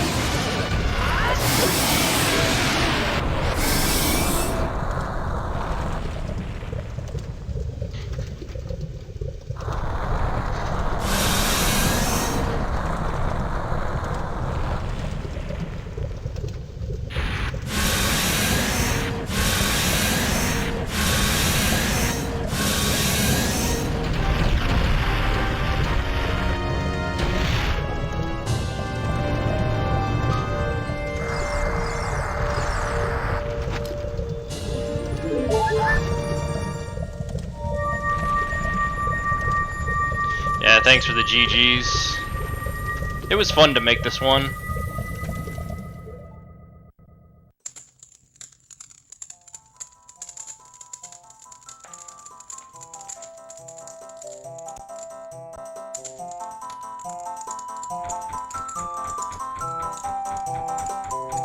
Ooh, bad time to raid Tim. Thanks for the GGs.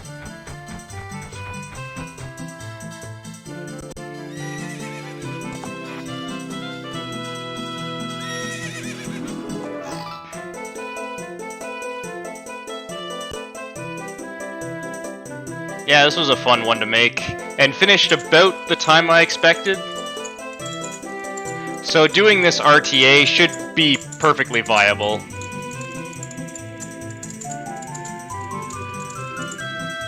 There's nothing absolutely crazy you have to do in this. Max percent adult was way harder. Although this is longer.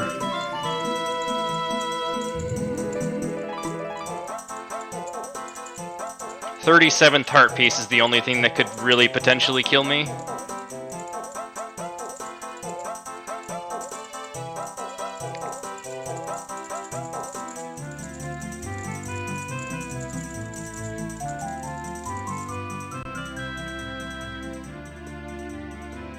The current world record for this category is over 16 hours.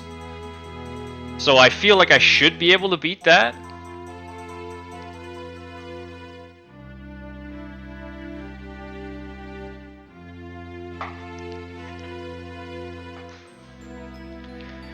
Allowing myself a couple hours for mistakes, I think sub 8 should be honestly pretty easy.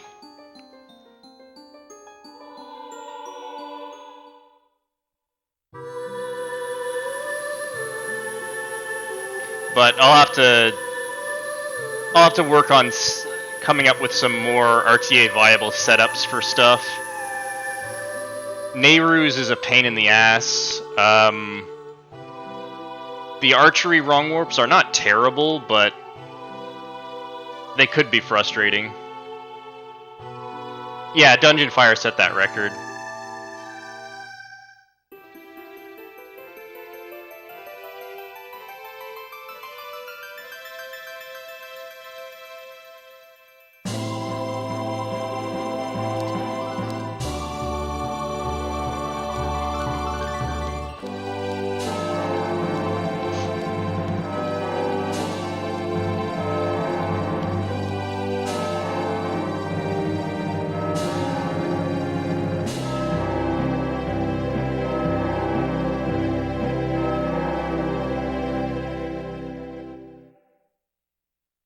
So I'll highlight this and upload it to YouTube if anybody's interested in seeing any particular section. The routing document is in the title. I don't know how long it's going to be before I attempt an RTA run. It might be a while.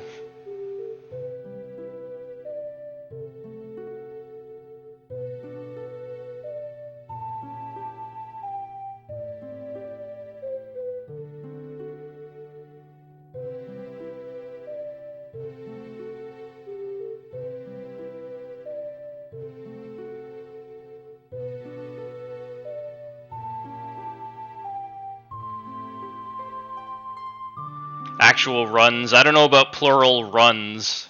This will be the kind of thing I do one run and that's it.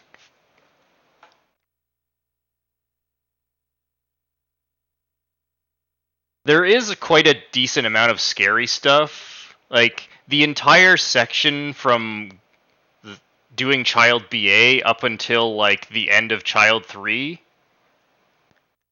If you were to lose FW on B somehow, you'd be in some deep shit. Well, I guess up until 37th Heart Piece, because afterwards you don't really need it. It would just be slower.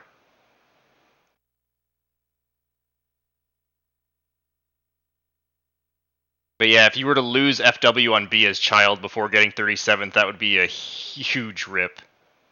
But that shouldn't really happen.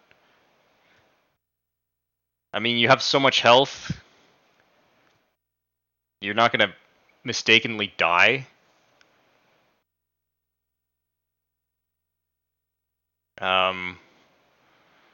These two aren't too bad, 38th and 39th. Getting into Jabu as adult with no explosives is kind of shitty. But, it's manageable.